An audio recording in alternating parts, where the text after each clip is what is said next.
Chapter 104. Wu Yin, Chuju, and Mikoto, all three of them fell into a state of stupor. Even Wu Yin, who had full confidence in Ikaros, was the same. How could what he saw with his own eyes be compared to what he saw on the screen? That terrifying beam that came down from the sky. Not only did it turn Culus, Momiri, and Jared into dust, it also penetrated deep into the hearts of Wu Yan's trio. Recalling that powerful beam in a daze, Mikoto suddenly felt that the railgun she was so proud of might not be that great after all. But the moment this thought arose, Mikoto instantly cut off.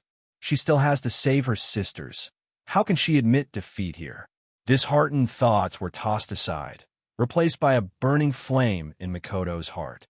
One day, Misaka Mikoto's railgun will be as powerful as that beam of light. No, it will surpass that beam of light. Suddenly, bluish-white electric current flashed wildly on Mikoto's body. The electric current flowed through Mikoto's body, faster and faster, faster and faster, and finally, it shined brightly. The sudden change on Mikoto's body gave Wu Yin and Chuju, who came to their side, a big fright. The strong light suddenly increased. The electric current raged wildly and even flowed into the ground, aimlessly attacking Wu Yin and Chuju. Wu Yan's face changed. He quickly raised his hand and blocked the electric current. Originally, Wu Yin, who has the same ability as Mikoto, should have no problem blocking the electric current. But what surprised Wu Yin was that the electric current became so strong that he couldn't even control it. The electric current flowed through his body. Even though Wu Yin didn't get hurt because of the same ability as Mikoto, his body was numb from the electric current, and he couldn't move. This time, Wu Yin was really shocked. This is something that has never happened before. This electric current is clearly several times stronger than Mikoto's strongest electric current. Moreover, looking at Mikoto's bewildered expression, it's likely that all of this wasn't her doing. What's going on? Hiding behind Wu Yin, Chuju still couldn't react. Why did Mikoto suddenly go crazy? Wu Yin furrowed his brows as he looked at the increasingly powerful aura emanating from Mikoto's body. His eyebrows suddenly twitched as he came to a realization. Oh, I think Mikoto has leveled up. Promotion? Chuju and Mikoto were stunned for a moment before they were overjoyed. Trying her best to control the electric current in her body, Mikoto's computing power was fully activated. She slowly controlled the electric current in her body and tried to absorb it back into her body. In reality, proved that Wu Yan's guess was correct. Soon, the electric current was under Mikoto's control. Little by little, it was absorbed into her body. Closing her eyes and feeling her body's condition, Mikoto happily opened her eyes and said happily, "It's true. I feel that even though my ability is still LV5, it's gotten a lot stronger. Looks like you've successfully leveled up to Tier 8. Looking at Mikoto's happy face, Wu Yin couldn't help but feel happy for her. Even though, in his opinion, as long as there are monsters to fight, leveling up is only a matter of time. But Mikoto herself was very concerned because, according to her calculations, Accelerator is already Tier 8, and leveling up to Tier 8 also means that Mikoto has the power to fight Accelerator. This made Mikoto, who thinks about saving her sisters every day.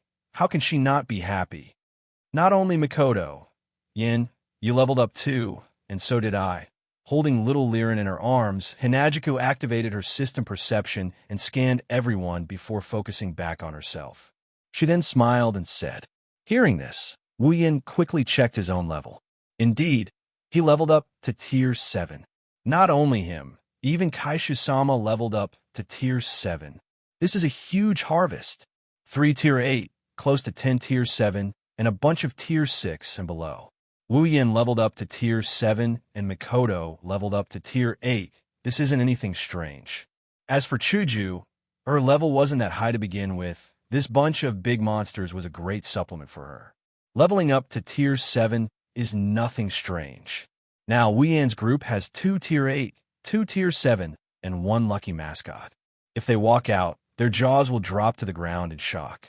Of course, that is if those people can sense Wu Yan's strength. Reality has proven that this treasure hunting trip, even if there's no treasure, was worth it. But what made Wu Yin a little sad was that Sis Cannon leveled up with the help of lightning and blue light. That was so amazing. It was as if she was afraid that no one would know about her leveling up. But he leveled up and didn't even let out a fart.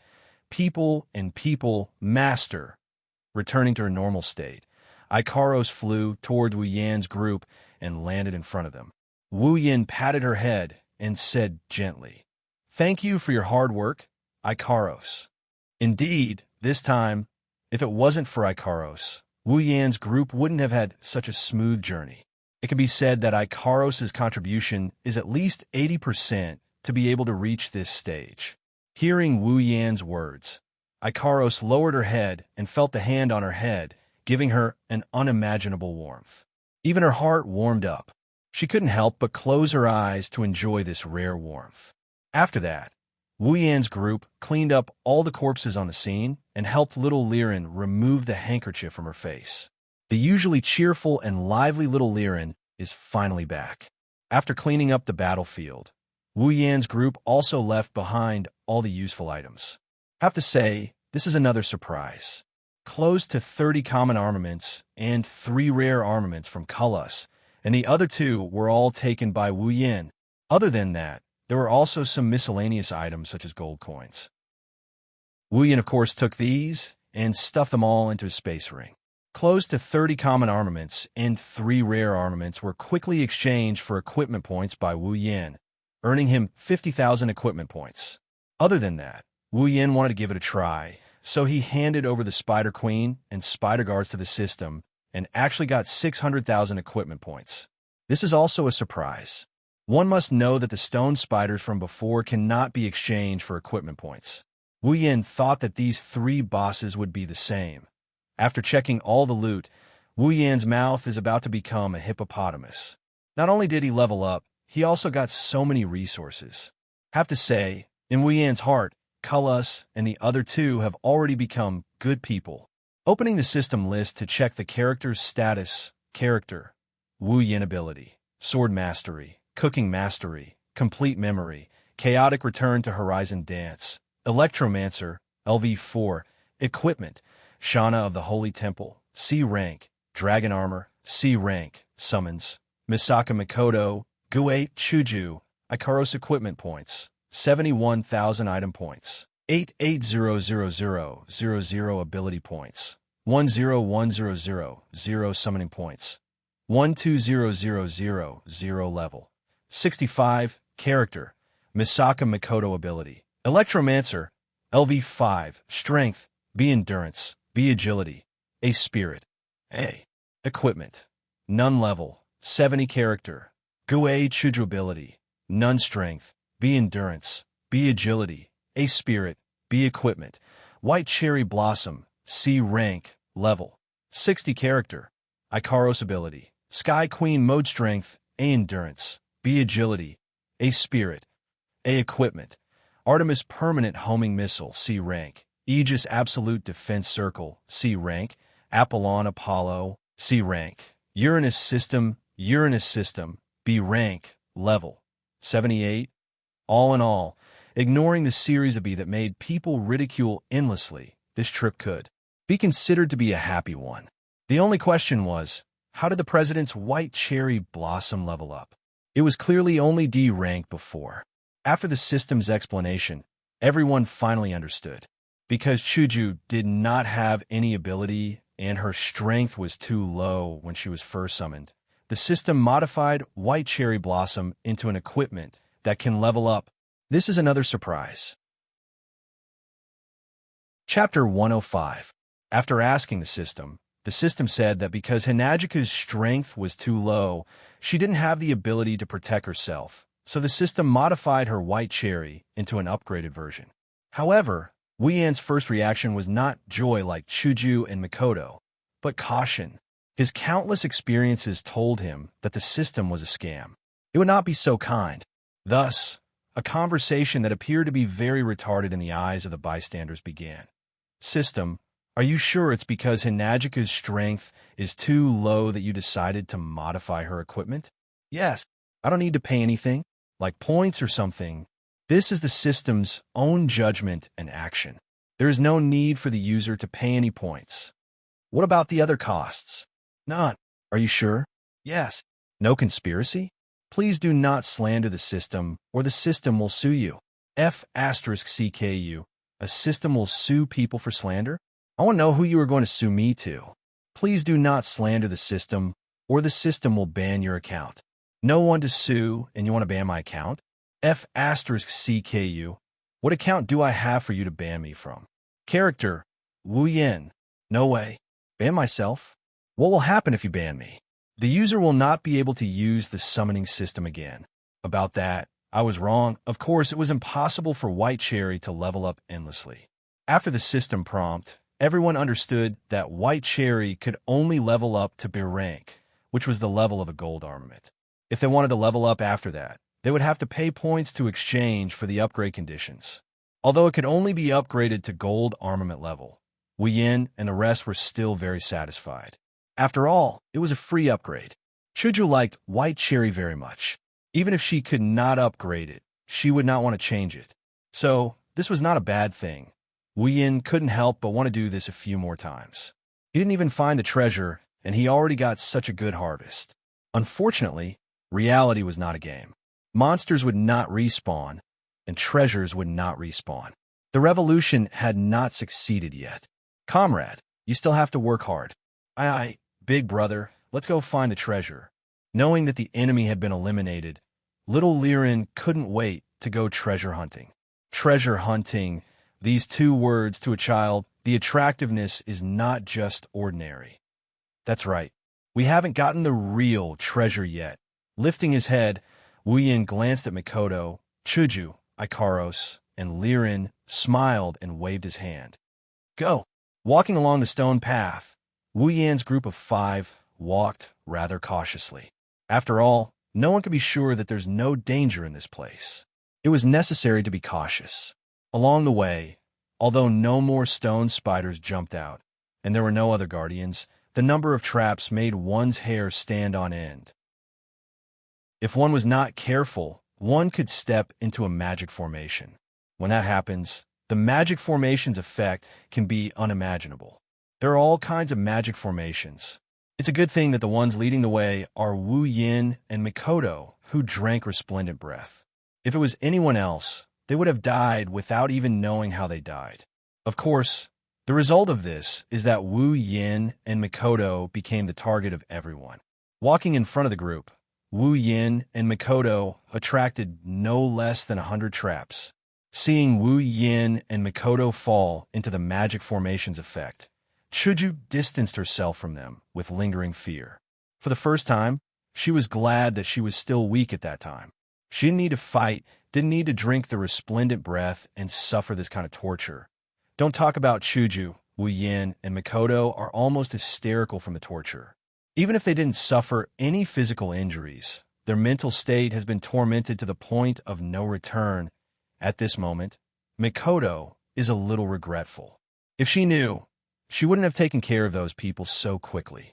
It would have been better to let them step on the landmines and attract the traps. Walking in front dejectedly, Wu Yin and Mikoto are about to cry. Finally, the end of the stone path appeared in front of everyone's eyes. It's a stone room like the stone path from before. It's completely made of stone. The only difference is that this stone room is very wide, and the stone walls are very smooth. In the stone room, there's a round table made of stone. On the round table, there are 3 boxes and a crystal ball. Other than that, there's nothing else. Yes, nothing else. Wu Yin, Chuju, and Mikoto were all stunned at the same time. As for little Liren, she almost had disappointment written all over her face.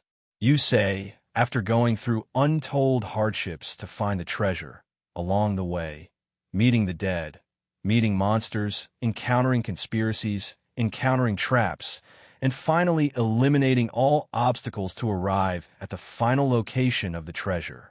In the end, what they saw, forget about the treasure, there's only an empty stone room, 3 boxes that don't seem to have any bright spots, and a crystal ball. Other than that, there's nothing else. He had risked his life, and in the end, this was all he got. Anyone would feel like going crazy, right? Luckily, it's Wu Yan's group. Although they were interested in the treasure, they didn't care too much about it. If it was Kalas and the other two, they'd probably kill everyone they brought to vent their anger. The reason why he wanted to come here was because of the crystal that gave Wu Yan 200,000 summoning points. He heard that the Tier 9 powerhouse got it from here, so Wu Yan wanted to try his luck. As for the treasure, of course he wants it, but if there's nothing to be sad about. Of course, there's bound to be disappointment. After all, it wasn't easy to get here. No matter how I look at it, it doesn't look like there's a treasure here. Looking at the empty stone room, Hanajiku didn't pay much attention to it. This time, she went from a 4th order to a 7th order. The harvest was quite bountiful. Plus, she didn't care much about the treasure, so she quickly got over it. Makoto, on the other hand, was a little disappointed. After all, she was looking forward to seeing what the treasure would be like. Plus, she fell into so many traps along the way. How could she be satisfied with nothing? From this point, it seems that Sis Cannon is still a child. As for Wu Yan, well, he's calm. After being tricked so many times, he's more or less used to it. Although, Wu Yan would rather not have this habit. Looking at the box and crystal ball on the stone platform, Wu Yan thought for a while and said, "It's not like there's nothing. Aren't there 3 boxes? Let's go take a look. Maybe we'll get something." The more Wu Yan said, the more he felt that it was possible. A treasure guarded by a Tier 9 Spider Queen couldn't be empty. It didn't look like anyone else had been here before. The 3 boxes must have something else. Hearing Wu Yan's words, Makoto and Chuju also felt that the 3 boxes might be a surprise. The 3 of them came to the round platform and looked at the 3 boxes. The 3 boxes were very ordinary. There were some words engraved on them, and it was these words that made Wu Yan and the rest excited. The disappointment from before completely disappeared. The first box said, "Open it and you'll get the equivalent of the world's gold coins." The second box said, "Open it and you'll get the equivalent of the world's power." The third box said, "Open it and you'll get the equivalent of the world's power." The 3 boxes were almost the same except for the 2 words at the back. But now, these 3 boxes, in the eyes of Wu Yan and the rest, no one dared to treat them as ordinary boxes. Of course, no matter who it was, it would be the same. If what was written on the box was true, then these 3 boxes would allow one to obtain everything. Gold coins, power, strength. What else could be more attractive than these things? Maybe there are some extraordinary people who would ignore this, but unfortunately, Wu Yan can't do that. Gold coins, he loved them, but it didn't matter even if he didn't have them. He was no longer the otaku from before who needed to worry about a meal. So gold coins and whatnot weren't as important as before. It was fine as long as he had enough. Power, to Wu Yan, is something that he can do without. He doesn't have any ambition. He only has a heart that loves anime. Is power more important than girls? But strength, this was the thing that really attracted Wu Yan. Chapter 106. As a proud transmigrator, Wu Yan has read countless transmigration novels. He understands one thing. Transmigrating is a good thing. Transmigrating means you're the main character. To become the main character, you have to have strength, or you can only play a small role. No matter if it's soul transmigration, random transmigration, rebirth transmigration, body transmigration, chrysanthemum transmigration, or whatever, in the end, strength is strength. Of course, that doesn't include some exceptions. Transmigrating to a world where strength is everything. Wu Yan is obviously not an exception. That's why strength is a must. Wu Yan can also obediently earn summoning points and summon a bunch of strong girls to support him from behind, letting them topple the world while he reaps the fruits of their labor. But forget about the difficulty of earning summoning points in terms of a man's dignity, relying on women and eating soft rice. I'm sorry, Wu Yan can't do it. That's why, whether it's money or authority, none of them can compare to the temptation of strength for Wu Yan. Of course, there's temptation. Wu Yan won't make the mistake of pursuing strength. If that box is a trap, Wu Yan will cut it in half regardless of whether he can get strength or not. Aside from Wu Yan, Makoto, and Chuju also looked at the strength box after looking at the 3 boxes. Needless to say, Mikoto was someone who didn't want to be outdone. She was LV5 in Academy City, and she often challenged others to duels. Although she didn't pay much attention to the issue of strength, compared to gold and authority, strength attracted her more. This is the old Mikoto, but now she has the responsibility of saving her sisters. Her pursuit of strength has become more urgent. After all, only with strength can she save her sisters, right? As for Chuju, her reason is more or less the same. Compared to money and authority, she cares more about strength. That's why the 3 of them are looking at strength. Ikaros, on the other hand, is standing beside Wu Yan in a daze. To her, other than watermelon, there's nothing else that can pique her interest. As for little Liren, well, she's not interested in treasure hunting. This hard box, to her, isn't as interesting as that beautiful crystal. Open it, Yin. Mikoto looked at the 3 boxes with a bit of eagerness. Electricity even appeared on her hand. Hey, it's just opening a box. Is there a need to electricity? Of course, even though he's grumbling inside, he's still looking forward to the 3 boxes. With a flip of his hand, Wu Yin opened the strength box. What appeared in front of him? A ring? Hinajiku and Mikoto looked at the simple black ring in the box and said with uncertainty, "It looks like..." Picking up the ring, Wu Yin tossed it around in his hand and said with uncertainty, "It looks like, let's see what's inside." Mikoto is really curious. What's inside that could make the owner of this ring write strength comparable to the whole world on the box? Wu Yin got the gist of it. When it comes to increasing one's strength, it's nothing more than increasing one's cultivation speed, increasing one's do chi, and the like. Or maybe it's combat skills that increase one's strength, or maybe it's armaments that directly increase one's strength. So, inside this ring, there should be treasures, battle techniques, armaments, and the like. To be able to say strength comparable to the whole world, this really piqued Wu Yan's interest. What kind of treasures, battle techniques, armaments can give a person this level of strength? But soon, Wu Yan's face froze. He lowered his head, his bangs covering his eyes, hiding his expression. But from the rolling resentment behind his back, Chuju and Mikoto know that it's not a good expression. Even the strong Kaishu-sama and Sis Cannon couldn't help but speak carefully. They have to admit, this is the first time they've been so afraid of Wu Yan. The resentment was swept away in an instant. Wu Yan raised his head and looked at the ring in his hand, his face expressionless. Of course, they ignored the string of words above his head. What's wrong? Is it empty? Chuju and Mikoto, who were familiar with Wu Yan, immediately knew that Wu Yin must have suffered some kind of blow. That's why he's acting like this. It's nothing. Wu Yin took a deep breath and calmed down. He casually held the ring in his hand and said in a low voice, "I don't know if it's empty or not, because I can't open it." You can't open it? At this moment, the 2 girls finally understood why Wu Yin had so much resentment. Why can't you open it? Yeah, I really want to know too. Why can't I open it? Wu Yin gritted his teeth and said this sentence, looking at his expression that looked like he couldn't wait to swallow the ring. Chuju and Mikoto decisively fell silent. Panting heavily, Wu Yin resisted the urge to throw the ring away. Looking at the other 2 boxes, Wu Yin immediately had a bad feeling. The ring that represents strength can't be opened. Then, what about authority and gold coins? No way.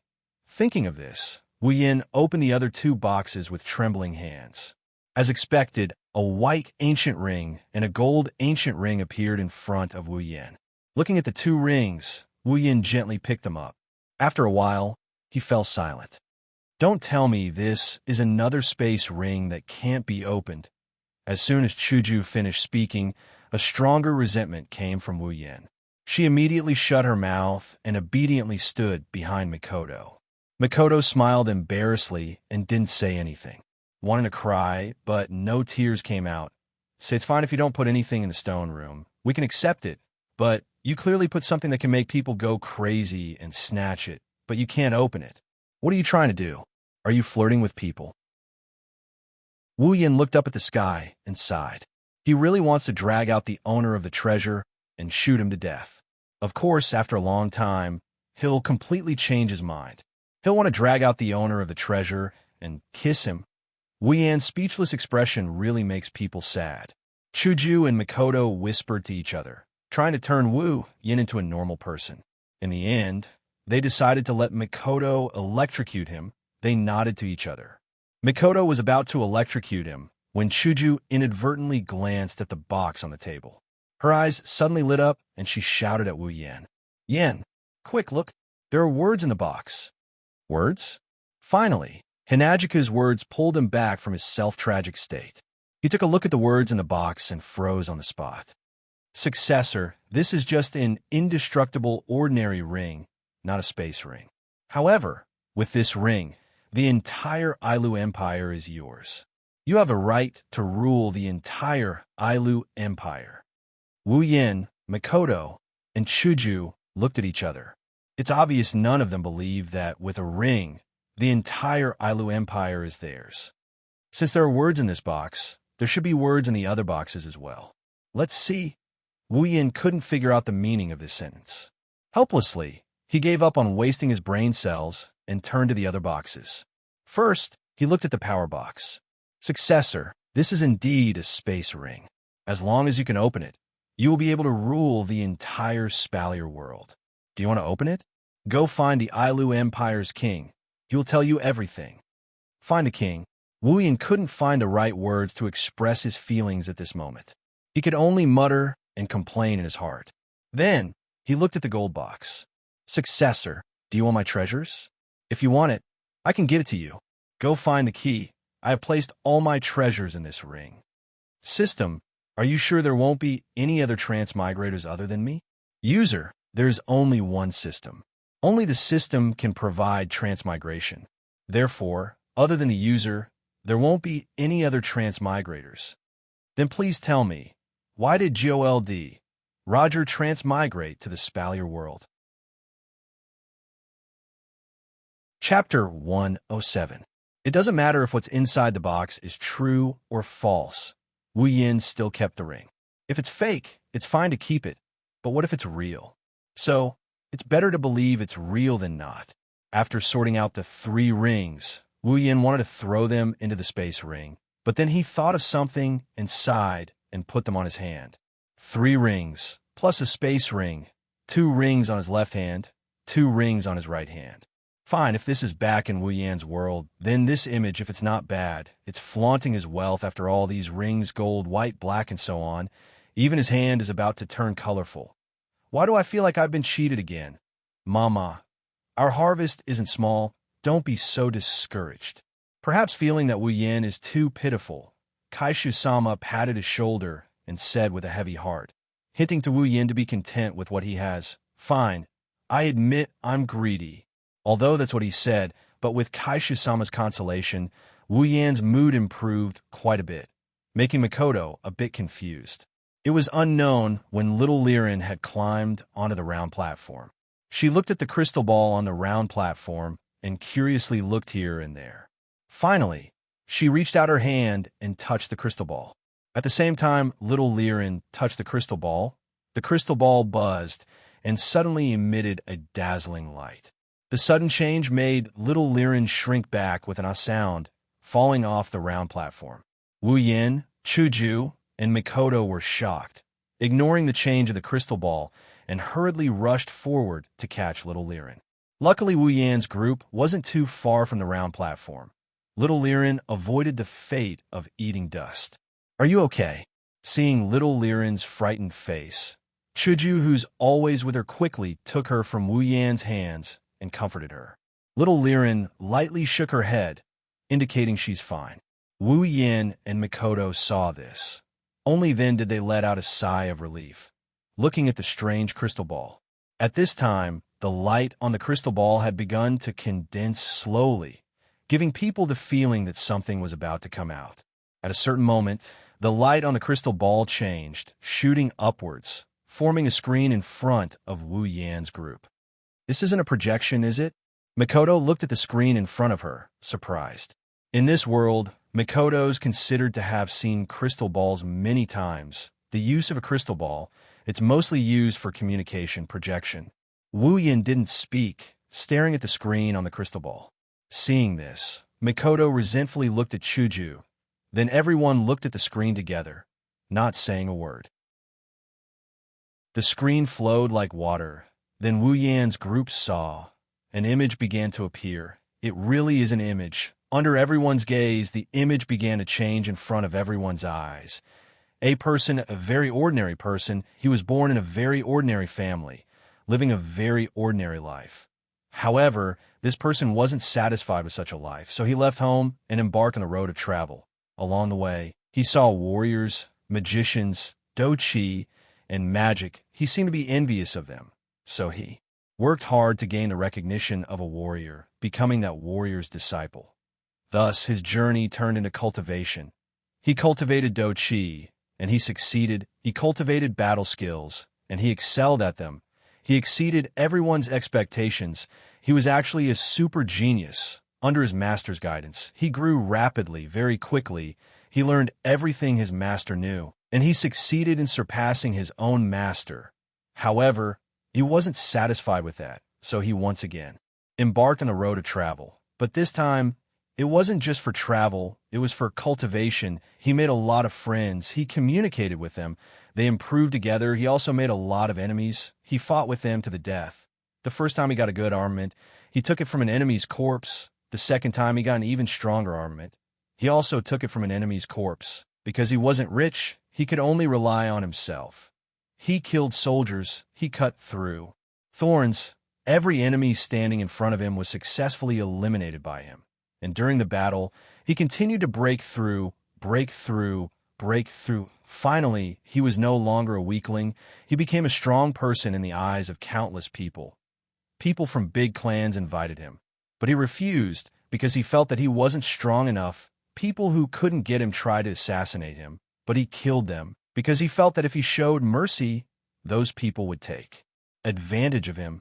No one could stop him, not even those beautiful women, because in his heart, there was only the thought of becoming stronger. His doqi continued to improve. He continued to cultivate battle skills. He continued to break through. He became stronger and stronger. He became so strong that no one dared to provoke him anymore. He became so strong that all the big clans started to invite him to be their guard. They even begged him to be their teacher. However, he still refused because he felt that he wasn't strong enough. One day, a person appeared. Maybe he shouldn't be called a person, because that person descended from the sky. One punch could collapse a mountain. One kick could crack the earth. One palm could seriously injure him. That was the first time in countless years that he was defeated. Once again, he made up his mind that he was still not strong enough. In order to become stronger, he decided to go into seclusion. He wouldn't come out until he was strong enough to defeat that person. After an unknown period of time, he finally came out of seclusion.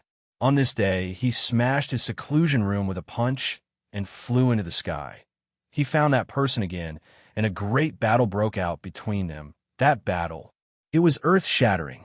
It broke the mountains and split the seas. That battle, it resounded in the sky. Blood spilled on the earth.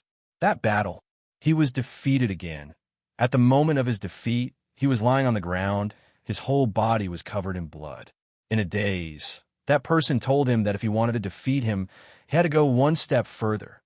Thus, he dragged his broken body to his seclusion room again and rebuilt the seclusion room that he smashed. He knew that he would have to stay here for a long time. He treated the seclusion room as his home. He rebuilt it with stones and seriously polished it until it was smooth. Then he started to cultivate again. Another unknown period of time passed, and on this day he came out of seclusion.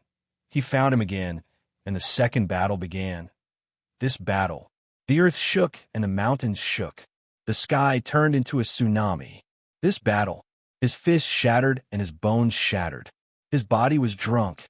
This battle, a draw, no victory, no defeat. However, this time he was perfectly satisfied, because from that day onwards, no one could be stronger than him. He no longer pursued victory, no longer pursued defeat. He knew that at this moment, he was a true expert. Thus, he returned home, found his home, but his family was no longer there. Emptiness and loneliness filled his heart. At his home, he established a force and began to recruit soldiers and buy horses, fighting all over the world, and using this to fill the emptiness in his heart with him around. It was no surprise that his faction would become the strongest faction in the entire continent. Of course, it was only temporary. Later, there were still two new forces that caught up with him. They made an agreement to not invade each other, divide the continent equally, and mind their own business. Their forces finally welcomed peace. However, this was only temporary. One day, an item appeared, and it completely shattered the state of peace. In order to fight for this item, he started a war with the leaders of the other two forces. It couldn't be helped. This item was simply too attractive later on. Even the person who fought with him twice also joined the battle. However, their strength was almost the same, and no one could do anything to the other. In the end, everyone was like a lamp that ran out of oil, dragging his dying body. He once again came to the seclusion room. Here he left behind a small magical beast that he subdued, 3 boxes, and a crystal ball. Then he turned into dust and drifted with the wind. Chapter 108. Flabbergasted. There's no better way to describe Wu Yin, Chuju, and Mikoto's expression. Only Liren and Ikaros, who didn't understand what's going on, had a look of confusion on their faces. The video is very blurry, so blurry that they couldn't even see the face of the main character. There's no sound in the video either, so they can only get a rough idea. And this rough idea is enough to make everyone who saw it, just like Wu Yin and the other two, flabbergasted. If the footage in the video was real, then Wu Yin and the other two didn't dare to think about it anymore. The screen turned back into a ray of light and returned to the crystal ball. But none of them recovered from their shock. Chuju Xianxia, what's wrong? At this time, Wu Yin and the others recovered from their shock. They didn't answer Liren's question. The three of them looked at each other. Their eyes were filled with the same meaning. That's disbelief. After a while, Wu Yin bitterly smiled and touched the 3 rings on his hand. If all of this is true, then the origin of this treasure is truly incredible. We just came to this world. It's only been a few days, and we've already come across such a treasure. Who knows how many years ago this video is from? Looks like we're destined to be the main characters. Wu Yin said this with a smile, but anyone with a discerning eye can see how forced his expression is. His heart is still a little shaken. After all, they might have gotten their hands on an ancient secret. At the same time, Wu Yin realized that the 3 rings on his hand, not only are they real like what the box said, they might be a death sentence. Combining the information in the video and the message on the box, Wu Yin already had a guess in his heart. Towards the ancient, towards the rings. I definitely can't let anyone know about the origin of these 3 rings. Rubbing the rings on his hand, Wu Yin inadvertently said this thought out loud, and it's undeniable. But at this moment, Chuju and Mikoto nodded seriously, agreeing with Wu Yin's words. Yin, do you want to take the rings back? Chuju's meaning is obvious. She's afraid someone will recognize the 3 rings, but Wu Yin shook his head with a smile. Although I don't know how long ago the video was recorded, but first of all, I'm not sure if anyone knows what these 3 rings are for. Secondly, I don't think many people will pay attention to these simple and unadorned designs. Plus, he still needs to use it to confirm one thing. Of course, Wu Yin didn't say that, but after thinking, Wu Yin took the black strength ring and removed the gold ring on his hand, leaving only the white ring. Well, but it's better to be safe. 1 ring is enough. Chuju and Mikoto looked at Wu Yin in confusion. Even if they're familiar with Wu Yin, they can't completely guess what Wu Yin is thinking. But soon, the 2 girls turned their heads away. Anyways, Wu Yin must have his reasons for doing this. Chuju and Mikoto still trust Wu Yin on this point. After putting the 2 rings into the space ring, Wu Yin let out a sigh of relief and looked at the box and crystal ball on the round table. All right, let's go back. I don't want to stay in this place anymore. Mikoto rubbed her shoulders and said tiredly. Even though the time in the demon cave was longer than this time, but for some reason, Mikoto felt that this time was even more tiring than this time. Hinajika nodded as well. Since Hinajiku and Mikoto want to go back, there's no reason for them to stay here any longer. Wu Yin nodded as well. Then let's go. Chuju brought Liren, Mikoto brought Ikaros out of the stone room. Wu Yin, on the other hand, looked at the 3 boxes and crystal ball with a serious expression. He lowered his head and thought for a while. When he looked up again, Wu Yan's eyes sharpened. The Nether Temple Shana appeared in his hand and slowly pulled it out. These 3 boxes and this crystal ball, it's better not to keep them. With a wave of the Nether Temple Shana, a bright sword light was released from the blade and blasted towards the 3 boxes and crystal ball on the round table. Who knows how Wu Yin did it? The boxes and crystal ball turned into ashes, but the round table is still intact. Let's call it a day. Sheathing his sword, Wu Yin smiled and chased after Chuju and Mikoto, standing in front of the stone tablet. Wu Yan's group of 5 looked at the empty space and fell silent. How are we going to go back? Hinajiku was the only one who voiced out everyone's thoughts. When they came here, they came with the rest of the group. There were people from the auction house who came out of the floating ship to lead the way. But now, forget about leading the way. They're still waiting for someone to lead the way. That's why they're troubled. They don't know how to go back. Even though the floating ship the auction house brought is still here, they don't know how to drive it. Even if they walk, they don't know how to get back. Wu Yan's expression became very interesting. Of all his calculations, he didn't expect that they don't know how to get back. Sighing, Mikoto looked at Wu Yin and said softly, "Yin, do you think we should drive the floating ship? If only we knew how to drive."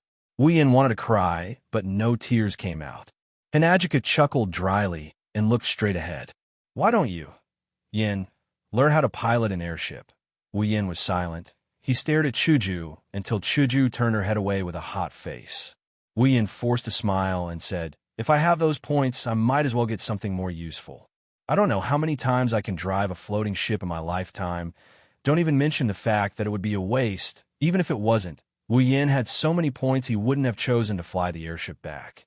One must know that in this treasure hunt, everyone had died here. If they were the only ones who made it back alive, anyone would be suspicious. It's fine if they go back quietly.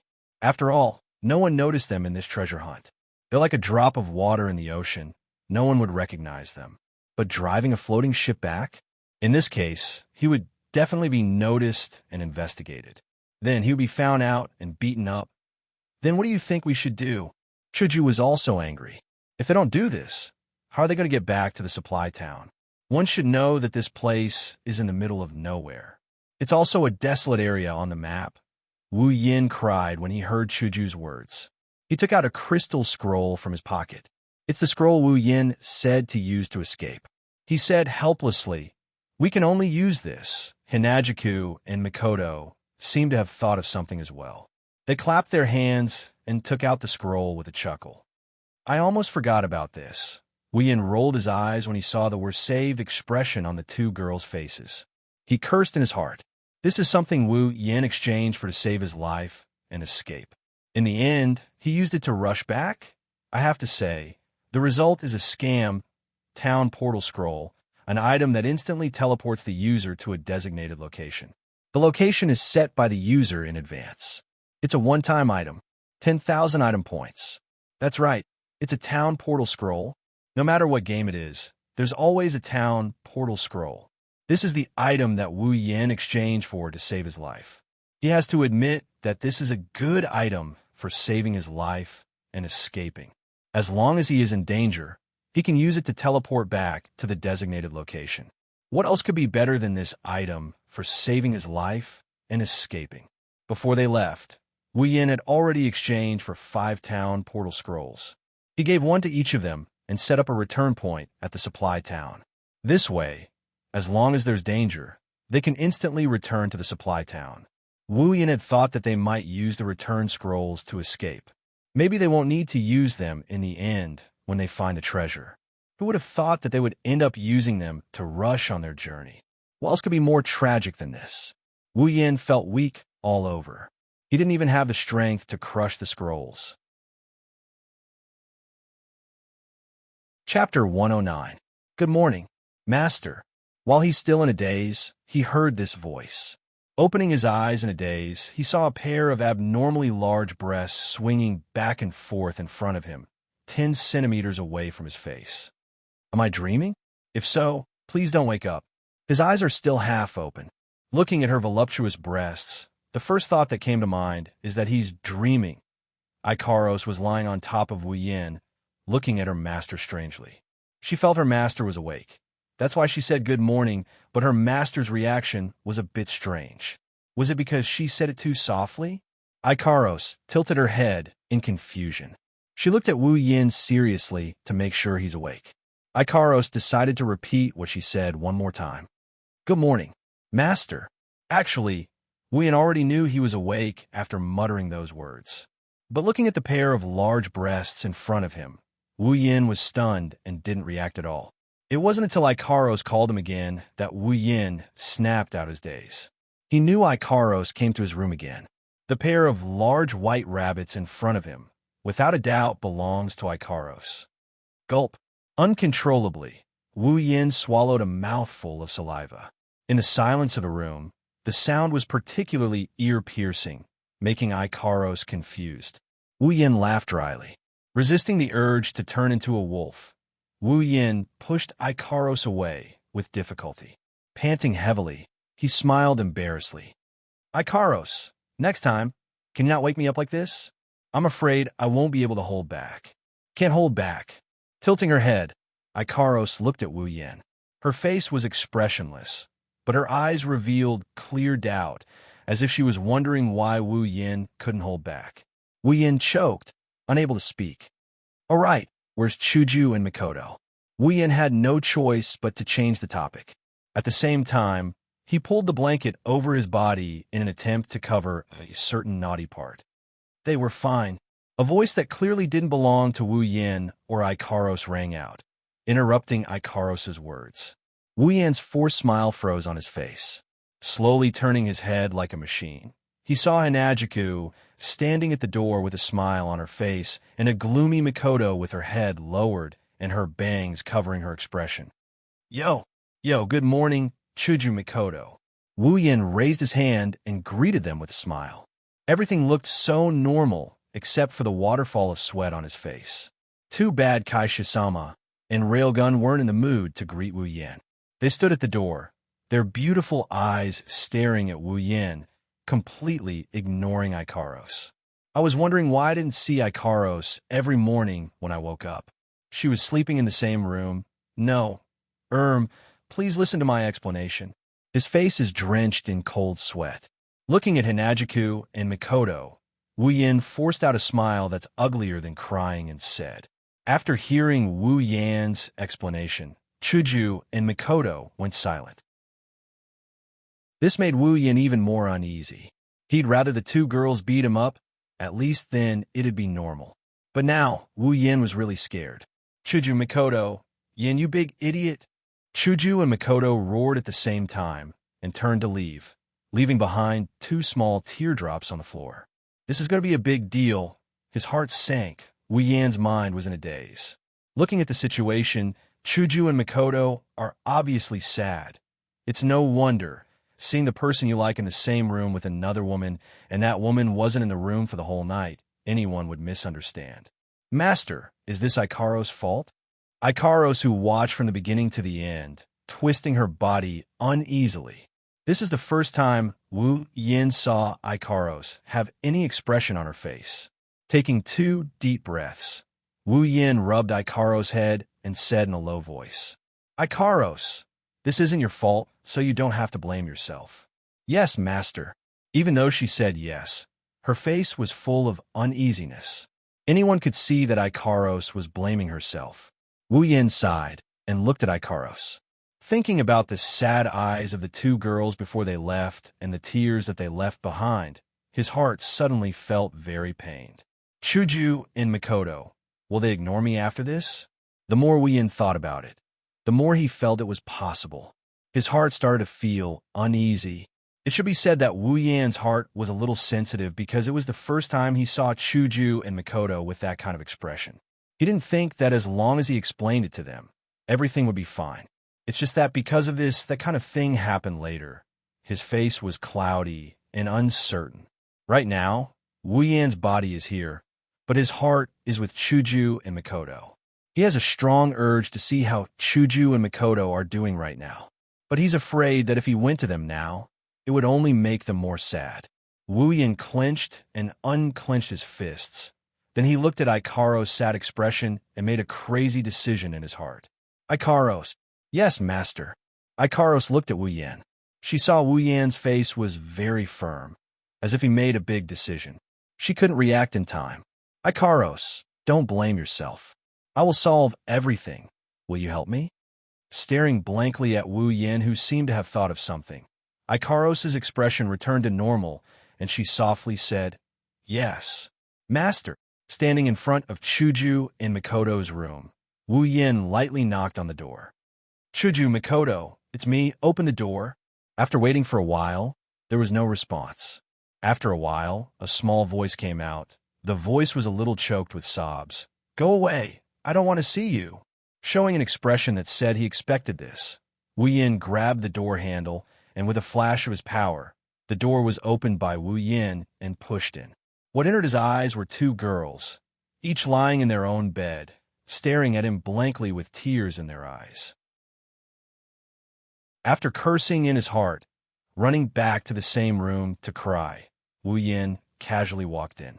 When the two girls reacted, they saw Wu Yin walking in and angrily said, Get out. Wu Yin smiled brightly at them. His smile was so cheerful, but Chuju and Mikoto felt a bad premonition. What do you want? Feeling something bad, Chuju and Mikoto shrunk back into the bed and stuttered. For a moment, they actually forgot that they were angry at Wu Yin. Wu Yin didn't say anything. Instead, he took out a small bag and blew on the two girls' faces. A cloud of powder floated towards Chuju and Mikoto and landed on their faces. What are you doing? Chuju and Mikoto touched their faces and angrily shouted at Wu Yin. Then they suddenly felt powerless and laid down on the bed. What's going on? What did you do? What are you doing? 3 questions jumped out of Chuju's mouth. In exchange, Wu Yan's footsteps came in. At this time, Chuju and Mikoto were really panicking.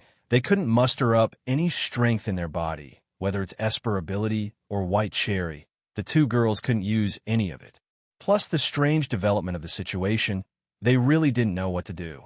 Hearing the footsteps, the two girls knew that Wu Yin was slowly approaching them.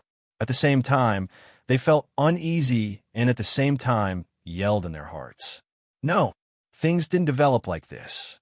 Unfortunately, what happened next was really out of their expectations. Wu Yin picked up Mikoto. Under the girl's panicked expression, he put her beside Chuju.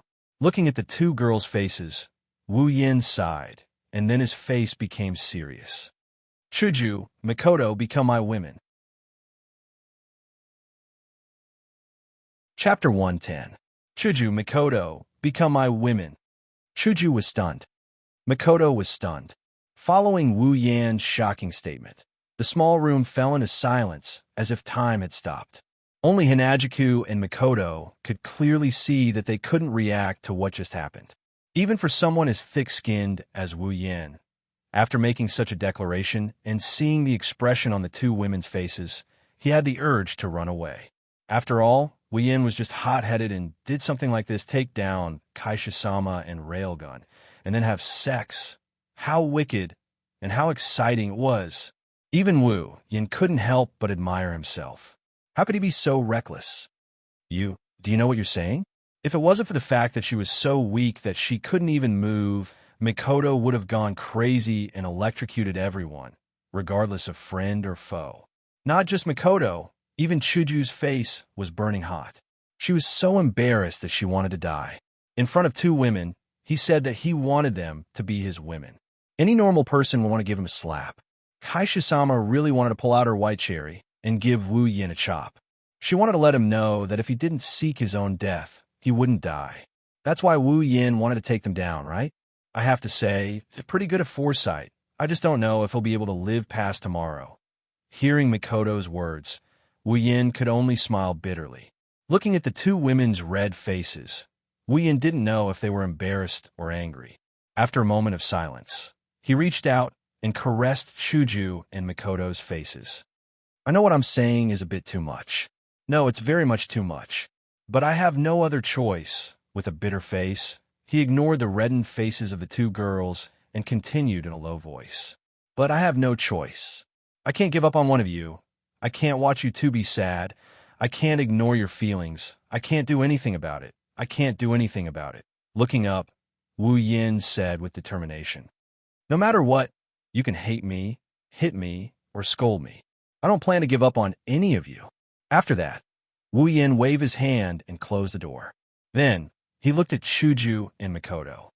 What are you doing?" The sound of the door closing was unusually loud. Hearing this sound, Chuju and Mikoto's originally weak body trembled.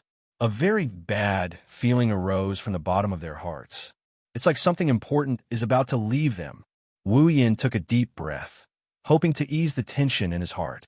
But the more he tried, the more nervous he got. There's no other way. Looking at Wu Yan's life, for more than 20 years, Wu Yin has always been a sorcerer. Now, he's about to change class, and his targets are the 2D girls he used to like. And two of them at once. The first time is already so exciting. As a virgin, how can Wu Yin not be nervous? With trembling hands, Wu Yin put his hands on Chuju and Mikoto's body. Then, with a look of desperation, he quickly took off their clothes. You, what are you doing? Stop it. You pervert. Don't take it off. Don't take it off. Don't.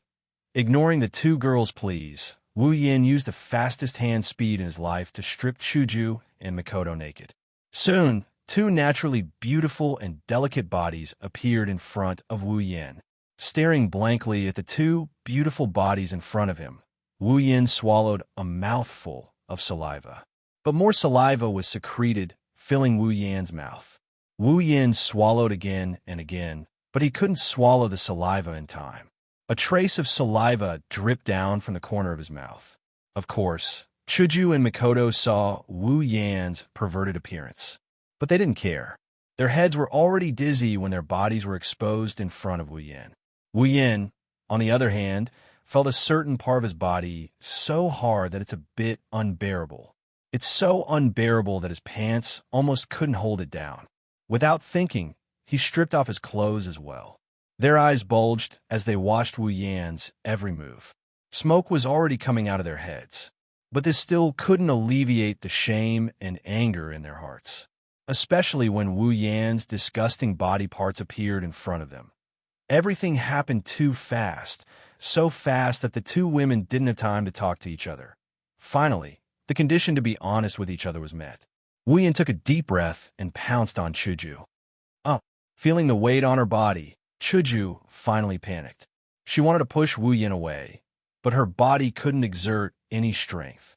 Even the insides of her body felt powerless. Without any other choice, Chuju could only plead. "Yin, no, Wu." Leaning down, Wu Yin blocked all of Inajika's pleas for mercy. With lightning speed, he opened her mouth and stuck out his tongue to suck on Kaisha-sama's little tongue.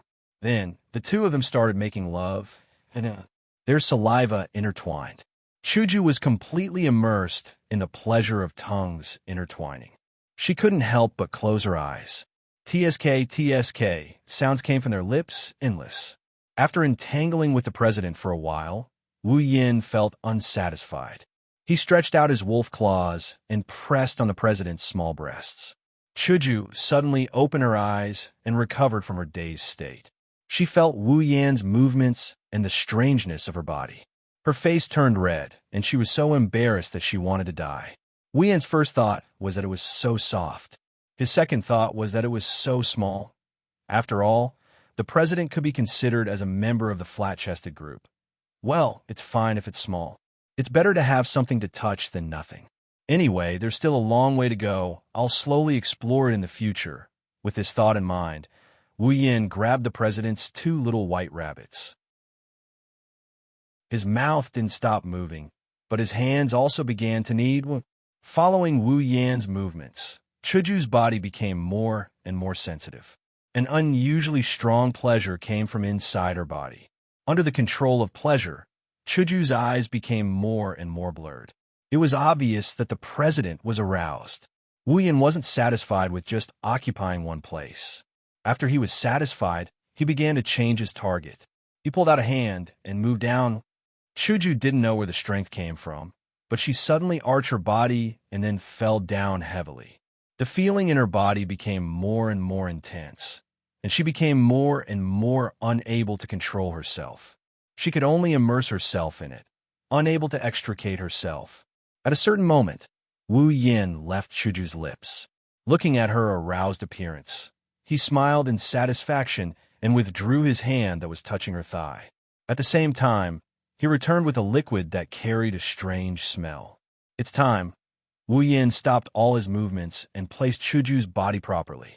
Then, he focused all his strength on his waist. Then, he slowly rubbed against Chuju's body until there was a layer of obstruction. Only then did Wu Yin take a deep breath and exert force. A sharp pain came from below, and Chuju painfully groaned. Her body tensed up, and she didn't know when the strength in her body came back. She hugged Wu Yin tightly, and tears flowed down uncontrollably. Pain so painful, Wu. Tears flowed down her cheeks. The pain took away the pleasure. Hinajiku also realized from now on, everything that belongs to her will belong to this young man in front of her. Wu Yin also panicked. Looking at Chuju's tear-stained face, he hurriedly helped her wipe away her tears. Then, he directly kissed her, trying to kiss away her pain. Feeling everything Wu Yin did for her, Chuju's heart finally flashed with a trace of happiness. The pain also gradually faded, and in its place was an electric current flowing from inside her body, making Chuju feel unusually empty. Therefore, she couldn't help but twist her body a little. Receiving Chuju's signal, Wu Yin also understood something. He smiled slightly, and his body began to exert force. Chapter 111. Groans, gasps, the sounds of flesh colliding, and the sounds of liquid flowing continuously resounded throughout the entire room. Not long after, Chuju's beautiful body was covered in fine beads of sweat. Some of it flowed down her body and dripped onto the bed, while some remained on her body, adding a bit of charm to her body. Her long pink hair spread over 1/3 of the bed, moving up and down with his movements. Hinajiku shyly raised her hands to block the spring scenery in front of her chest. She closed her eyes, and every time he exerted force, she would moan. In an instant, the moans that escaped from Chuju's mouth formed a beautiful melody, and the only audience was Wu Yin, no matter if it was now or in the future. In an instant, the fragrance from Chuju's body formed a delicious dish, and the only one who tasted it was Wu Yin, no matter if it was now or in the future. At this moment, Chuju was undeniably the most attractive. So much so that Wu Yin almost gave his first time to her. No. His first time was already given to his left hand.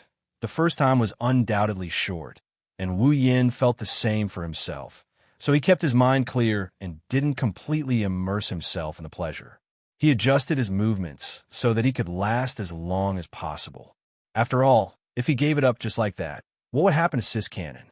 Of course, he didn't know that at this moment, Mikoto had completely lost her ability to think. She stared blankly at the moaning Chuju.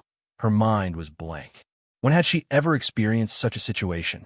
In the past, she hadn't even read a book that was slightly impure. It could be said that her whole life was white, and the only stain was that she had a perverted roommate. But now, such a live show was being put on right in front of her. How could she react to this? However, although her brain didn't react, her body reacted very strongly.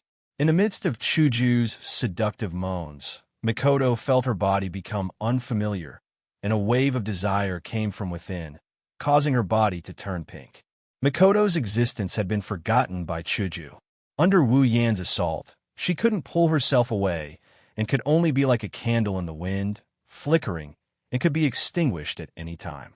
Soon, the moment of extinguishment arrived. Suddenly, Chuju opened her eyes in a panic, and her body tensed up. She frantically pushed Wu Yan on top of her and moaned, "Wait, wait, stop, stop." Seeing Chuju's actions and her pink skin, how could Wu Yan not know what was going on? So, not only did he not stop, he increased his speed. Don't. Slow down. What? Do. Chuju panted heavily, and as Wu Yin increased his speed, she became more and more panicked, and her body started to tremble, until, don't. Stop. Ugh. Ah. Her body tensed up to the extreme. Chuju raised her head and let out a long moan. At the same time, Wu Yin also felt a large amount of water erupting from Chuju's body, desperately suppressing the feeling. Wu Yin persevered. He still has another mission to complete. Finally, at a certain moment, Chuju's body went limp, and her face was flushed red, and her eyes were half closed, and she was panting at this time. Wu Yin finally turned his gaze to Mikoto, whose face was also flushed red. Putting down the panting Kaishu-sama, Wu Yin reached out his evil claws towards Mikoto. Dong. When Wu Yin pressed his hand on Mikoto's body, a loud sound came from her heart. Mikoto also realized something and looked at Wu Yin in panic, not knowing what to do. I'm warning you, don't mess around, Mikoto said fiercely. Of course, that's what she thought. At least, in Wu Yin's eyes, that red face, that soft voice, no matter which aspect, doesn't look fierce at all. Chuckling, Wu Yin ignored Mikoto's threat and pounced on her delicate body, causing her to cry out in alarm. She wanted to push him away, but she quickly realized that she still couldn't muster up any strength. Looking at Mikoto's panicked expression and pink cheeks, Wu Yin impatiently moved his mouth over and kissed Mikoto's lips. Boom! Mikoto's head exploded, and she became muddle-headed. Her first kiss was shamelessly taken away by Wu Yin just like that. This made Mikoto, who didn't have much interaction with other men besides her dad, unable to react no matter what. And because of this, Wu Yin took advantage of the opportunity. He opened Mikoto's mouth, and her small tongue fell into his grasp and began to move with Wu Yin's tongue.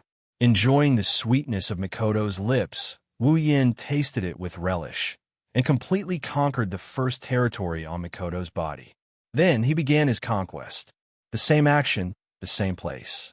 Wu Yin stroked and kneaded it, and it was about the same size as Kaishu-sama's. At this moment, he enjoyed it so much that he forgot to go back. His hand slid over one territory after another. Wu Yin declared strongly that this place, from today onwards, belonged to him. Mikoto also let out sounds of panting, and Wu Yin's appetite was greatly stimulated. Perhaps it was because she had watched a live show for quite some time, but Mikoto's body was already feeling it. When Wu Yin's hand touched her thigh, there was already a flood that couldn't be stopped and was waiting for someone to resist the flood. This was also good. He didn't have to waste so much time to provoke, and could directly start. After all, Kaishu-sama still hasn't satisfied Wu Yin. Finally, the soldiers arrived at the city, and the city gate was right in front of him.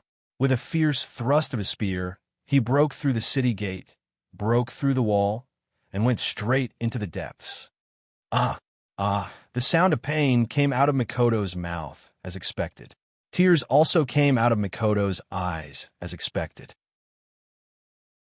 Just like how he treated Chuju, Wu Yin kissed away the tears on Mikoto's face, comforting her and alleviating her pain.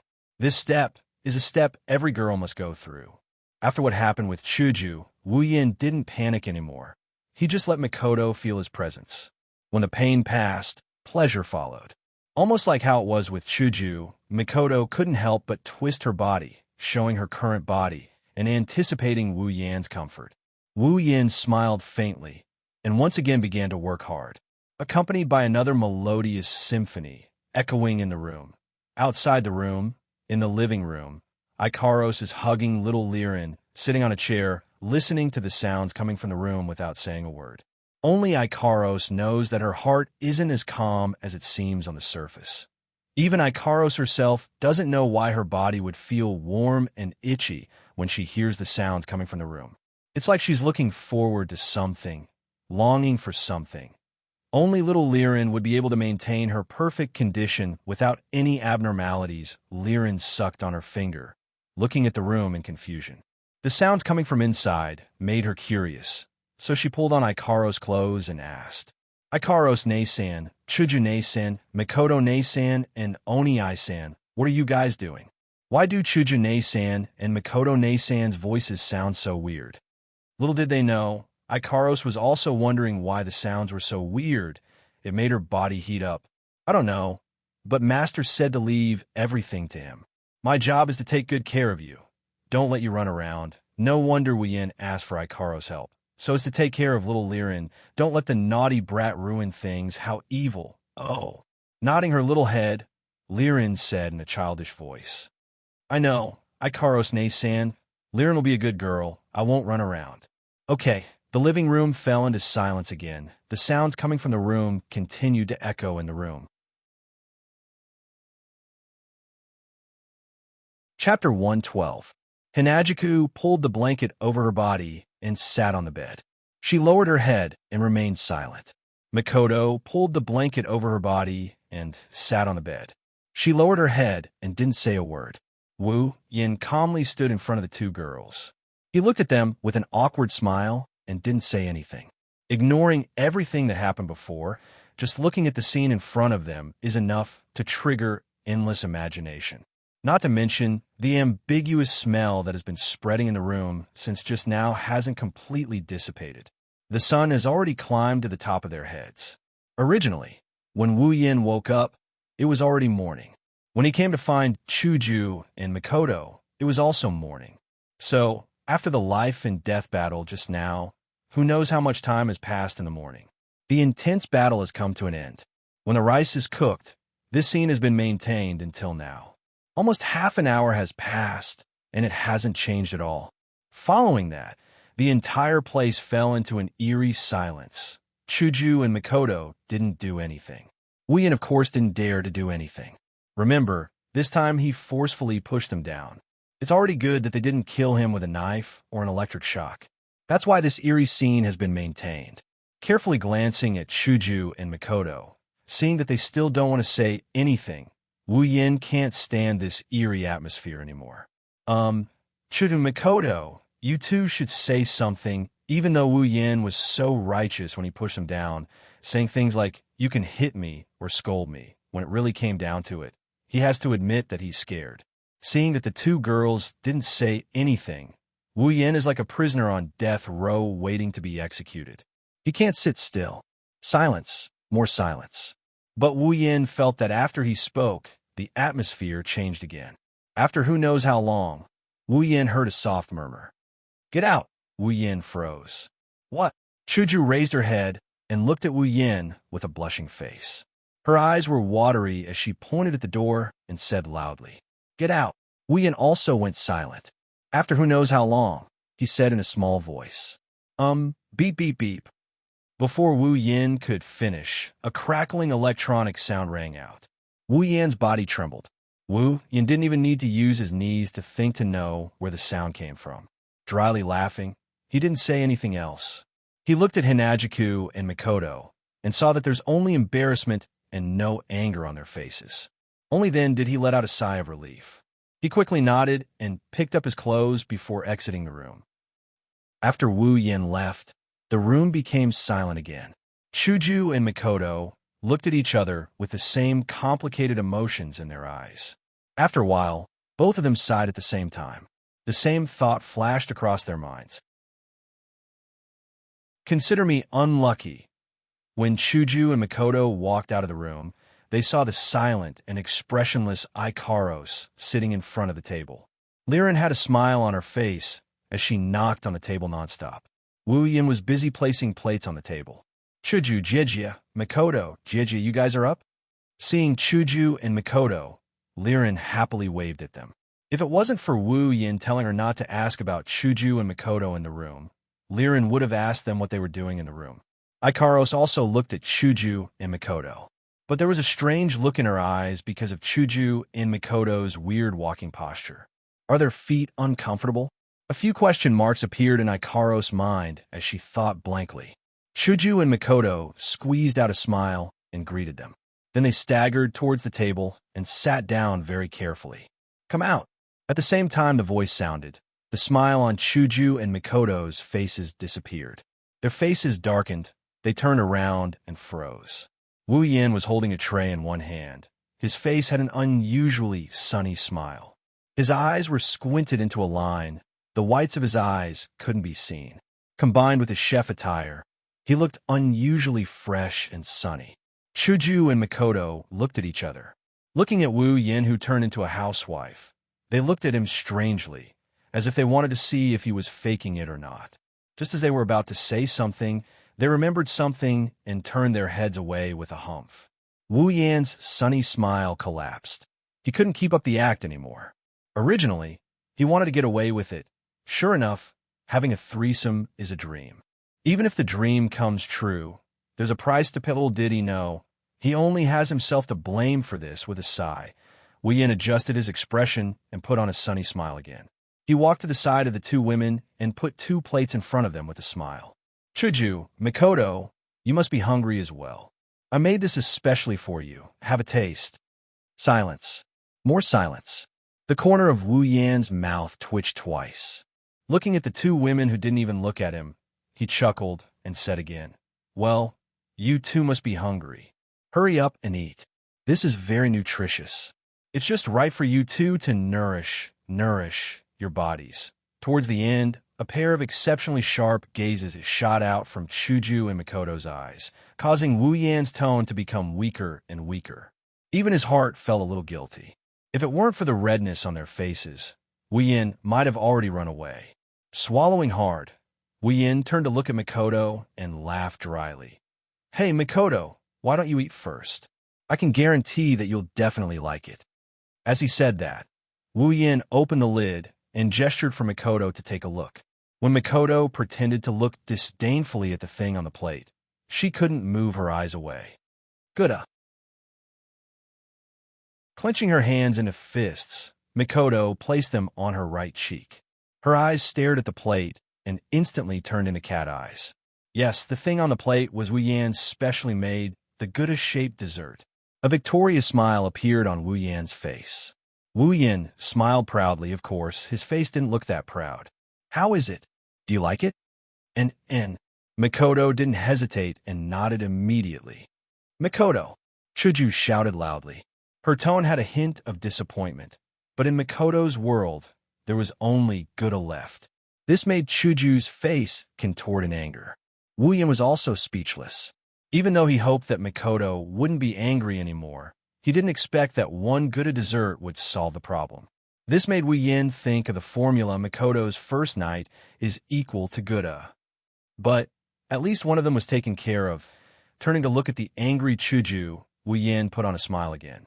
He walked in front of Chuju and said, Chuju, you try it too. I also specially made your favorite hamburger for you. Lifting the plate in front of Chuju, Wu Yan smiled. Look, this is specially made. Hurry up and try it. Wu Yan looked at Chuju with hope. Looking at Wu Yan's hopeful eyes and the so-called special hamburger on the plate, Chuju's expression changed. She hesitated for a moment before picking one up and taking a big bite. This bite made her eyes light up. She raised the hamburger in her hand and ate faster. Wu Yan let out a big sigh of relief and smiled. This time, it wasn't a fake smile. It was a genuine smile. This means that the two of them have forgiven me, right? Wu Yan thought to himself as he looked at Chuju, who was eating the hamburger, and then at Mikoto, who was staring at the Gouda dessert. Maybe she saw through Wu Yan's thoughts. Chuju stopped eating the hamburger and turned her head away with a humph. While eating, she said to Wu Yan, Don't think that I'll forgive you just because of this. Yeah. Mikoto also woke up from the Gouda heaven. She stared at Wu Yan and said hatefully, You want us to forgive you? It's still too early. You'll suffer from it later. Wu Yan immediately cried. Well, this kind of result is worth celebrating.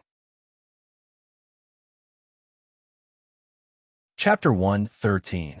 Supply Town, Floating Plaza. This is the plaza where airships come and go from the supply town. It's similar to the train station or airport in Wu Yan's world. The only difference is that it's not a car or a plane that's parked here. It's an airship.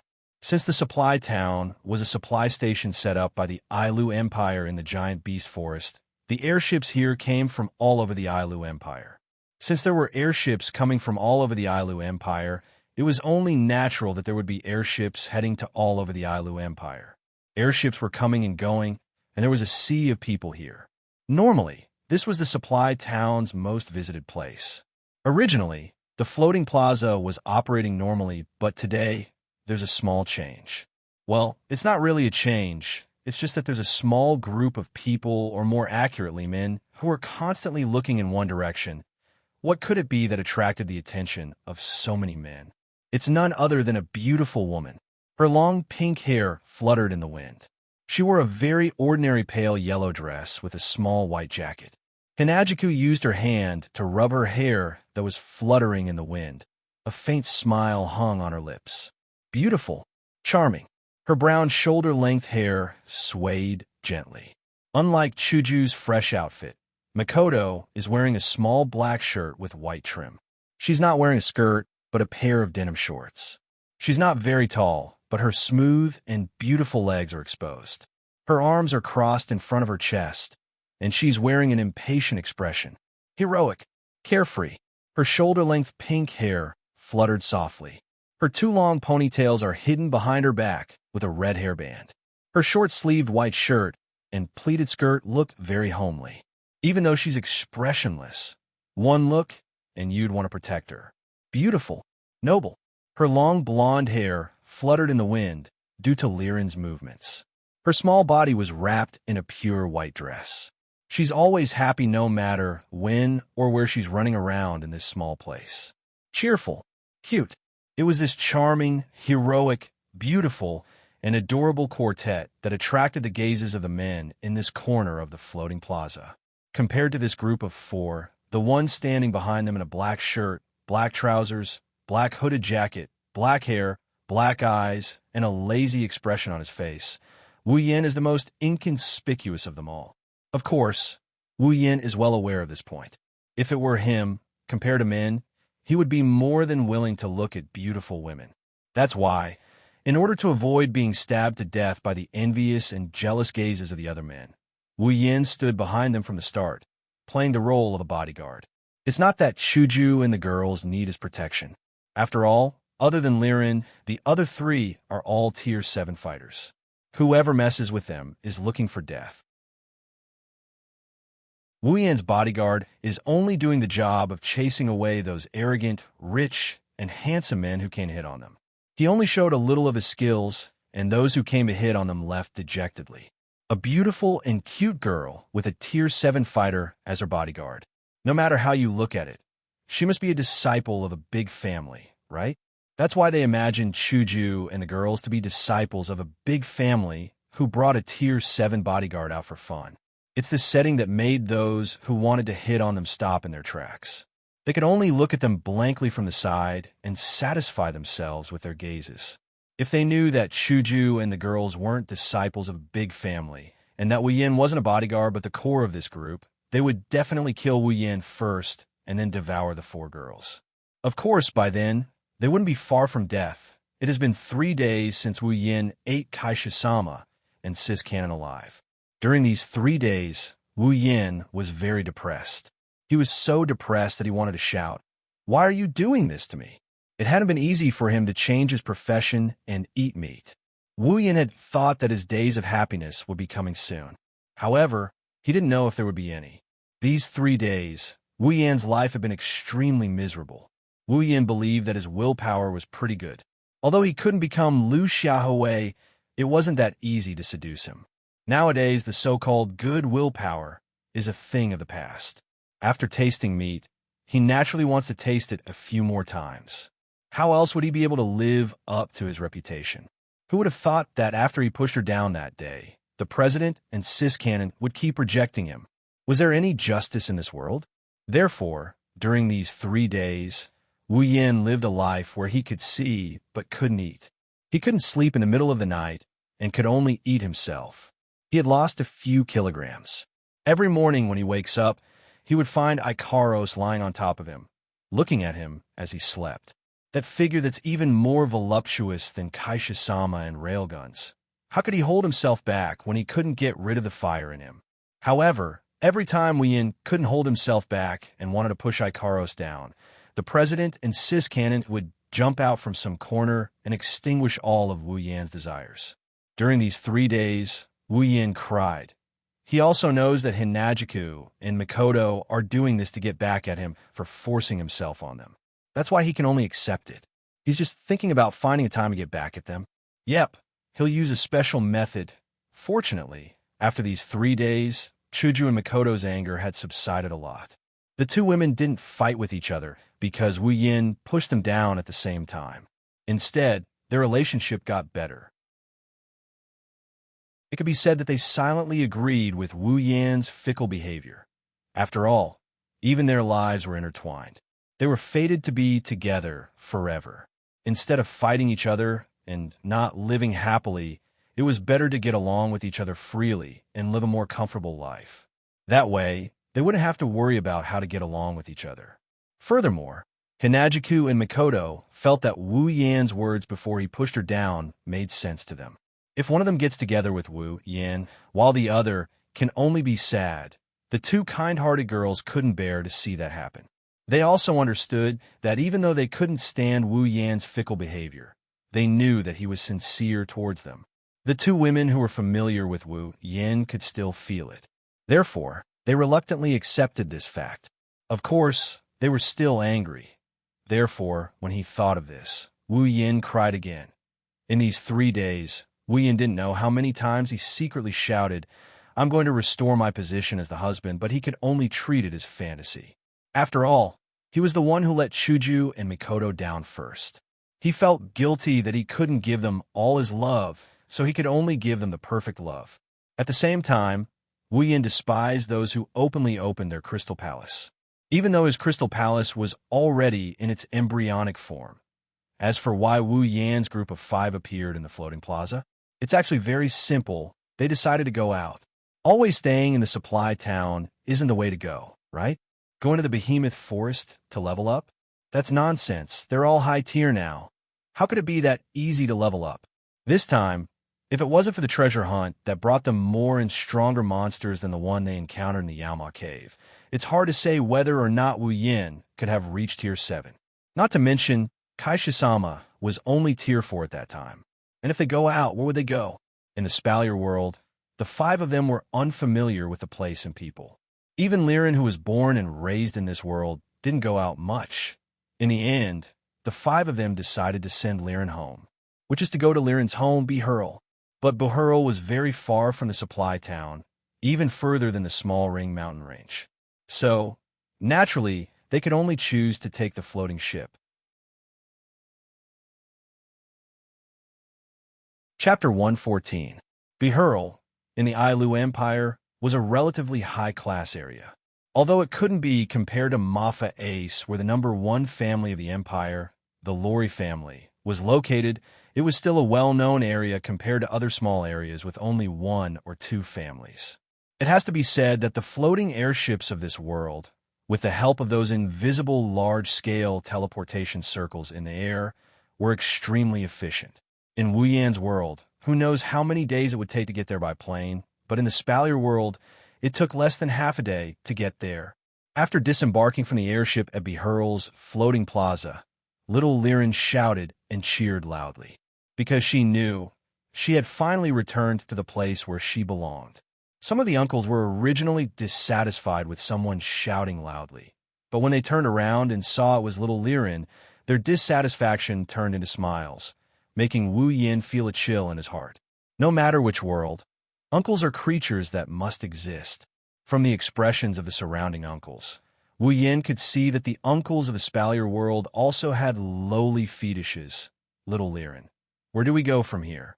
Chuju held little Liren's hand, squatted down, and smiled at her. Seeing little Liren's happy expression, Chuju couldn't help but smile as well. Who would have thought that such a beautiful president with a smile on her face would refuse to get on the floating airship due to her fear of heights when they were resupplying the town? If it wasn't for Wu Yin, who couldn't stand it anymore, in exchange for a stabilizing item from the system, the president would have suggested that they walk to Behurl. Hearing Chuju's words, little Liren was distressed. Although she was born in this place, she rarely went to places far away. So in this relatively large Behurl, there were many places she hadn't been to. And Behurl's floating plaza was a place she hadn't been to before. Her little head shook nonstop, trying to remember the location of her home. Her little eyes darted around, trying to remember the floating plaza's location in Bihurl. In the end, little Liren lowered her head. Woo-woo, Liren doesn't know where to go either. Chuju helplessly stroked little Liren's head. If that's the case, it seems like we can only take our time to find them. Ignoring the gazes of those who were jealous of him standing next to the beauties, he looked around, and after thinking for a bit, he walked in front of the crowd. Let's walk around first. Maybe we can find a place that the little girl is familiar with. That's true. Not sure if it's because Wu Yin said the word stroll, but other than Ikaros, Chuju, Mikoto, and Liren's spirits were lifted. Smiles spread across their faces, making Wu Yan's eyelids twitch. Walking on the street, Wu Yan's group still received 100% of the attention. But this time, Wu Yan didn't ignore their gazes. He thought it would be great if someone could recognize little Liren. However, Hinajiku and the other two seemed to have forgotten about finding a house. They were all looking around at the various shops and stalls, occasionally pointing at certain items with bright smiles on their faces. Wu Yan couldn't help but sigh. Women, Ikaros was the only one who stayed by Wu Yan's side. She scanned the surroundings to see if there's anyone or anything that could threaten Wu Yan. Wu Yan couldn't help but ridicule her again. After walking for who knows how long, Wu Yan felt like he was about to run out of oil. Finally, Chuju spoke up. I'm a bit tired from walking. Let's find a place to sit. Straightening his back, Wu Yan came back to life, pointed at a restaurant, and said with a smile, There's a restaurant over there. Let's go there. Then, without waiting for Chuju and Mikoto to reply, he walked over in big strides, as if afraid that Chuju would refuse. The two adults and one child couldn't help but laugh and followed him. This otherworld's restaurant doesn't look any different from our academy cities.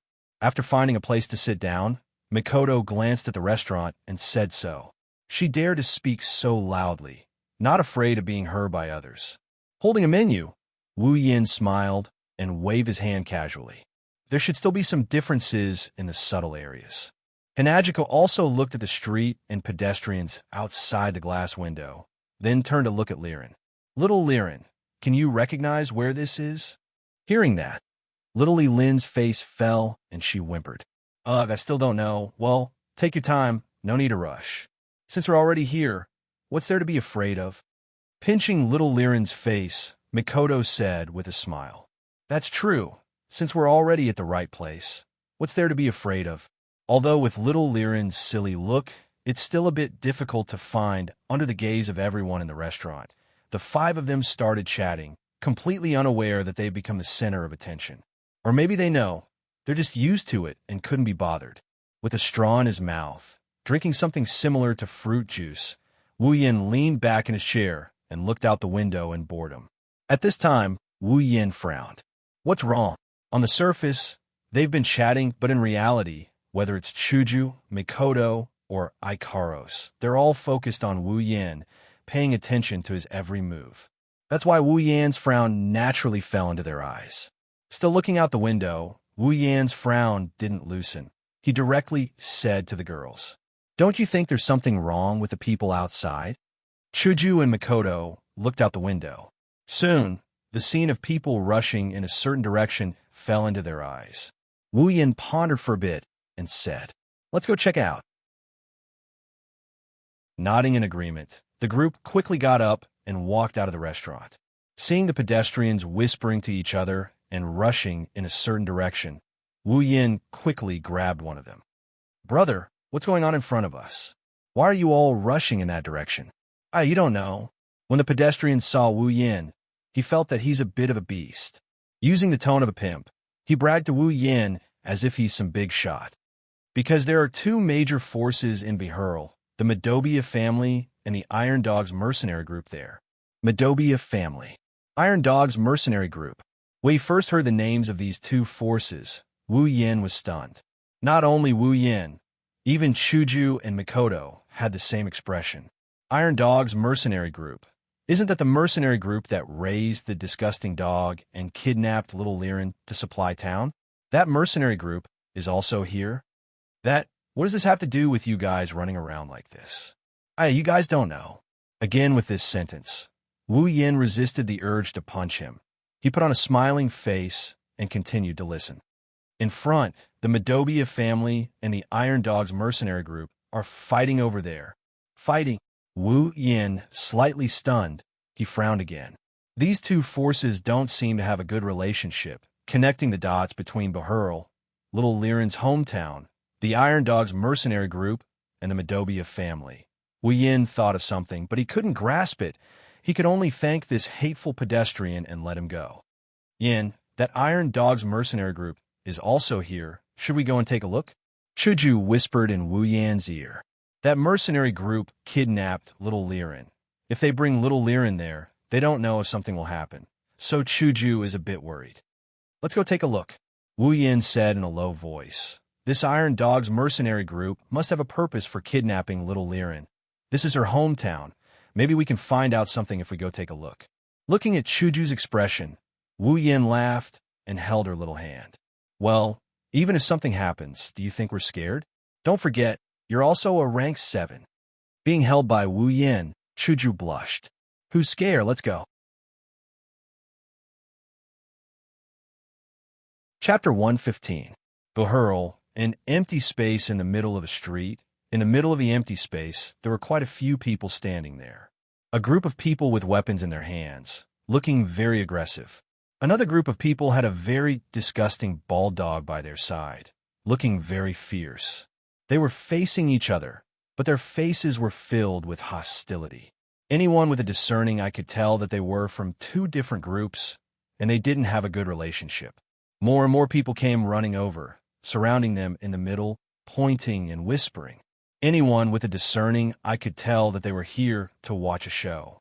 At the very front of both groups, there was a person standing at the front. From the looks of it, he should be the leader. One group's leader was a young lad, while the other group's leader was a middle-aged man with a bald dog. At this time, the young leader spoke. Tigray, if you don't hand over our young miss today, we will not let this go. Hearing that, the middle-aged man with the dog called Tigray couldn't help but laugh out loud. His laughter was full of mockery. He looked at the young leader and sneered. Who do you think you are to say that to me? Gray would be the one to do it, but with a little guard like you, do you believe that if I kill you, Gray wouldn't even have a word of complaint? The young leader tightly gripped the sword in his hand, fiercely gritting his teeth, then firmly said, As long as I can save our young miss, I, Della, am willing to die. Aya, so touching, so admirable, poo. Spitting a mouthful of saliva on the ground for his dog to lick, Tigray waved his hand. The people behind him all took a step forward, including their dogs. Just based on what you said just now, I can kill you. Which eye of yours saw your young miss in my hands? How dare you slander me? I'll kill you right now. Oomph. As long as you're in Bahurl, who doesn't know that the leader of the Iron Dog's mercenary group, Tigray, hates our patriarch Gray to the bone. Every day, you're thinking of swallowing our Madobia family. Other than you, who else would have ideas about our young miss? Hearing Della's words, Tigray's face turned gloomy. Originally, he was afraid that the Madobia family would come knocking on his door, so he wanted to let this kid go, but he didn't expect this guy to be so ungrateful. That guy is dead for sure. A mercenary beside Tigray looked at Della and gloated. He actually dared to touch Commander Tigray's scar. Now, even if Madobia's patriarch comes, he won't be able to save him. Of course, this sentence was just a bluff. His companions standing beside him all knew this, but they were also sure that unless the Gray family head came, the kid in front of them wouldn't be able to escape. Tigray looked at Della and said coldly, Since you're courting death, I'll fulfill your wish. Everyone has one. Yes. Since you dare to slander me, no matter what, I am still a company leader. If I don't kill you, wouldn't anyone else be able to climb on top of my head? Where would the dignity of my Iron Dog's mercenary company be? Let's see what Gray can do to me. Tigray still said this in a dignified manner. It seems like he's still afraid of that so-called Gray family head. After he finished speaking, he waved his hand. Kill him. Just as the Iron Dog's mercenary group was about to make their move, a wave of messy footsteps came from the side. Even in such a crowded place, the sound of footsteps could still be heard clearly. Just by listening to it, one could tell that there were definitely a lot of people. Tigray obviously heard it as well. He hurriedly yelled, "Stop!" and looked towards the source of the sound. He saw that the surrounding people opened up a path. Then, a strong middle-aged man walked in with a group of people. Seeing this person, Tigray's face sunk while Della's face was filled with joy. Patriarch.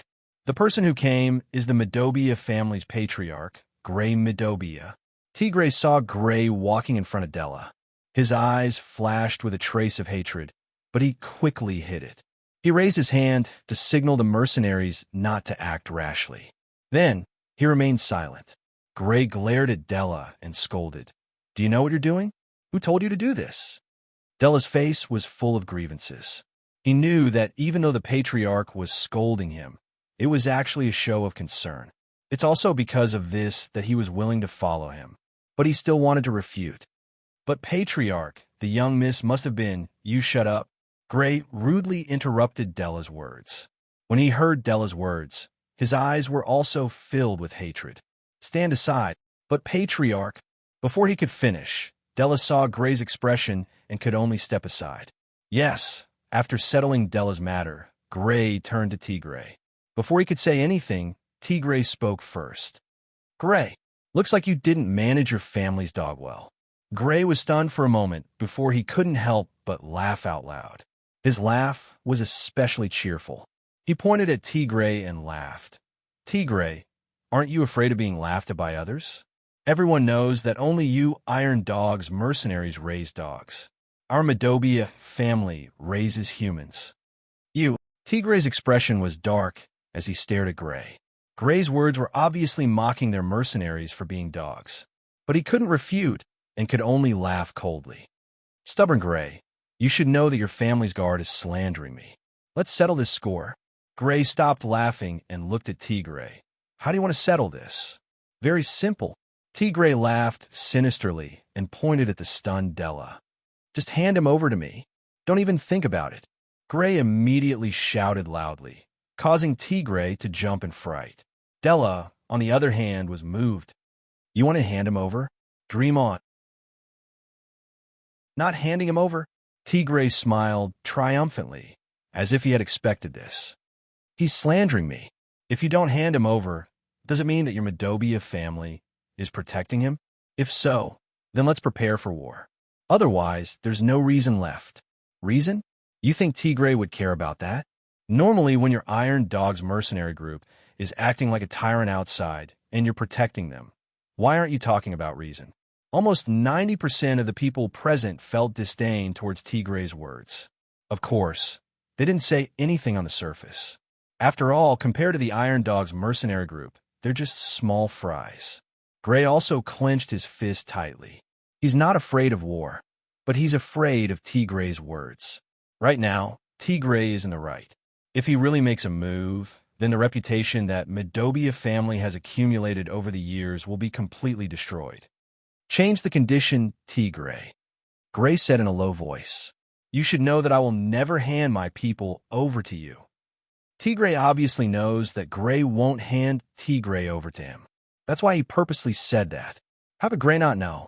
When he heard Gray's words, Tigray laughed and pointed at Gray.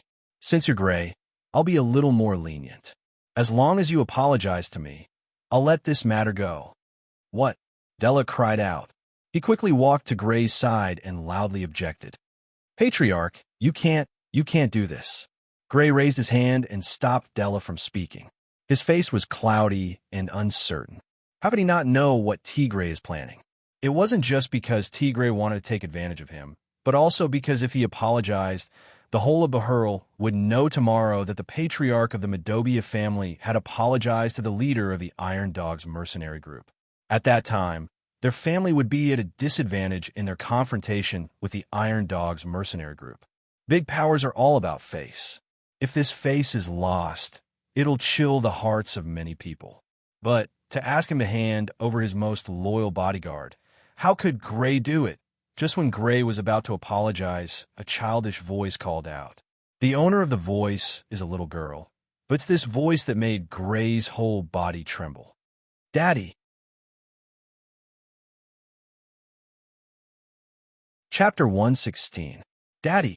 In a huge arena where a storm was brewing, time seemed to stop for 2 seconds when this tender voice rang out.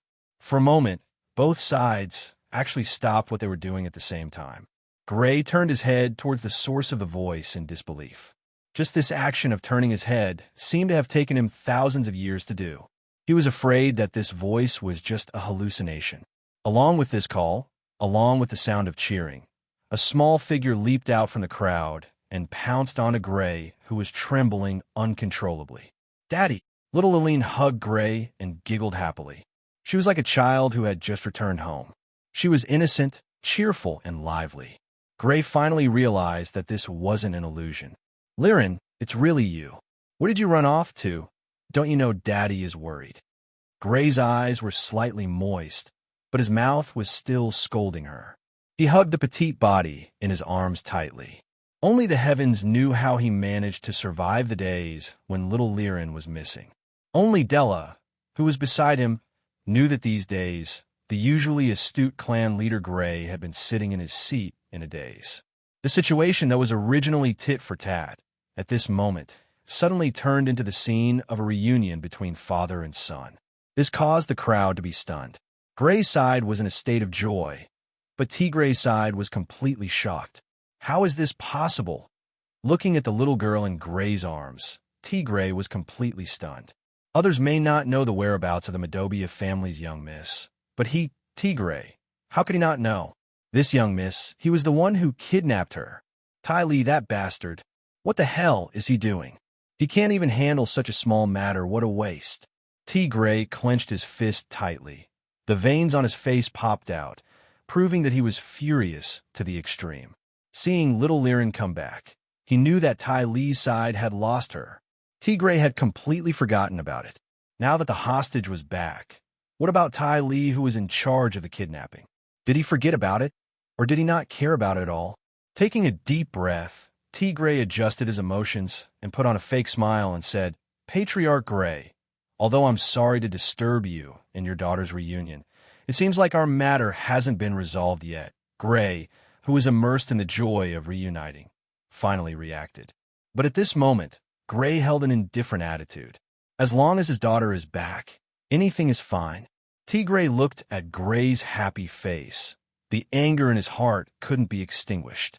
The plan failed. Gray was happy, so of course he wouldn't be happy. Gray, now that your daughter is back, it's good that I'm innocent. Our Iron Dogs mercenary group wouldn't kidnap someone and then release them, right? Your subordinate has slandered me. If you don't give me an explanation, I will not let this matter rest. Even if the final plan failed, Tigray still intended to bite Gray. Hearing this, Gray put down the little Liren in his arms and stood up to face Tigray. Okay, I'll apologize now. Apologize? Tigray laughed out loud. His laughter was especially ear-piercing, but the anger hidden in his laughter was heard by many people present. A portion of the smart ones had already guessed the cause and effect of this matter, including Gray. As his laughter faded, Tigray raised his weapon and pointed it at Gray and viciously said, I, the dignified leader of the Iron Dogs mercenary group, was slandered by a subordinate. You want to let this matter go with an apology? Then in the future, anyone can step on my head and let this matter go with an apology. Gray was stunned. Even the surrounding people were in an uproar. He was the one who said that he would apologize, and now he's the one who said that an apology won't let this matter go. This is obviously going back on his words. Tigray didn't care what others thought. He only knew that there was a fire burning in his heart. Now that the situation is in his favor, if he doesn't vent this anger, he won't be able to let this matter go. Tigray made a hand gesture, and the mercenaries behind him all took out their weapons. The dogs beside him also began to bark. No matter how you look at it, it's obvious that Tigray is trying to show off his strength. Tigray. Gray was also enraged at this moment. He yelled, Looks like you don't plan to let this matter go. Don't think that I, Gray, am easy to bully. Della, who was beside him, immediately raised his dochi. Previously, because of him, the patriarch almost lowered his head to that despicable person. Della was also furious. At this moment, The one who dared to say that he wants to make a move the most is him. The soldiers on both sides also raised their do chi. A few mages also began to raise their magic. The group of saber-toothed hounds also arched their bodies, ready to pounce at any moment. Just as the two sides were about to engage in a fight, little Liren shrunk her head back in fear.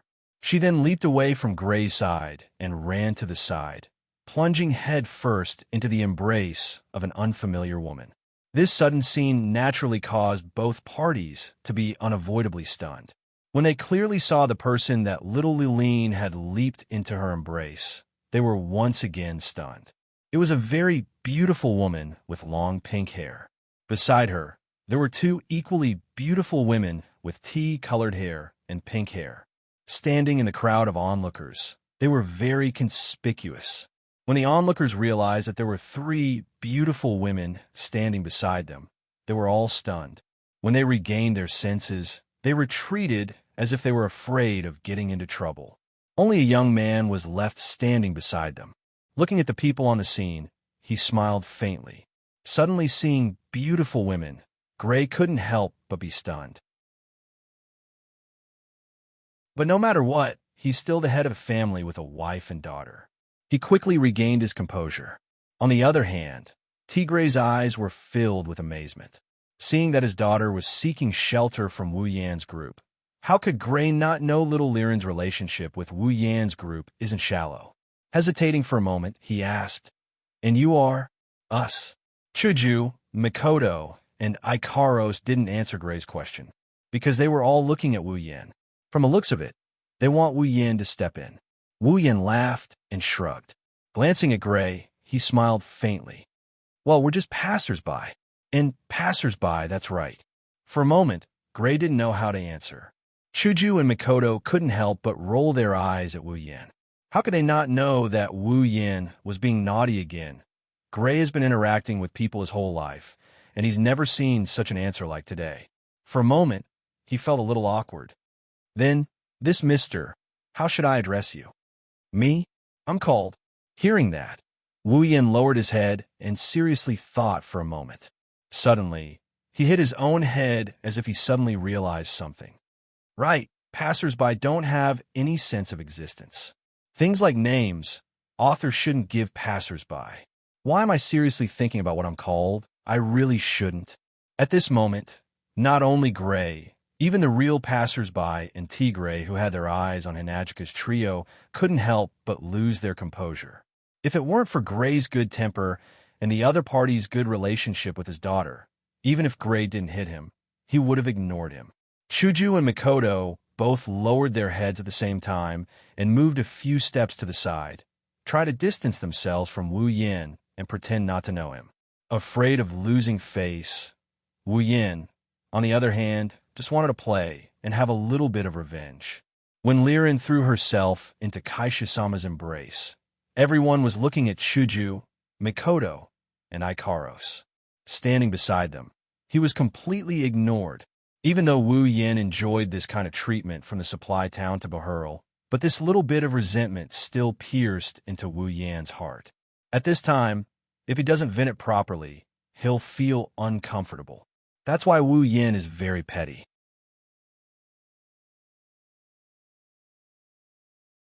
Chapter 117. Maybe she's unhappy that Wu Yan bullied her papa. Liren lifted her head from Hinajika's embrace and looked at Wu Yan before saying in a sweet voice, "Oni-ai-chan, don't bully my papa, okay?" Hearing that, the surrounding passers-by couldn't help but laugh. This situation is indeed a bit like that, to the point that Gray's expression is one of awkwardness. Wu Yan shrugged, putting away his mischievous thoughts, and smiled at Gray. "It's just a joke, don't take it to heart. My name is Wu Yan, beside me are my wives." "Greetings, clan head Gray." "Wives." As soon as the words left his mouth, someone shouted in disbelief. There were a lot of people, including Midobia's and Iron Dog's mercenaries. "You." Chuju and Mikoto's face instantly turned red, but they couldn't refute it. After all, it was only a few days ago that they were pushed down. But in front of so many people, calling themselves as wives or whatnot, the shy Kaisha-sama and Sis Cannon couldn't wait to find a place to hide. Looking at Wu Yan's calm face, they gritted their teeth. Of course, from their flushed cheeks, it's obvious that they're more than willing to do so. In their shyness, Chuju and Mikoto forgot that the so-called beside me are my wives. This beside me also includes Ikaros, of course. Compared to the blushing Chuju and Mikoto, Ikaros' expression didn't change at all. But if someone were to look closely, they'd notice that there's a ripple of emotion in Ikaros' eyes. As for the surrounding passers-by and the subordinates of the two factions, they're completely Spartan, looking back and forth between Chuju, Mikoto, and Ikaros, and then looking at Wu Yin, who doesn't look too common, but at least he's the type that wouldn't attract too much attention if thrown into a crowd. Everyone's a little confused. This, no matter how I look at it, it doesn't look like it. However, the three women standing beside him did not refute him. Instead, they even had a bashful look on their faces. It was clear that they acknowledged Wu Yan's words of wife. Therefore, they were jealous. They were envious. They started to hate him. Feeling the envious and jealous gazes of the people around him, Wu Yan curled his lips in disdain. Not to mention how many gazes he had received along the way, he had already reached the realm of being able to ignore them. He himself was also clear that a winner in life had to be baptized. The baptism of gazes was the most superficial kind. It was not like he was going to burn it. What was this brother afraid of? While everyone was silent, Gray laughed heartily and said to Wu Yan, "Young man, your fortune is not bad, Each of your wives are so charming and alluring. It's the envy of others."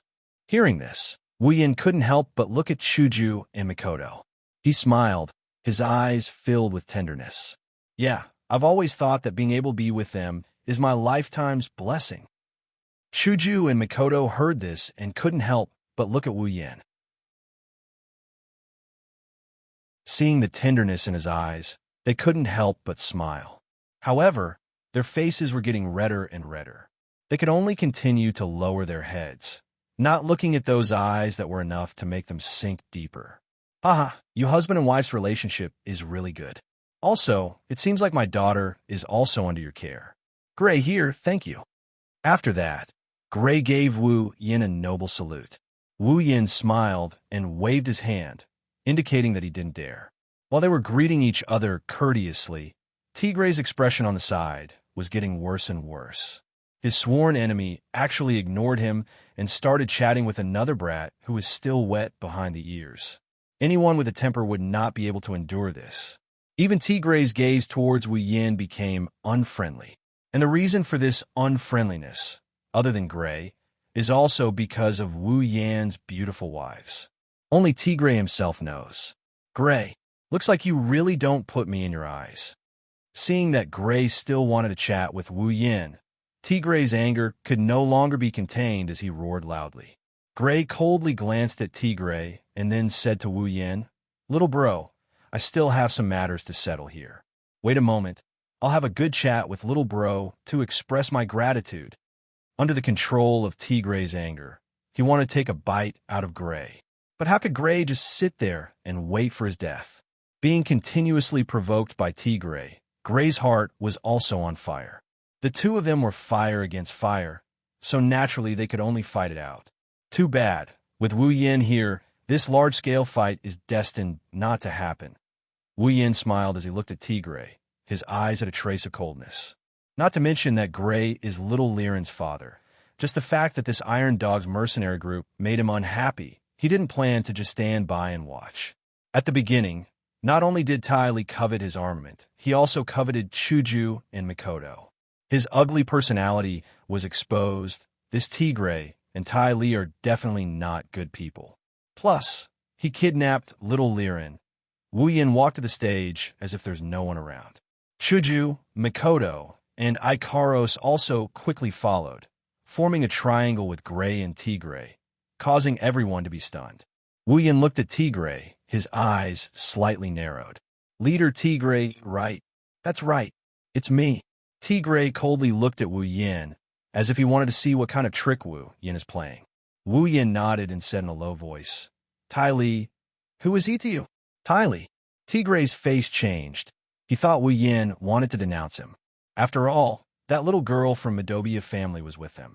Then, it's very likely that it was Wu Yan's group who saved her from Tai Li's hands. But there's no proof. What can Gray do to me? You're just a kid. What can you do to me? Tai Li is my little brother. Oh, is that so? Wu Yan smiled. Just when Gray thought he was going to expose him, Wu Yan's tone changed. Leader Gray, did you know? Wu Yan looked at Gray with a smile. Then his face suddenly darkened and said in a low voice, "Your good little brother once had ideas about my wife." Everyone present was slightly startled. They looked at Gray in surprise, but Gray only laughed loudly and said, "Oh, and then? What do you want? You want to team up with Gray to deal with me?" Gray's face darkened. He coldly said, "Young man, don't be too impulsive. You should know there are some muddy waters that you can't get involved in." Wu Yan was startled, then laughed again. His laugh was exceptionally happy and cheerful, but there wasn't a trace of smile in his eyes.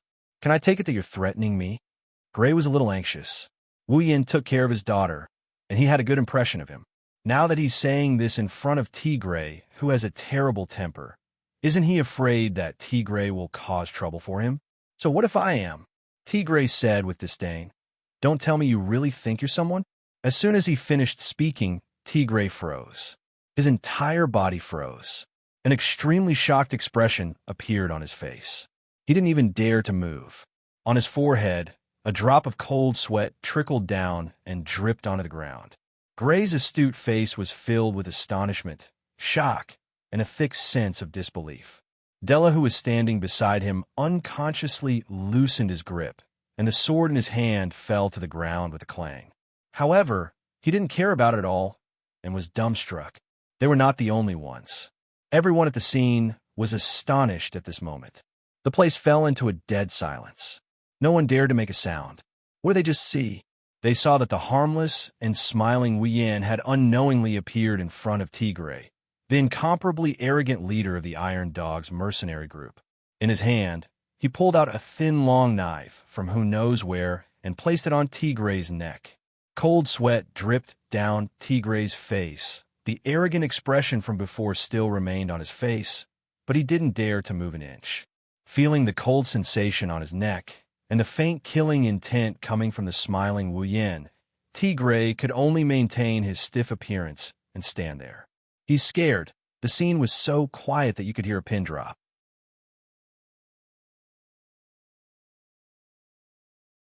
Chapter 118.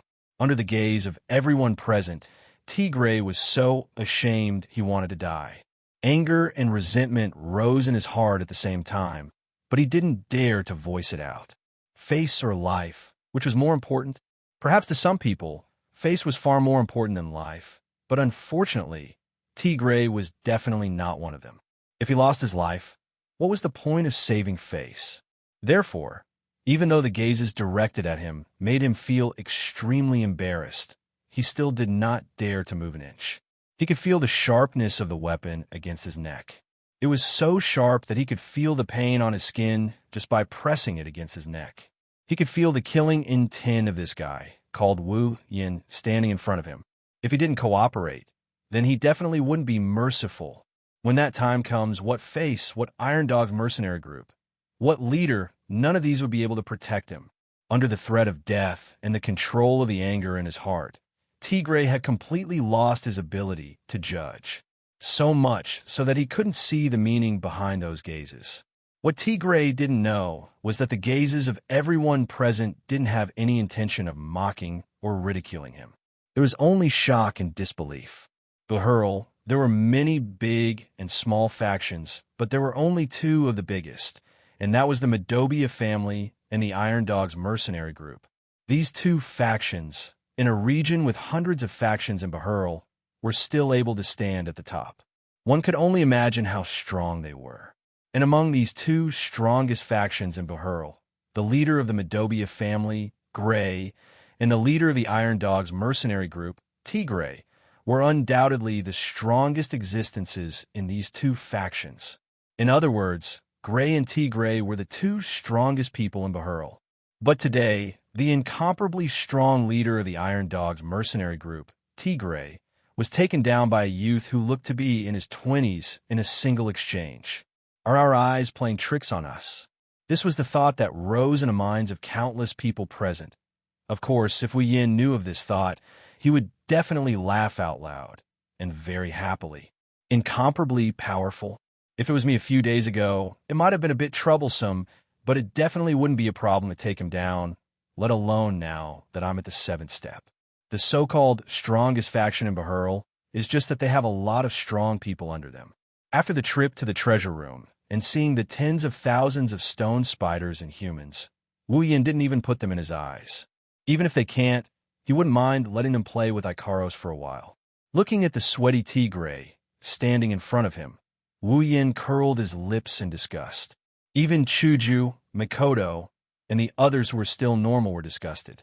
Just a moment ago, he was still so arrogant. But now, with a knife on his neck, his performance was so unbearable. Sure enough, with such an elder brother, there would be such a younger brother. If the upper beam is not straight, the lower beam will be crooked. Those who came from the same nest were really not good people. Commander. Recovering from their shock, the group of mercenaries behind Tigray finally realized what had happened. They held their weapons in their hands as they cried out in alarm, accompanied by the barking of the sharp-toothed hounds. Don't act rashly. Tigray hurriedly shouted at the mercenaries behind him. Hearing their commander's words, the mercenaries could only take a few steps back, helplessly accepting the fact that their commander was being held hostage. Commander, hang in there. We're coming to save you.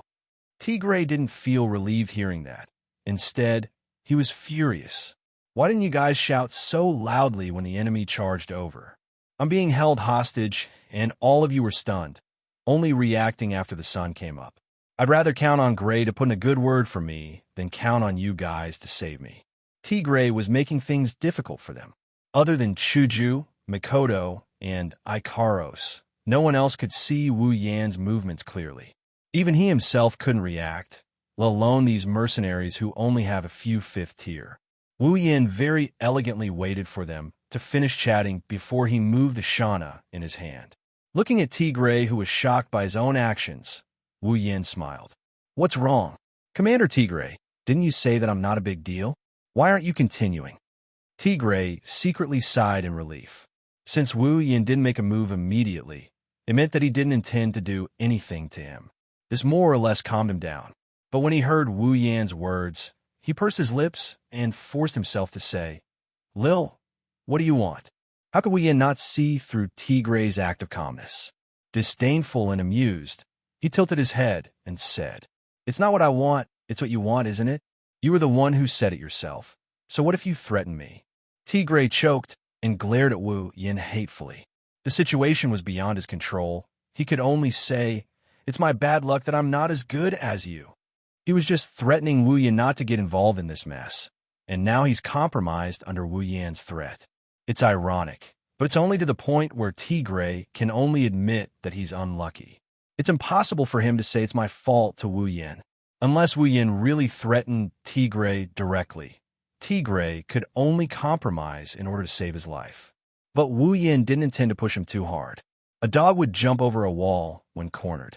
This dog-rearing mercenary group must have understood this principle. Wu Yan smiled and waved his empty hand at Tigray. This casual gesture made Tigray feel strangely angry. Tigray suppressed the anger in his heart and said sullenly, Can you let me go now? Wu Yan nodded indifferently and looked at Tigray's face. I didn't intend to offend Commander Tigray. It's just that Commander Tigray said he wanted to see what kind of person I am, so I showed a few moves. Please don't take offense. Tigray was furious. He felt that he wouldn't be able to sleep tonight. He was angry every day, but he'd never been as angry as he was today. Plus, he couldn't vent his anger like he usually did. Then, Wu Yan suddenly acted as if he suddenly realized something and continued. Oh, right. There's also that good brother of yours. You don't have to go look for him. Even if you go look for him, you'll probably only find his corpse. You killed him? Tigray cried out involuntarily. Wu Yan laughed mockingly. Ah, yes. He had designs on my wife. If I didn't kill him, Was I supposed to keep him around and waste food? You? Tigray gritted his teeth and stared at Wu Yan. All he saw was Wu Yan's cold gaze. He could only turn his head dejectedly. If he died, then he died. He failed the mission, so he was just a piece of trash. Seeing that Tigray didn't intend to pursue his brother's death, Wu Yan's mocking smile became even wider. As expected, both brothers were animals. Removing Xianxia from Tigray's neck, Tigray immediately channeled his Do Chi and jumped back, as if he was afraid that Wu Yan would come put a blade on his neck again. Wu Yan turned a blind eye to it. He lifted Xianxia and twirled his blade around before walking back to Chuju and the others. Looking at Wu Yan's back, Tigray wanted to sneak up and kill him countless times. However, Wu Yan's ghostly figure made him not dare to act rashly. He could only suppress the killing intent in his heart and roar at the mercenaries behind him. "Let's go." The Iron Dog's mercenaries slowly retreated. The bystanders were afraid of touching the fire. Plus, there was no good show to watch, so they scattered like birds and beasts. Wu Yan brought Chuju and the others to Gray's side. Looking at Gray, who still hasn't recovered from the series of events, Wu Yan was speechless. "You're still the head of a tribe. Can't you adapt a little?" Of course, Wu Yan didn't know how it felt to have your lifelong enemy taken down by a 20-something-year-old youth in an instant. If it was someone else, perhaps they would be even worse than Gray.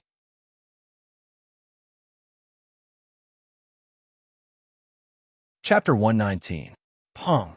Damn it. Damn it. That little bastard. How dare he? Damn it. Bitter curses resounded throughout the Iron Dog's mercenary group's office, followed by the sound of objects shattering and falling to the ground.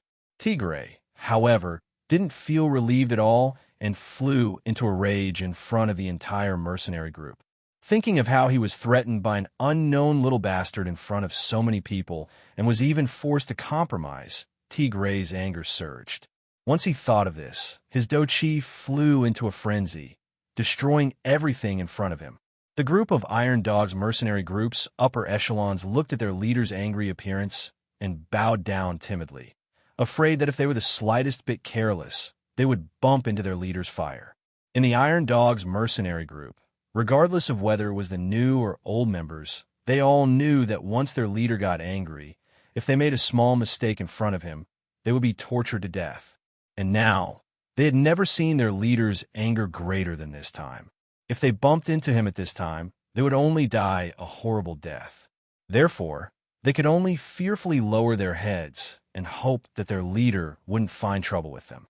Once again destroying a table in a powder, Tigray's face was gloomy as he panted heavily. Once he saw the cowering appearance of the people below, his anger rose again. "You bunch of rice buckets. None of you are useful.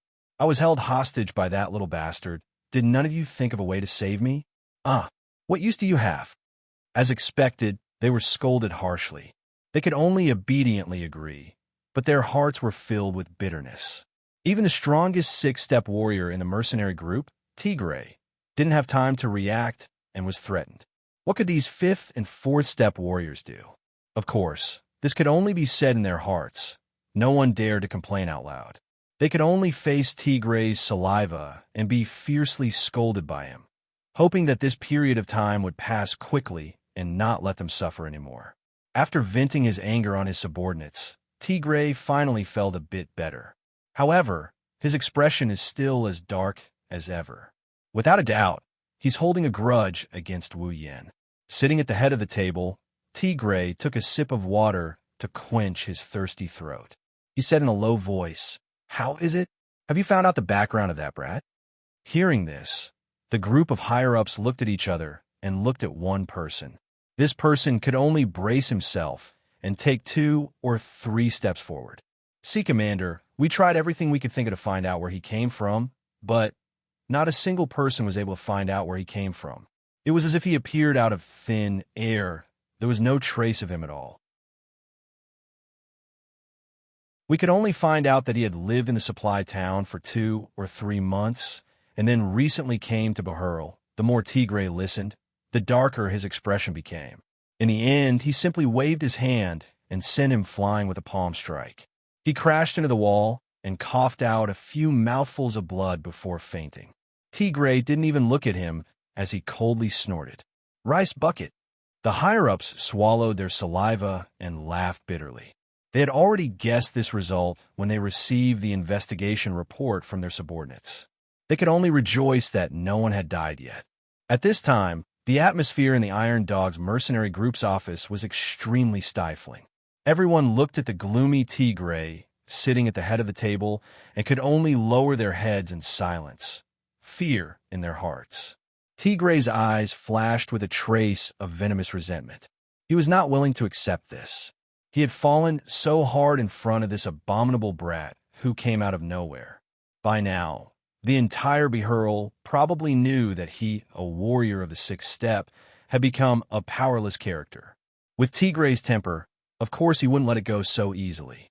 If he didn't vent this anger, he felt that he would never be able to eat or sleep well for the rest of his life. But what could he do? Even if he was furious, he had to admit that he hadn't discovered the opponent's strength. He had been taken down in the blink of an eye. From this, it could be seen that the opponent was definitely stronger than him. Tigray was confident that even if a peak 6th rank warrior was in front of him, he would still have the confidence to fight him. He himself was only a little bit away from the peak 6th rank. And since the opponent could take him down in an instant, even if he had been careless in the opponent's sneak attack, there was no doubt about the opponent's strength. Then, that brat was most likely a 7th rank warrior. Tigray's face turned extremely ugly at this thought. He didn't want to admit that a 20-something-year-old had actually reached the level he himself hadn't reached yet. But he had to admit that to be able to take him down in an instant, a 6th rank warrior was definitely impossible. It could only be a 7th rank. 7th rank. Why couldn't a 20-something-year-old 7th rank warrior's origin be investigated? To be able to reach the 7th rank at such a young age, it was impossible for him to be unknown in the Ailu Empire. Why? If he was a descendant of a big family, then it was impossible for him to not investigate his origin. How many of the children from the big families could reach the 7th order at such a young age? Now that there was such a genius in their family, they couldn't wait to push him out and fiercely promote him to strengthen their family's reputation, expand their influence, and expand their sphere of influence, developing and growing stronger. Therefore, Tigray concluded that the opponent was definitely not someone from a big family. Not someone from a big family? Then he must be a commoner.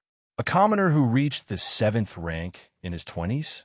Tigray felt that it was inconceivable. But other than this explanation, there was no other explanation. Tigray could only accept this fact. But even if he was a commoner, to have such talent, it was impossible for him to be unknown. He needed to gain experience. He needed to travel around.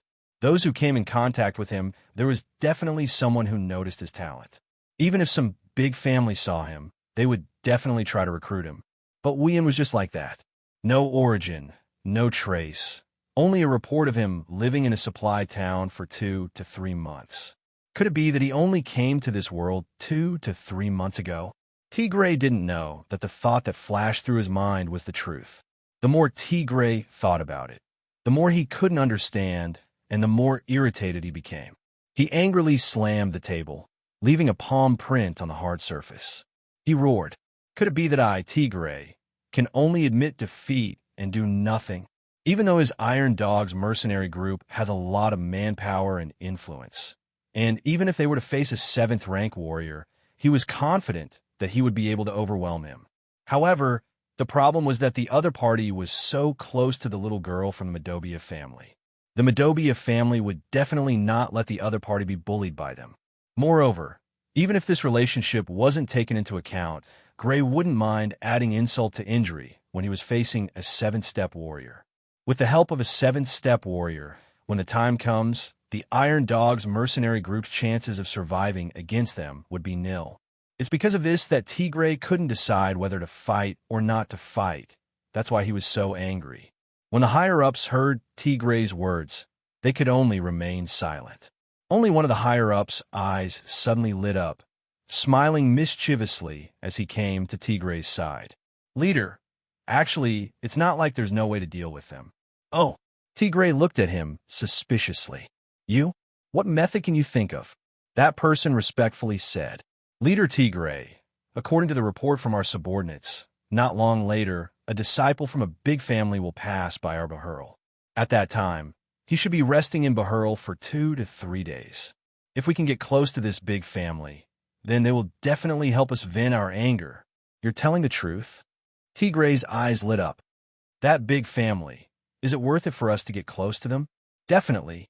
Leader, the opponent is our Ailu Empire's #1 family, the Lori family. Lori family.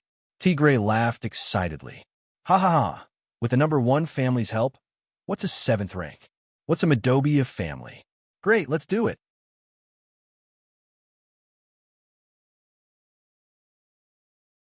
Chapter 120. Just when the Iron Dog's mercenary group was happy that they found a way to deal with Wu Yin and the Madobia family, a sneaky silhouette appeared in the Madobia family. It was already nighttime. There were people patrolling everywhere in the Madobia family. However, this silhouette seemed to have entered a deserted area, dodging one patrol after another with extreme speed and hiding in the shadows. Very quickly, he arrived at a room not far from the Madobia family. Hearing the faint sound of breathing coming from the room, he smiled with satisfaction and walked out from the shadows. If the patrolling personnel saw this person at this time, they would definitely be surprised. Because this person was the young warrior that the patriarch of the family solemnly invited today to save the young miss of the family. That's right, this person is Wu Yin. Today, after being in the limelight and intimidating the feared leader of the Iron Dog's mercenary group, Wu Yin came to the Madobia family under the invitation of Gray, who was still in disbelief. After explaining why little Liren was with them, Gray was furious on the spot and declared that he would not let the Iron Dog's mercenary group off so easily. Moreover, he was deeply grateful to Wu Yin's group. Especially after finding out that Wu Yin is a Tier 7, Gray became even more happy. He's happy that his daughter is acquainted with such a strong and talented individual.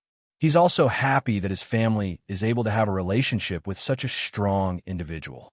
Of course, Wu Yin is the only one who exposed his strength. Hanajiku, Mikoto, and Ikaros didn't, so they were treated like normal people. Otherwise, if Gray knew that there was a 7th-stage and 2 8th-stage warriors on his side, he would definitely pinch his thigh until it turned blue. After that, Wu Yin, Chuju, Mikoto, and Ikaros stayed at the Madobia family's residence under Gray's persuasion and little Liren's tearful pleading. As for why Wu Yin would sneak out in the middle of the night, that would require a good explanation. This was because Wu Yin wasn't here to steal, nor was he here to steal information, nor was he here to assassinate someone. Since the Madobia clan didn't do anything to offend him, he naturally wouldn't do anything. The reason why he sneaked in was because he wasn't here to be a thief or an assassin. He would never harm the people in the room, because the room in front of him is Mikoto's room. Sneaking into Mikoto's room in the middle of the night, what he wants to do, that's Sima Zhao's intention, everyone knows. Other than being a rapist, what else could he be doing here? It was also hard on Wu Yin. After eating meat, he was restrained. He had just gotten rid of his virgin identity. No matter what, Wu Yin did not want to stay in a room alone. It's been 3 to 4 days. Kaisha-sama and Sis Cannon shouldn't be that angry anymore, right? Plus, this was someone else's house. They would definitely be restrained, afraid of waking up unrelated people. Wu Yin's chances of success were still very high. As for why he chose Sis Cannon and not Kaisha-sama, simple, because Kaisha-sama and little Liren were the closest, so she was asked to sleep with her. Since Kaisha-sama went to sleep with little Liren, then Sis Cannon would naturally sleep with him. Holding the door handle with familiarity, he activated his power. The door opened at the same time as lightning flashed. Wu Yin sneakily looked around before entering the room like a rapist. Who is it? Just as Wu Yin entered the room, a delicate voice called out. However, the voice was soft and weak. Compared to the shouts of people who had discovered a rapist, it was filled with shyness. Wu Yin jumped in fright. He thought he made sure to minimize the sound of his footsteps. Even a Tier 8 Mikoto would have to wait for him to get close to her before noticing him. How did he get discovered as soon as he came in? And that soft voice, no matter how you listen to it, it sounds like she's shy. Did Sis Cannon know I would come? Of course, Wu Yin did not know, because he had the same superpower as Mikoto. Even the electromagnetic waves he emitted were the same as Sis Cannon's. Thus, the moment she entered the room, Mikoto found another individual who has the same electromagnetic waves as her. Other than the sisters that Wu Yin mentioned, the only other person who has the same electromagnetic waves as her is Wu Yin, who has the same superpower as her. As mentioned before, Sis Cannon is smart enough to know what Wu Yin is up to by barging into her room in the middle of the night. Thus, due to her shyness and the fact that she's afraid of making too much noise, she changed her tone to a softer one. Wu Yin could not figure it out, so he threw it away and walked towards Mikoto. "It's me, Mikoto. What are you doing here? Hurry up and get out." She knew what he came here for, but it's precisely because she thought of it that Mikoto got so shy that her face turned red. She shrunk her body further into the bed as she purposely yelled at him with a stern voice. Wu Yin looked at the shy Mikoto and felt a surge of excitement. As expected, "I am a pervert," after lamenting in his heart. Wu Yin walked over with a grin and sat beside the bed, looking at the blushing Mikoto. "Mikoto, what do you think I'm here for? Is your head filled with that kind of stuff? This is someone else's house. She just lost her virginity 3 days ago, which means this is Mikoto's second time." Sunder Sis Cannon naturally couldn't get used to Wu Yan's teasing no matter what. Besides, this is someone else's house. How could she get used to it? However, Wu Yan had made up his mind to ignore Sis Cannon's words. Looking at Mikoto's bashful face, Wu Yan could no longer hold it in. Mikoto screamed in surprise as he flipped her over and pressed her under his body. Caught off guard by the sneak attack, Mikoto felt the weight on her body and her whole body soften. Stop! Stop! Don't! Wu Yan chuckled and ignored Sis Cannon's pleas, blocking all her words with one action. Ugh! Although it was not the first time she kissed Wu Yan, Mikoto still felt dizzy. She could feel her tongue being captured quickly. She could only make ugh sounds, forgetting all about her superpowers and subconsciously acknowledging Wu Yan's actions. Wu Yan did his best to carry out his task. Tears were streaming down his face. Finally, there is meat to eat. Very quickly, under Mikoto's feeble resistance, Wu Yan took off all of Sis Cannon's clothing and stripped her down like a little lamb. Then, under her feeble resistance, he caressed her soft breasts and started massaging them. Ugh! Ugh! Mikoto couldn't help but moan when her private parts were being grasped. She was so embarrassed that she wanted to die. She could only raise her hands to cover her face, but her moans continued. Wu Yan practiced Tai Chi on Mikoto's body while taking off his own clothes. He smiled and teased. "Mikoto, did you notice that this part of yours is a little bigger?" Really? Mikoto discreetly put down the hand that was covering her face. She blushed and asked in a small voice. Looks like Wu Yan's words gave her a pleasant surprise. Looks like all girls care about their size, especially flat-chested girls like Sis Cannon. Although, no matter the size, Wu Yan likes them all the same. Of course, it's all thanks to me. Wu Yan tried his best to recommend himself. So, we should do this more often. That way it can become bigger. Who wants that? To become bigger. Ugh. I don't want to. Ugh. Do it with you. Ugh. You're not being honest. Wu Yan reached a hand under Mikoto's body, and the sound of water could be heard. Your body is more honest than you, Mikoto. No. Mikoto pleaded weakly. Then, she felt Wu Yan enter her body forcefully. She moaned softly and immersed herself in the pleasure that Wu Yan brought her. The night is still long.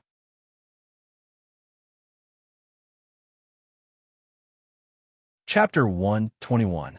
On this day, there were quite a number of people standing at the entrance of the Madobia family. There were both men and women among these people, but the aura on their bodies was quite strong. It was obvious that without exception, all of them had unique skills and were either warriors or mages who had achieved success in their cultivation. There are 4 people, 2 men and 2 women, standing in front of these people.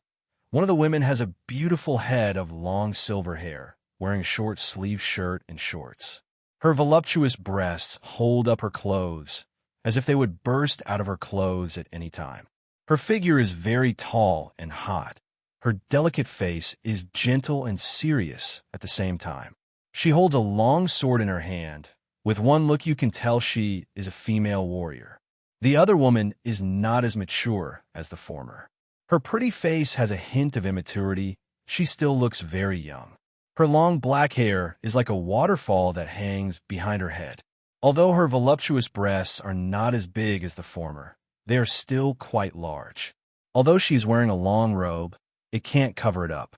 Both women are equally beautiful. As for the man, he is wearing a magician's robe, standing behind the two women. His handsome face also has a hint of immaturity. He also looks very young. However, his eyes are on the black-haired woman in front of him.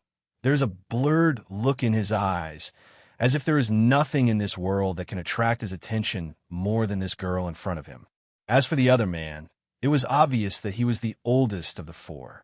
Compared to the three who were still in their youth, this man was a middle-aged man. His appearance was not considered ugly, but there was a trace of viciousness between his eyebrows, which greatly ruined his image. Moreover, he had a bald dog by his side, which made him the one with the worst image among the four. And he is Tigray. If Wu Yin was here, then he would realize that among the four leaders, other than the pretty boy, he knows the other three. The silver-haired, beautiful woman with a long sword is Fei Fei. The young girl with long black hair dressed as a magician is Wu Yan's first friend in the Spalier world, Lulu. At this moment, under the protection of a large group of people behind her, Lulu pouted her lips and puffed up her cheeks. She muttered something unhappily and did not restrain her voice at all. What is this? So many people are blocking my door. It's as if they're here to bully me. It's really uncomfortable. Hearing this, Fei Fei, who was standing beside Lulu, could not help but frown. It seemed that she was also rather unhappy with such actions. I don't like this kind of thing either. Hearing Lulu and Fei Fei's words, the young man standing behind them could only helplessly say, I know that Miss Lulu and Miss Fei Fei don't like such big movements, but in any case, they did fulfill their duties as the host yesterday and treated us in every possible way. Since that's the case, it's only right for us to help them with a small request. Anyway, it's just a small family. If the two misses don't like it, it's fine if you don't participate. Ah, you said it. Lulu immediately said happily. Then I won't participate. That's only natural. At this moment, Tigray, who had been sneering at the Madobia family's door, finally spoke up. He walked in front of Lulu fawningly and smiled. Miss Lulu Plum is of noble status. Naturally, you can't act together with us servants. Originally, the Iron Dog's mercenaries thought that the one who came to Bahurl was just a small figure from the Lori family. Who would have thought that after seeing the person, they would be shocked to find out that the one who came was actually the only daughter of the Lori family, the daughter of the head of the Lori family. How is this a small figure? It's clearly a big deal. Thus, after the initial excitement, Tigray worked even harder to curry favor with Lulu. With this big tree, don't even mention the Madobia family. Even if there were 10 more, Tigray would not care. And if he was lucky enough to catch her eye, perhaps the Iron Dog's mercenaries would be able to make friends with the Lori family in the future. When that time comes, he would really have a meteoric rise. Tigray even thought about finding a young, promising, and handsome man to try and woo the beloved daughter of the Lori family. If he really succeeded, then wouldn't he be able to get whatever he wanted? Unfortunately, he could see that the pretty boy following the eldest daughter of the Lori family also had feelings for her. Thus, he temporarily put away those thoughts. After a few days of doing his best to curry favor and entertain, Tigray took the opportunity to ask Lulu and the others to help him deal with the Madobia family and Wu Yin. Since Tigray did his best to entertain them, the Lori family could not refuse. Moreover, the Madobia family was only a small family in their eyes. Thus, the young magician agreed. It seemed that other than Lulu and Fei Fei, he was the Lori family's #1 leader this time. Of course, when Lulu and Fei Fei heard about this, they were very dissatisfied. The two girls were not people who bullied others using their family's power. The two girls did not like to bully others using their family's power and influence to bully others.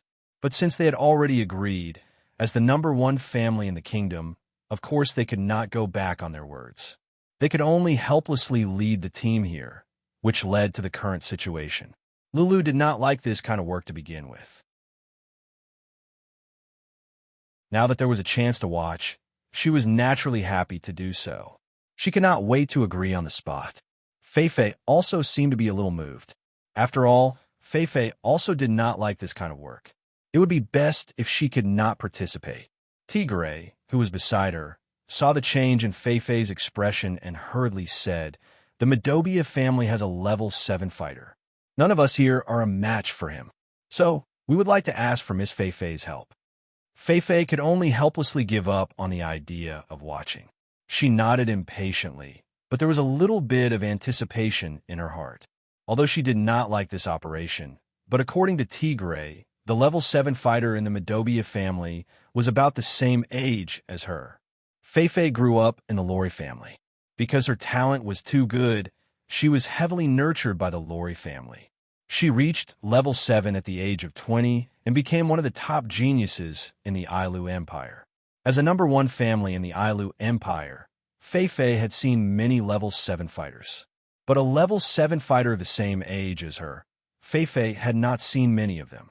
So, when she heard that there was a level 7 fighter of the same age as her nearby, Feifei wanted to meet him. Of course, she also had the intention to compete with him. Let's hope he's not an annoying fellow, Feifei thought in her heart. Feifei had seen a lot of people who relied on their talent to be better than others. These kinds of people were the ones she hated the most. So, she hoped that the other party would be someone who could surprise her. What Feifei didn't know was that she was destined to be surprised today. In the Madobia family, Gray was sitting on the main seat in the main hall with a document in his hand. Beside him, Della was holding his sword and standing straight, playing the role of the leader of the guards. "Patriarch, something bad has happened." Gray frowned, but he also knew that if it wasn't a serious matter, these guards wouldn't be so impulsive. Thus, he could only look at the guard who just came in and said in a low voice, "Let's go, sir." "Sir, what's wrong? Why are you in such a panic? What's wrong?" "Patriarch," the guard reported to Gray with a face full of panic. Outside the door, Tigray brought the Iron Dog's mercenaries and came looking for us. "Tigray." Gray was furious. He slammed the table and stood up. "I didn't go looking for him, but he came looking for me first. Just in time, I'll have to settle the score with him." The guard didn't hide the panic on his face and continued. "Patriarch, it's not just the Iron Dog's mercenaries. They also found helpers." "Helpers?" Gray furrowed his brows. It wasn't like he didn't have this kind of helper before, but those small clans didn't have any effect on him. Tigray should be aware of this as well. What kind of helpers did they find? The guard looked at Gray and swallowed a mouthful of saliva. They found people from the Empire's number one family, the Lori family. "What did you say?" Gray lost his voice.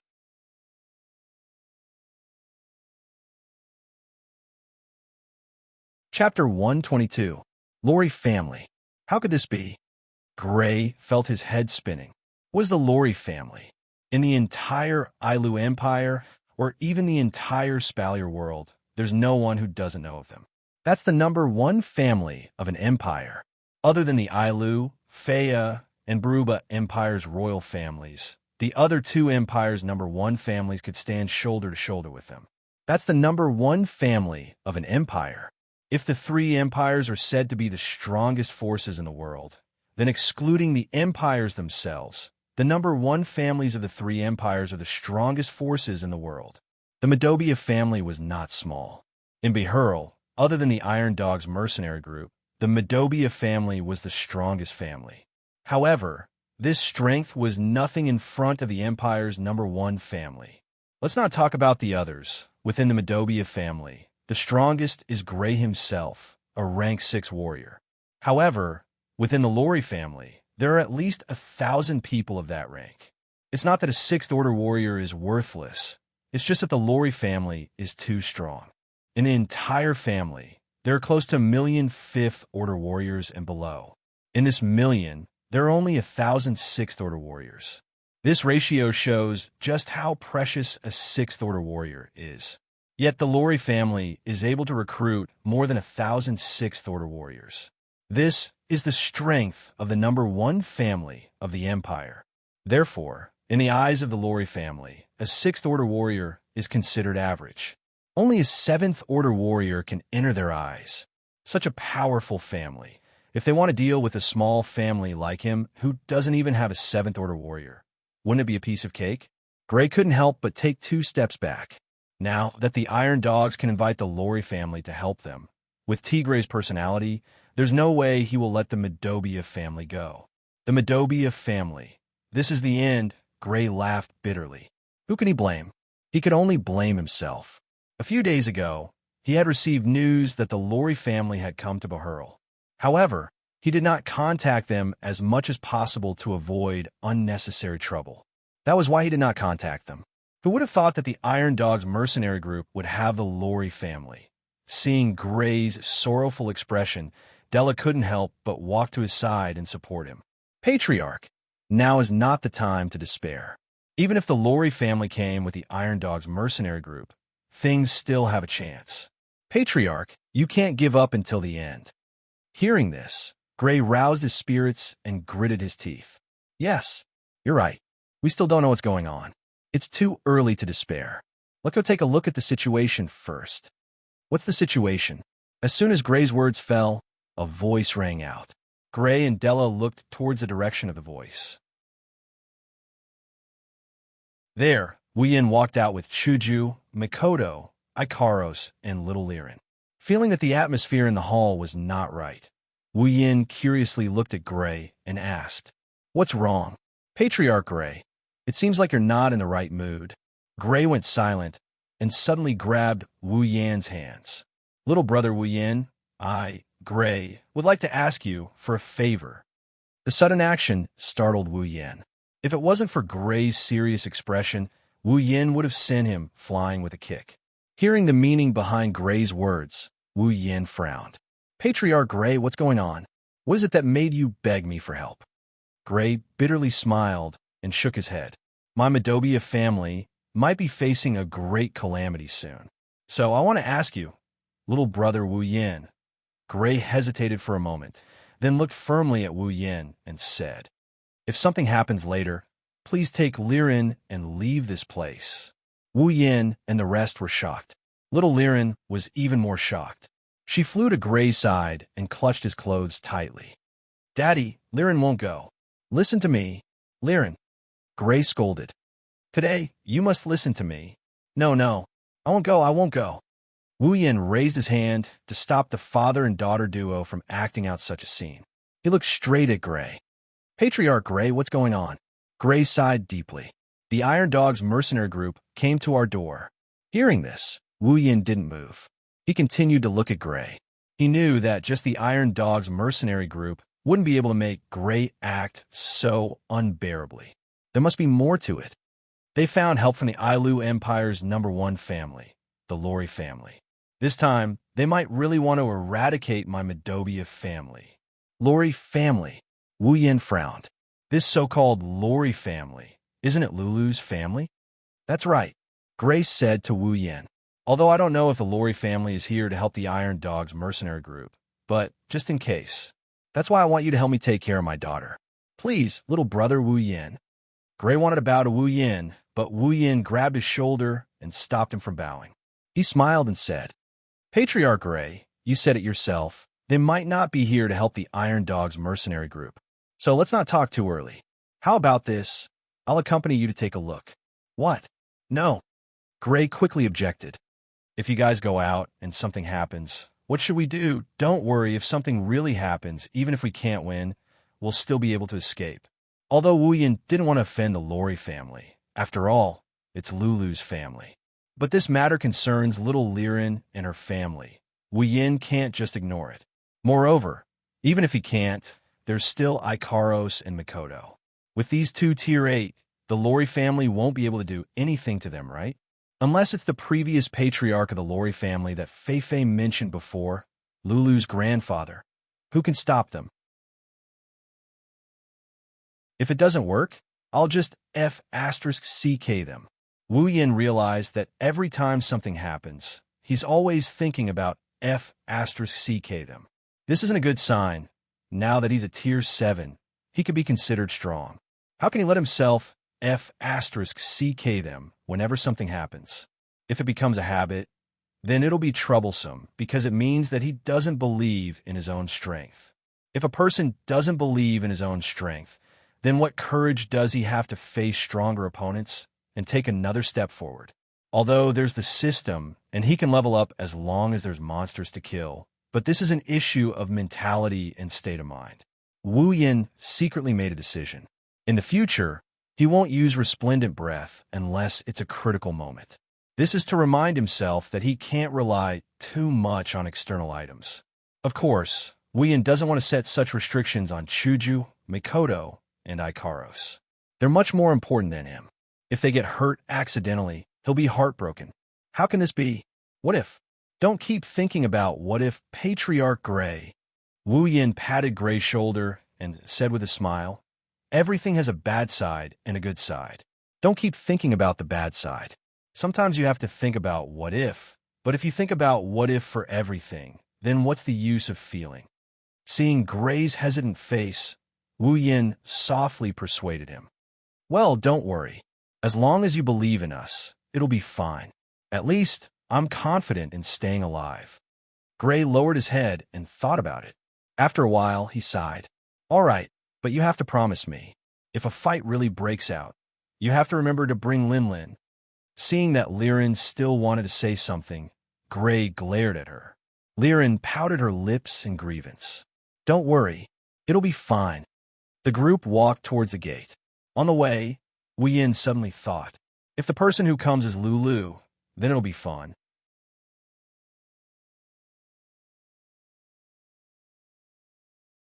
Chapter 123. Madobia Clan's Main Gate. Perhaps the news of the Iron Dog's mercenary group coming to the Madobia clan was leaked. Originally, there were only the Iron Dog's mercenary group and the Lori family here, but now there's a crowd that's no less than the former. From time to time, cries of surprise could be heard from the crowd. That's because they knew that the number one family of the Empire, the Lori family, was among the people who came to the Madobia clan. Hearing the cries and whispers from the crowd, Tigre's face couldn't help but reveal a proud expression. As long as today's news reaches the entire Bahurl, then the Iron Dog's mercenary group's reputation will be even greater, even stronger. Contrary to Tigre's proud expression, Lulu and Fei's faces were tense. They already hated this job, and the more people know about it, the more they hate it. As for the young gigolo, he just stood there indifferently, as if he didn't care about anything. His eyes were still on Lulu. At a certain moment, the Madobia clan's main gate finally opened. Seeing this, the crowd quieted down, because they know what's coming next is the climax of the matter. Not long after, the scene of Gray leading his tribesmen and guards appeared in front of everyone's eyes. But what surprised everyone was that standing at the front, it wasn't just Gray. There was also a young man, 3 beautiful girls, and a cute little girl. When they saw the young man, Lulu and Fei were stunned. Tigre saw this and retracted his proud expression, turning it into a cold smile. Gray, you're finally willing to show yourself. I thought you wouldn't dare to come out. Gray didn't say anything, but Wu Yin, who was standing beside him, noticed. He clenched his fist tightly. Looks like Gray's heart isn't as calm as he looks. If it was anyone else, the result would be the same, as long as they see the lineup in front of them. As for the number of people, there's no need to count. Using his Do Chi and magic senses, Gray can feel that in this group of people, other than Tigre, there are 10 others who are about the same level as him. In other words, what he had to face next were 10 stage 6 powerhouses who were as strong as him, or even stronger than him. Not only that, among the 4 people standing at the front, there was a beautiful woman with silver hair. Gray, since he couldn't sense her exact strength. Under normal circumstances, if a person couldn't sense the specific strength of another person, then there were only two situations. One was that the other person cultivated some special method that concealed his own dough, qi, and magic power. The other was that the other person's strength far exceeded his own, and he didn't have the ability to sense it.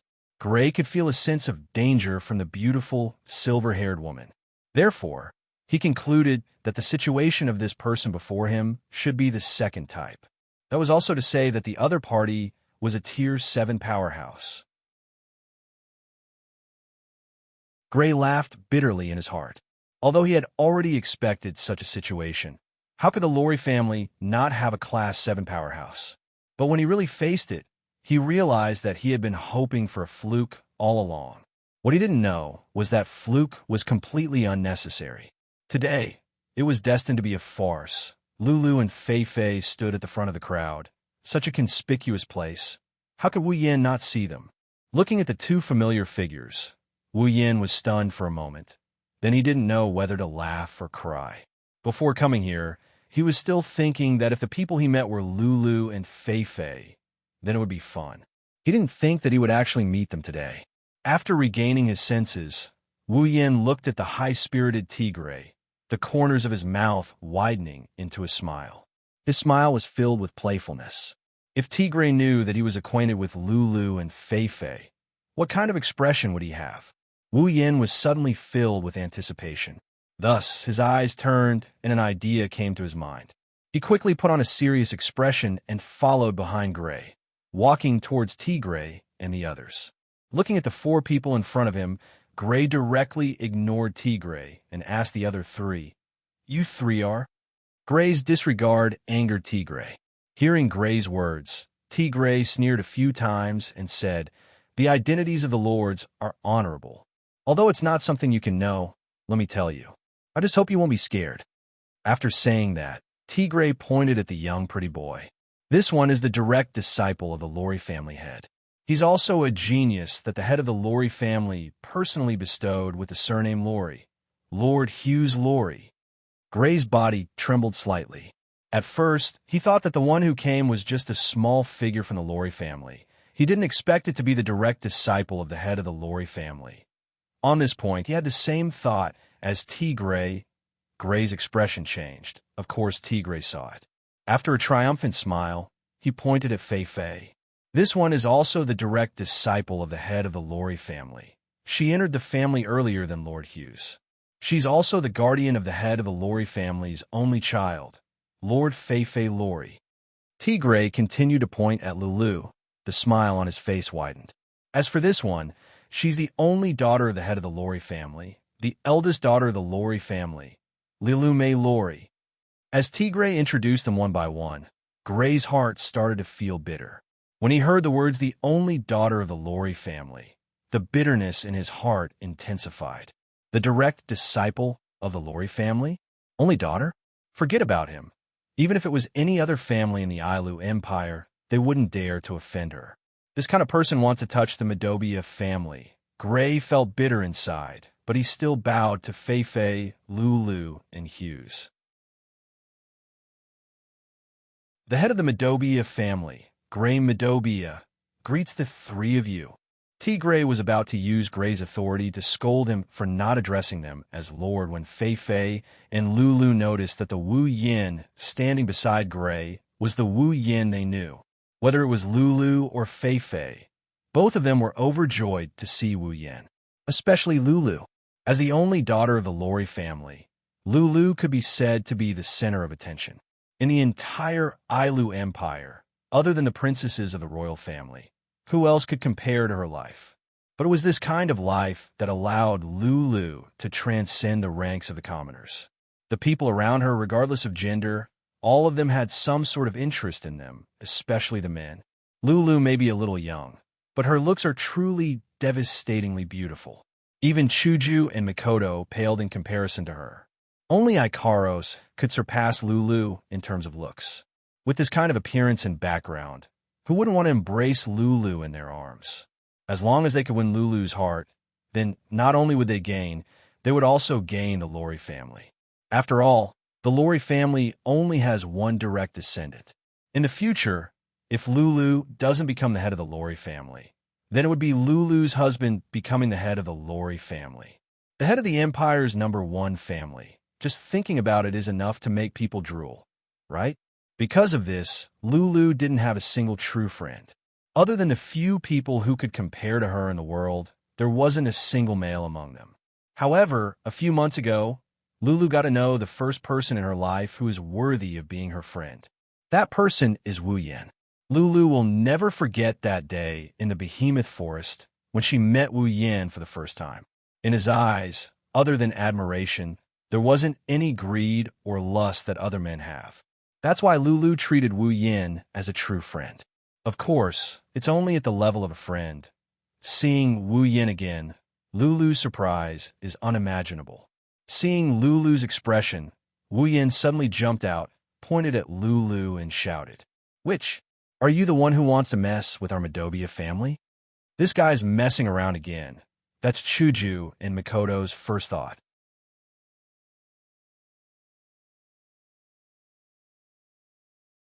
Chapter 124. Which? You're the one who wants to mess with our Madobia family? Time came to a standstill as Wu Yan continued his speech. Lulu was stunned. Her originally happy face froze just like that. She didn't know what Wu Yan was trying to do. Fei Fei was stunned. She didn't know what was going on. She didn't know why things would develop like this. She didn't know how to react for a moment. Gray was stunned. Then he started to get anxious. He didn't know what Wu Yan was trying to do, but he knew that Wu Yan's words definitely offended the other party. Tigray was stunned. He kept his expression and didn't say anything, but there was only one thought in his mind: he's dead for sure. Hughes was stunned. He threw all his indifference into the trash can. His eyes were filled with killing intent as he looked at Wu Yan. Chuju, Mikoto, Lirin, and even Ikaros were stunned. Even if they were with Wu Yan day and night, they didn't know what to do with Wu Yan's sudden outburst. Everyone present was stunned, even though they didn't know what was wrong with this person who defeated the Iron Dog's mercenary group leader a few days ago. But they knew that if he offended the Lori family, no matter how strong he is, he's dead for sure, unless he's a tier 9. But is that possible? At least, no one in the audience would believe it. So, they can only think that Wu Yan is young and frivolous, thinking that he's invincible after defeating the Iron Dog's mercenary group leader. And now his Chinibu syndrome is acting up. Lulu, who didn't react for a long time, even though she didn't know why Wu Yan acted like this. But when she heard Wu Yan call her a witch, she got angry. Lulu put her hands on her hips and puffed out her chest. Her pair of full breasts became even more prominent, blinding Chuju and Mikoto's eyes. But she didn't notice. She pointed at Wu Yan and loudly retorted, "What witch? How do I look like a demon?" Wu Yan sneered and waved his hand.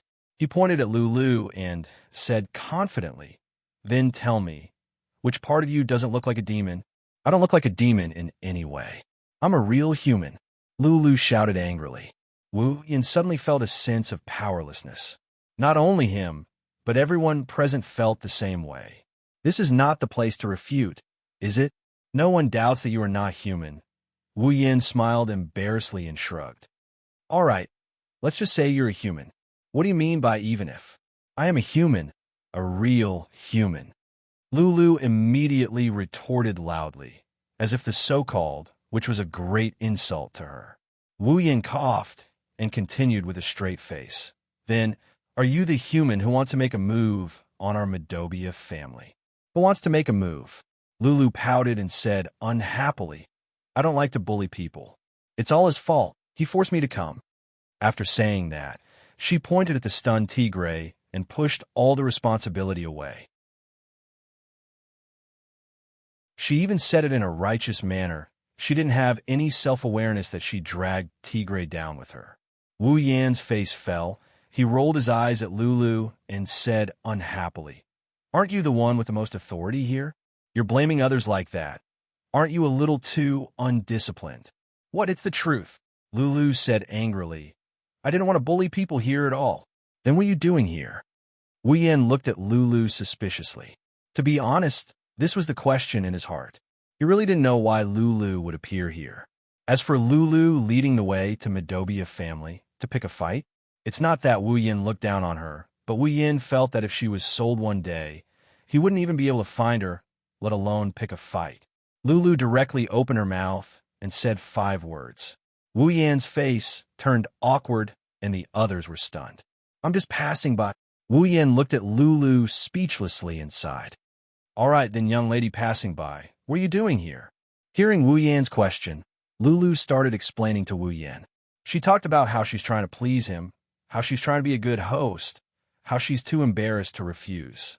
She spilled everything out as if she's venting her dissatisfaction.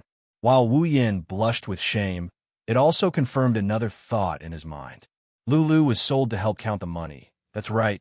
On the other hand, Tigre's face turned ugly. Let's not talk about the harmonious atmosphere between the young miss of the Lori family and that little bastard. Just the fact that Lulu told them about how he fawned over them was enough to embarrass him. In Beherl, he was considered a person of status. Even though it wasn't something to be despised for currying favor with the Empire's #1 family. But in an instant, the fact that he tried to curry favor with them to get their hands on the Madobia family was completely exposed. At the same time, when he saw how Lulu and Wu Yan were conversing with each other, as if they knew each other, Tigre had a bad premonition. Hughes also had a bad premonition.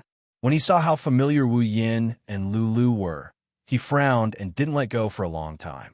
When Wu Yan finished listening to Lulu's explanation, he finally understood. Lulu really was just passing by and won a rest here.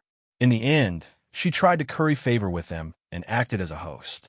Therefore, when Tigre asked the Lori family for help, they naturally couldn't refuse and came here together. In other words, you were tricked here? Wu Yan rubbed his chin and said with sudden realization. Yes, yes. Lulu nodded repeatedly, then suddenly thought of something and shook her head furiously. No, it's not a trick, it's not. It's a trick, it's not. I'm so confused. Lulu's face was distressed. Her pondering look immediately made everyone laugh. Of course, it was a very kind laugh. Only now did they realize that the high and mighty young miss of the Lori family in their hearts was actually just a cute little girl. Of course, in Wu Yan's words, she was just a little naive and muddle-headed, but could also be said to be natural. I think you should stop thinking about it. Just take it that you were really tricked. Wu Yan looked at Lulu and smiled. How can I just let it go? Lulu wrinkled her little nose. I don't want to admit that I was tricked. It's like I'm stupid. When Wu Yan heard this, he couldn't help but laugh. It's not like you're stupid. You're really stupid. You're the stupid one. Lulu shouted in dissatisfaction. The two of them quarreled as if there was no one around, but no one jumped out to stop them. How should I put it? Although they were quarreling, no matter how one looked at it, the two of them were so familiar with each other that even if they quarreled, there wasn't the slightest bit of tension. So much so that even though Wu Yan is being so unreasonable in front of their family's Missy, none of the Lori family members reacted in time to deal with the guy who offended their Missy. Fei Fei is the only one who is bitterly smiling at the side. Back when they were still in the supply town, back when they were still working with Wu Yan, this kind of scene happened almost every day. Fei Fei didn't object, because even though it seemed like Lulu was being bullied by Wu Yan every time, Fei Fei, who raised Lulu since she was a child, how could she not know that Lulu was actually very happy to be able to communicate with Wu Yan like this? Wu Yan and Lulu don't know what other people are thinking, but the two of them are having a good time bickering with each other because they can feel that the sense of unfamiliarity they felt after their separation is gradually disappearing. The sense of familiarity from before is returning to them. At this moment, Gray finally recovered from his stupor. He thought that Wu Yan's offensive words towards the young miss of the Lori family would cause irreparable damage. But in the end, the situation developed in such a dramatic way. Just a moment ago, he was seen as a formidable foe, but now, he's happily chatting with Wu Yan. The bystanders can see that the two of them are very familiar with each other. Gray can also see that. Do they know each other?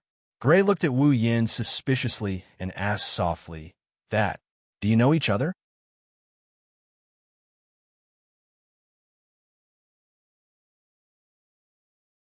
Chapter 125. After hearing Gray's words, Wu Yan and Lulu looked at each other. After a moment of silence, They replied in unison. Don't know. Gray's mouth twitched as he looked at the two girls who seemed to know each other very well. Suddenly, he felt a slight pain coming from a certain part of his lower body. After Wu Yin and Lulu said, don't know, at the same time, they couldn't help but laugh. Even Fei Fei couldn't help but burst out laughing. For a moment, Wu Yan's laughter and Lulu's and Fei Fei's soft giggles echoed in the unusually silent room. What a familiar scene. When Wu Yan first met Fei Fei also asked him and Lulu the same question. At that time, he and Lulu also replied that they didn't know each other. The three of them recalled that day at the same time. Although only 2 to 3 months had passed, whether it was Wu Yin who had experienced the instance dungeon or Lulu and Fei Fei who hadn't experienced it, they all felt that they hadn't seen each other for a long time. After a while, Fei Fei stopped laughing and turned to look at Wu Yin suspiciously. Yin, you said our Medobia family just now. Are you from the Medobia family? That's right. Lulu had the same doubts. Didn't you say that you don't have a family and that you're a barbarian from the mountains? Although I did say that, why do I feel displeased when I hear it from your mouth? Wu Yin sighed and waved his hand at the two girls with a smile. Well, I was just joking. However, I do have a good relationship with the Medobia family. If you want to find fault with me, I'm afraid you'll have to go through me first. You? You think you're worthy of going against our Lori family? An untimely voice sounded after Wu Yin finished speaking. Hearing this voice, Wu Yin narrowed his eyes and looked behind Lulu and Fei Fei. He saw that the handsome guy named Hughes who was standing with Lulu, Fei Fei, and Tigray appeared in front of Wu Yin. He crossed his arms and looked at Wu Yin indifferently. His eyes were filled with disdain and disgust, as if he was a refugee. Wu Yin looked at him and then turned to Lulu and asked, Lulu, who is he? Before Lulu could answer, Hughes's expression changed, and a hint of gloom appeared between his brows. Impudent. What did you call me? The young miss of our Lori family is not someone you can call. Hearing this, Wu Yin finally understood. No wonder he felt a sense of déjà vu. It was another slime. Hughes Lori, level 42. His strength is much stronger than that slime. He's at least rank 5. Hey Hughes, what's the meaning of this? Lulu frowned and looked at Hughes with a trace of displeasure. She said to Hughes, what does it have to do with you how my friend likes to call me? Friend? Hughes paused and pointed at Wu Yin in disbelief. You said he's your friend? Is there a problem? Lulu snorted. Although it was a cold snort, it was still pleasing to the eye when Lulu did it. On the other hand, Hughes' face had completely sunk. Friend? If this word came out from someone else's mouth, it would be normal. However, when it came from Lulu's mouth, it was completely different. Hughes, who had been brought into the Lori family since he was young, had practically grown up with Lulu. It wasn't that he didn't hear the word friend from Lulu, but it was pitifully few. Even if he used his fingers to count, it would still be absolutely clear. Hughes liked Lulu since he was young. It could be said that when he first met Lulu, he was infatuated with her. She had a high status, but she only had a kind and cute personality. She didn't have the arrogant and spoiled personality of other young misses. On top of that, her cultivation talent was even stronger than his, as well as her beauty that could cause the downfall of a city since she was young. When Hughes first saw Lulu, he silently said to himself in his heart, she's mine. As Lulu's childhood friend, if Hughes wanted to pursue Lulu, it could be said that he had a much better chance than others. He had always worked hard, but for some reason, no matter how he pursued, Lulu didn't care. If Lulu didn't treat other men the same way, Hughes would have been anxious.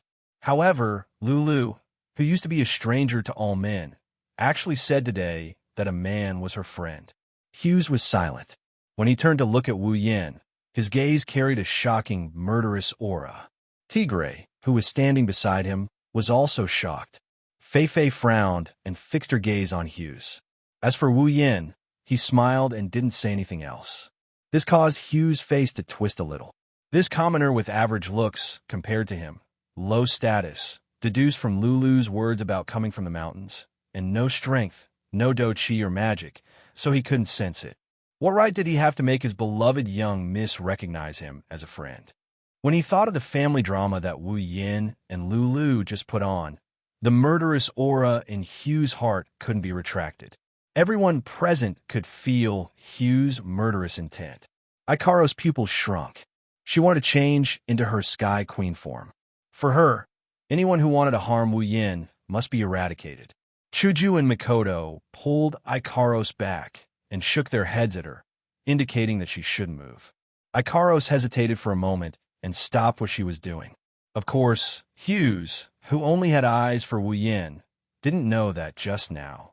He had taken a trip around the gates of hell. In his heart, he only wanted to torture Wu Yin to death. But when he saw Lulu standing beside him, Hughes suppressed the impulse in his heart.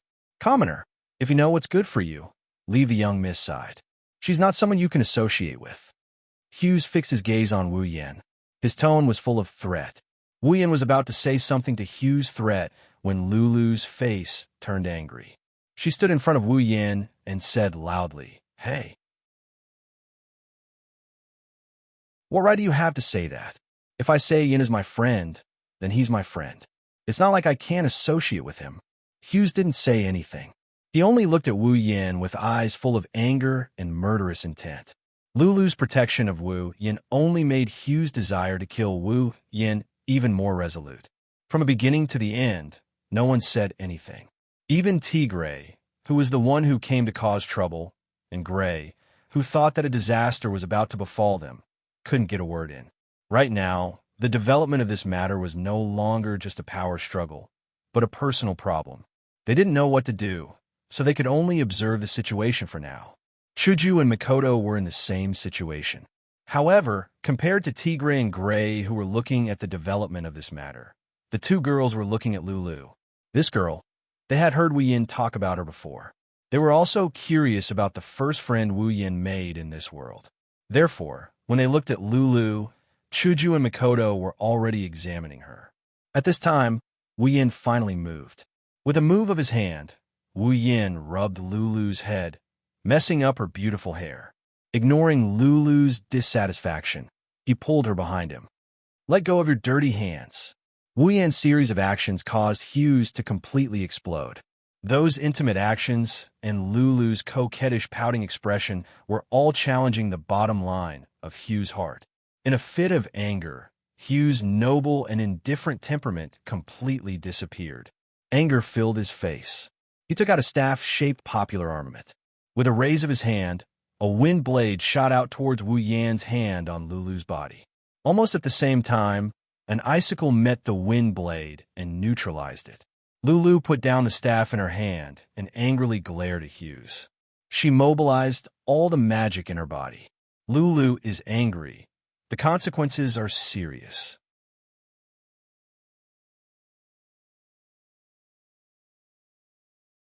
Chapter 126. Lulu Mei Loli, Level 44. As Lulu mobilized all the mana in her body, Wu Yin also activated the system perception. When he saw Lulu's current level, Wu Yin couldn't help but be shocked. When Wu Yin and Lulu separated 2 to 3 months ago, Lulu was only level 35 at that time. He didn't expect that in just 2 to 3 months, Lulu's strength would directly increase by 9 levels, almost an entire rank. Although it was said that a mid-rank promotion from rank 4 to rank 5 wasn't as difficult as a high-rank promotion, it still wasn't something a low-rank promotion could compare to at this time. Even someone like Wu Yin, who rose from nothing to rank 7 in less than half a year, couldn't help but praise Lulu's talent. After all, Lulu wasn't like him. Even if she had the support of the Empire's #1 family, she still couldn't compare to Wu Yin, who was using cheats. Lulu and Hughes' sudden wind blades and ice cones also shocked everyone present. Other than being shocked by the development of the two's battle without any warning, they were also shocked by Hughes and Lulu's strength. Everyone could see that the two weren't very old, at least not even in their 20s. They didn't expect them to be so strong. In the blink of an eye, they cast spells without seeing the two chanting at all. Of course, after being shocked, everyone returned to normal.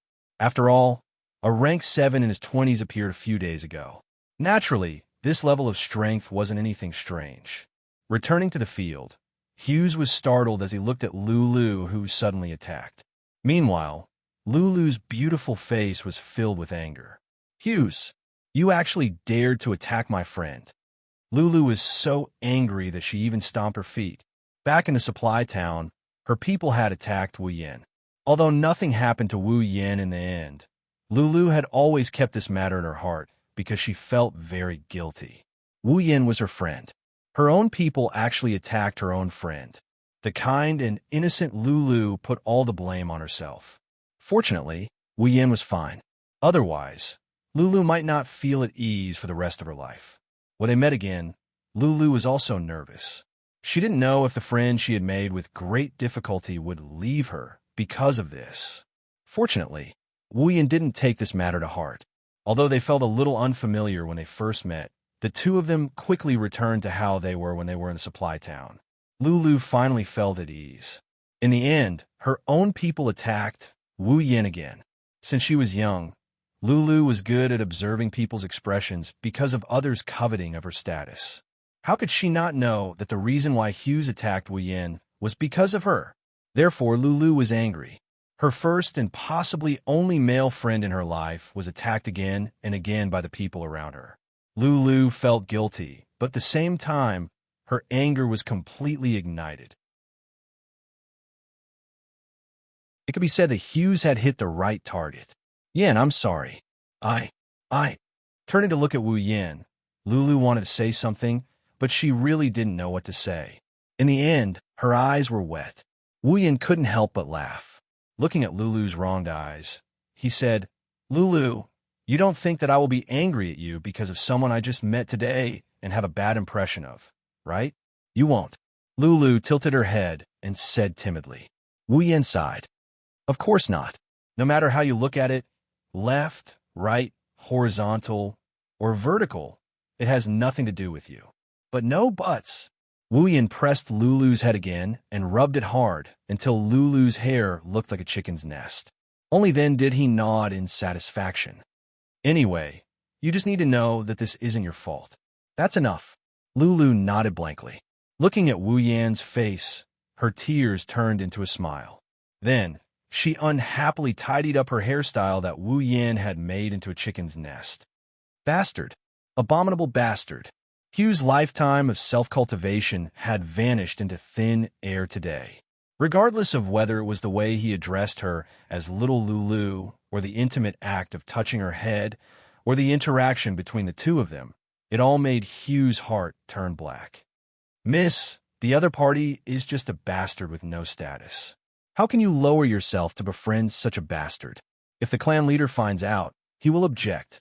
Hughes's hand was already turning blue from gripping the magic staff, but he didn't feel it. His face was gloomy as he looked at Wu Yan. He wanted nothing more than to tear him into pieces. I haven't settled the score with you yet. How dare you blame me? Lulu only felt that her mood, which had just gotten better with great difficulty, was once again ruined. Don't talk about whether Dad will think that I'm lowering myself. Even if he does, he won't blame me. When she said this, Lulu appeared to be full of confidence. This made Hughes finally remember that the clan leader doted on this precious daughter the most. Hughes gritted his teeth and looked coldly at Wu Yan. He said sarcastically, Bastard, I don't care what methods you use to deceive, miss. But as a person, you must know your place. Putting aside your status, do you dare to stay by Miss' side without any strength? Aren't you afraid of being laughed at? Joke? It was indeed a joke. When Hughes said this, it wasn't just the surrounding people who laughed in their hearts. Even Gray and Tigre's expressions were marvelous. A rank 7 warrior in his 20s was called not having any strength? If that was the case, then what were they and what were you, Hughes? They didn't say anything. At this time, Hughes was in a fit of anger. They weren't like Wu Yan, who had the protection of the Lorry family's young miss. If they were to bump into Hughes's fire, they wouldn't be able to get away with it. Lulu didn't say anything. It was obvious that Lulu hated Hughes more and more. She didn't even want to talk to him. She just looked at Wu Yan. Yan, don't listen to him. Strength and whatnot. I don't care about that at all. Is that so? After being provoked again and again, and being called a bastard, Wu Yan didn't have the slightest bit of anger. For this to happen to the petty Wu Yin was simply inconceivable. I know that, Lulu, you don't mind this. In front of everyone, Wu Yin slowly walked in front of Lulu and looked at Hughes. But I do mind. Yin, you. Lulu looked at Wu Yin in shock, as if she couldn't believe that he would say such a thing. Even Fei Fei was stunned and looked at Wu Yin in surprise. Hughes's face lit up and he sneered. At least you know what's good for you. Know what's good for me? Wu Yin spread his hands helplessly and said with a smile, Sorry, people of my generation don't know what's good for them. Hey, Gigolo, what did you call me? Hughes was so angry that he laughed. At this moment, he had already decided that no matter how the young miss treated him after this matter, this guy had to die. Whether it was because of her calling him a gigolo or because of his threat to himself. Wu Yin closed his eyes. When he opened them again, his gaze had completely changed. There was no longer any banter, no longer his usual playfulness, but a serious look. Just like you said, staying by Lulu's side in terms of status and talent, if I don't have a bit of strength, then not only would I be laughed at, I'm afraid even I would feel pressured. Yin, Lulu is already anxious. Yin can't be planning to cut ties with me because of this, right? Looking around at the expressions on everyone's faces, Wu Yin smiled faintly and spoke softly. Although his voice was soft, it resounded through the entire scene, as if it came from the horizon, calm and clear. So, in order to prevent any accidents from happening and to reassure Lulu, I'll let you all see if I, Wu Yin, have the qualifications to stand by Lulu's side. Ignoring the dumbfounded crowd, as well as Hinajiku and Mikoto behind him who were grinning, Wu Yin looked straight at Hughes and said with a smile, Make your move. As long as I take a step back, my life is yours.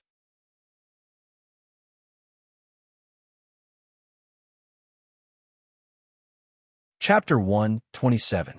Silence. A deathly stillness. Everyone present, except for Lulu, Fei Fei, and Chuju, held their breaths, not daring to make sound, because they could already see the ending. Now, what they were concerned about was how the super genius of the Lori family, the rank 5 Hughes, would react after being defeated by this unknown rank 7 youth who came out of nowhere. Even Gray and Tigray, who were supposed to be the main characters of today's event, stood quietly at the side, watching the development of the situation. Gray felt that the current situation was obviously not something he could interfere in.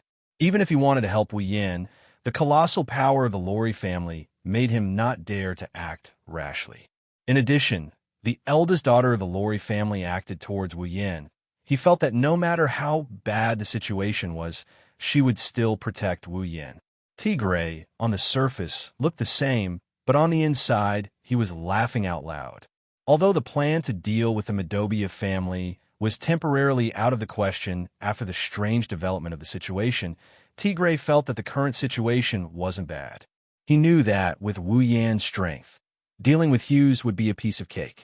But, in this way, Wu Yin would have thoroughly offended the disciple of the Lori family. Being targeted by the number 1 family of the empire, even if Wu Yin was a rank 7, he would still have no chance of winning. Even if he couldn't take care of the Madobia family, taking care of this despicable brat would still be good enough. Ha ha, ha ha. Hughes couldn't help but laugh out loud.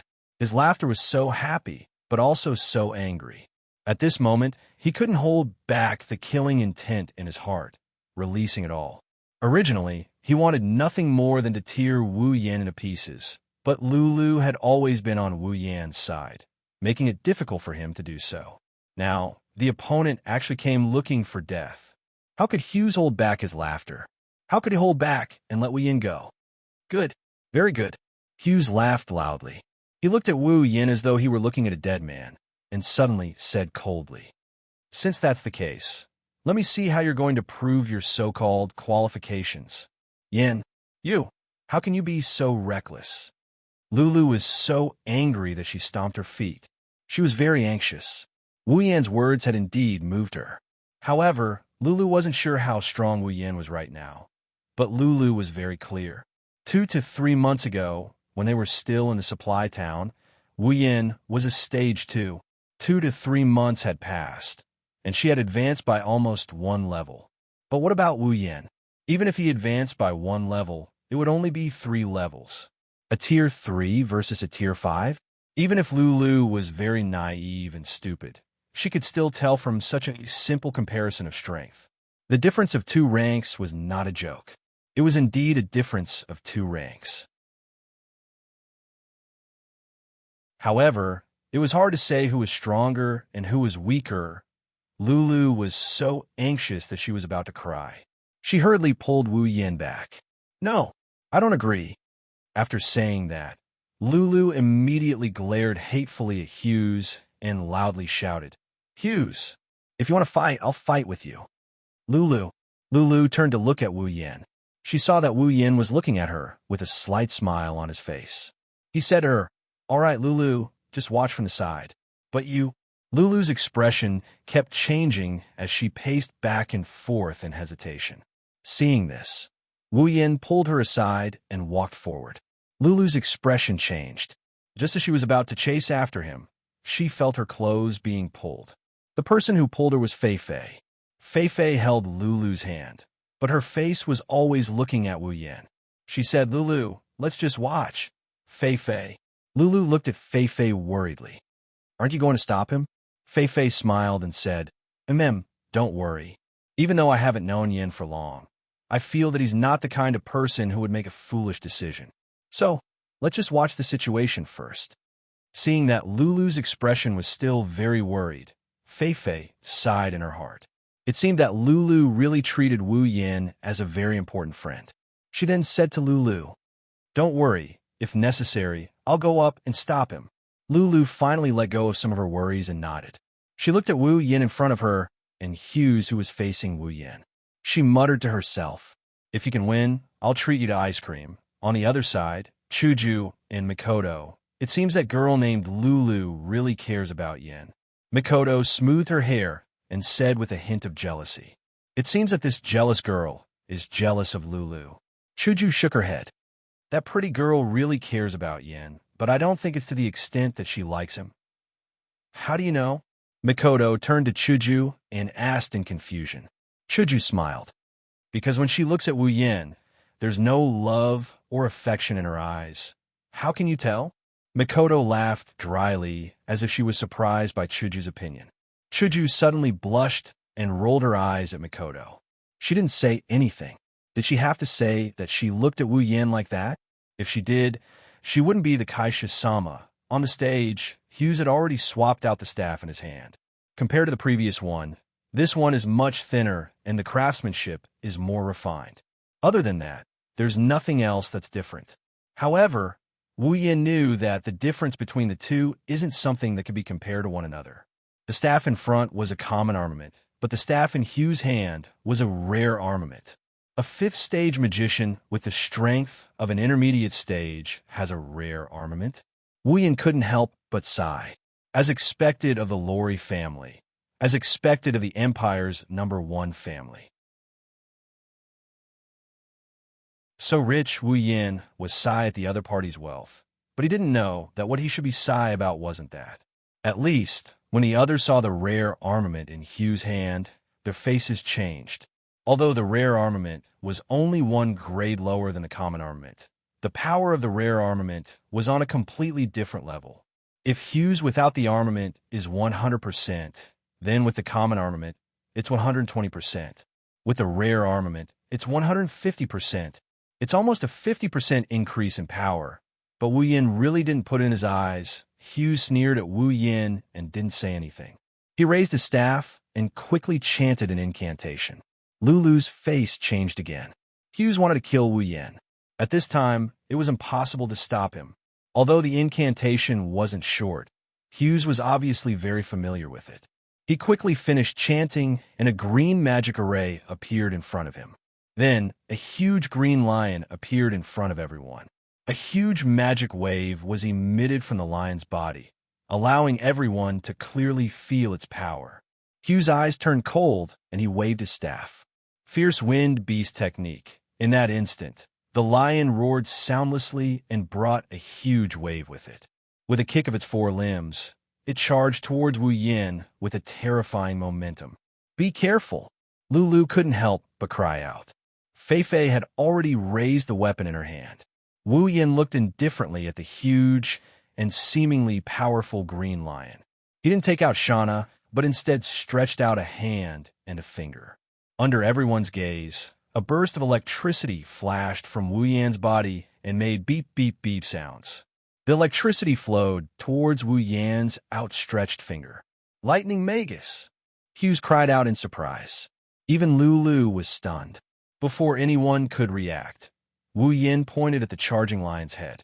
With the sound of electricity, the green lion suddenly exploded and disappeared into thin air. That's impossible. Hughes was dumbfounded.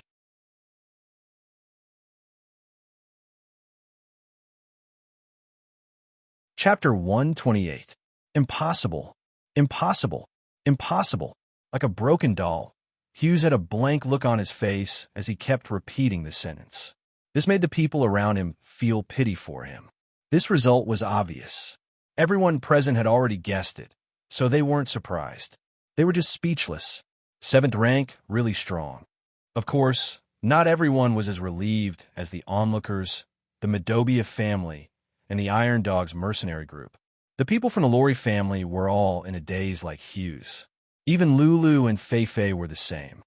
Is this really Yin? Lulu looked at Wu Yin, who was still surrounded by lightning in a daze.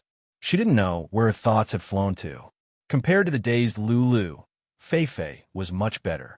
Seeing Wu Yin break the Wind Strike Beast spell, Fei Fei's pupils shrank for a moment before returning to normal.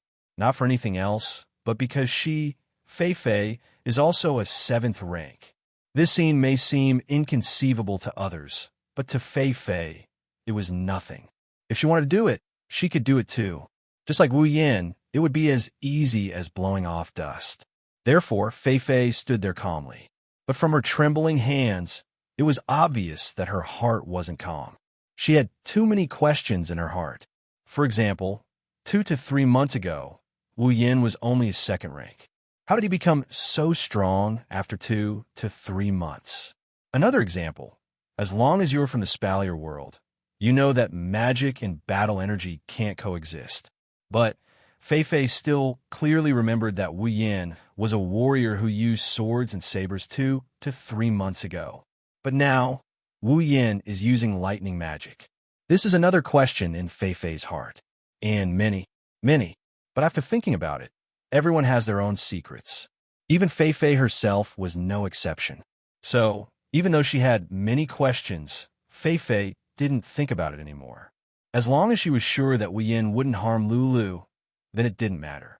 At this moment, Fei Fei had already guessed that the young 7th rank powerhouse that Tigray mentioned was probably Wu Yin. Rising from a 2nd rank to the 7th rank in 2 to 3 months, Fei Fei, just thinking about it, she felt that it was unbelievable. But this trace of incredulity quickly turned into an endless battle intent. Wu Yin and Fei Fei's age were actually about the same. To be able to reach the 7th rank at this age, all of them were geniuses that could be counted on one's fingers. It wasn't that Fei Fei hadn't seen other 7th rank geniuses of the same age, but they gave Fei Fei a very bad feeling.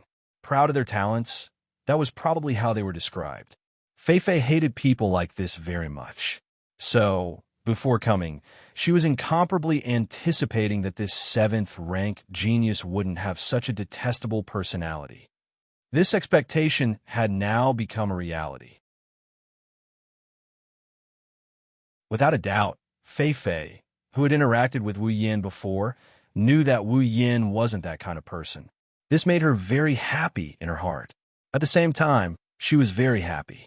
She was happy that there was finally a genius of the same age that she didn't hate to have a battle with her.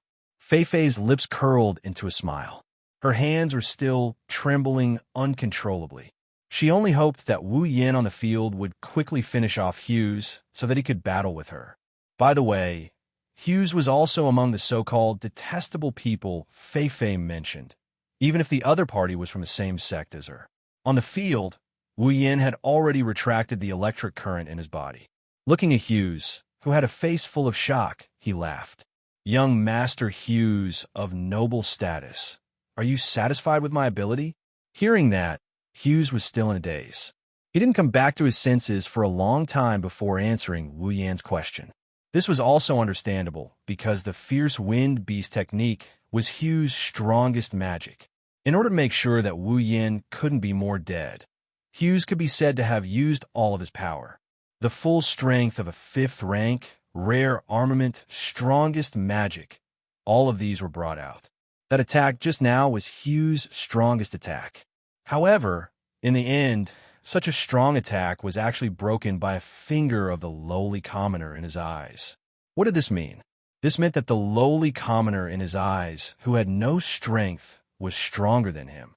And who knew how much stronger he was? Hughes was confident that his attack, just now, even if his 6th rank came, although it could be resolved, it definitely wouldn't be that easy. If one was not careful, they might even be injured by him.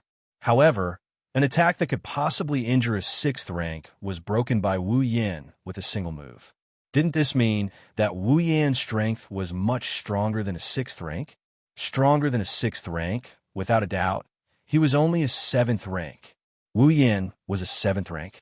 That lowly commoner who he looked down on so much, who made him so angry, who intended to taint his beloved woman, was a 7th rank?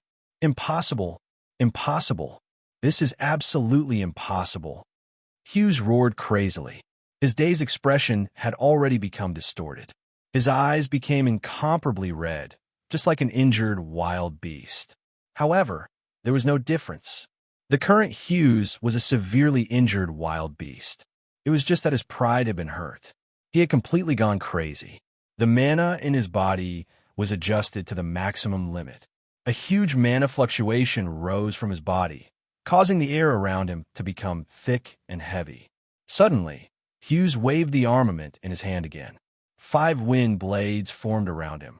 With another wave, they advanced dauntlessly and cut at Wu Yan's body. Their speed was incomparably fast. With regard to Hughes' sudden attack, Wu Yan only frowned and ignored him. He stood on the spot without moving, waiting for the 5 wind blades to arrive. Only when the wind blades were about to reach him did Wu Yan move. He reached out and snapped his fingers. Instantly, countless iron sand rose from the ground and rolled into a black wave that reverberated around Wu Yan. The wind blades hit the iron sand wave and only created a few sparks before disappearing. Everyone was stunned when they saw this. What was this black wave? To the people of this world, using electromagnetic force to control iron sand was definitely something that they wouldn't even think of. They would only think of it as another method of Wu Yan's. His attack sank like a rock into the ocean and did not cause any damage to his opponent. Hughes's twisted expression deepened. He waved the armament in his hand again, and 5 wind blades shot out. Hughes did not stop because of this. Instead, he waved it again and shot out another 5 wind blades. His armament waved continuously, and 5 wind blades flew out one after another, hitting the iron sand wave. However, no matter how many wind blades came at him, Wu Yan did not move at all. He only surrounded himself with the iron sand wave and blocked all the wind blades. The wind blades kept hitting the iron sand wave, producing crisp sounds. In an instant, the entire scene was filled with crazy crisp sounds that resounded in every corner. At this moment, the onlookers, including the people from the 3 factions, looked at Hughes with pity in their eyes. Between Wu Yan and Hughes, one has a calm expression, blocking all of the other's attacks without even moving an inch. The other is in a frenzy, attacking nonstop but to no avail. As long as one isn't an idiot, one can see the final result. As time passed, the frequency at which Hughes waved his magic staff slowed down. The mana fluctuations on his body also gradually calmed down. The wind blades also became fewer and fewer. In the end, Hughes directly knelt on the ground, dazed. Exhaustion once again covered his entire face. It was obvious that such a crazy spree of magic had exhausted his mana long ago. He could no longer continue the battle. From beginning to end, Wu Yan did not move at all apart from extending a finger, snapping a finger, and saying a sentence. It just so happened to confirm Wu Yan's words before the battle started. As long as you take a step back, I'll give you my life. In the end, of course, Wu Yan did not even move a single step. Wu Yan's overwhelming victory had ended this duel. The black wave had already calmed down. Wu Yan walked in front of the dazed Hughes and said in a loud voice, "I won. Young master of the Lori family. Please remember to tell all those people with status, and power that I, Wu Yan, am a friend of Plum Lilu Lori. Now is, and will be in the future."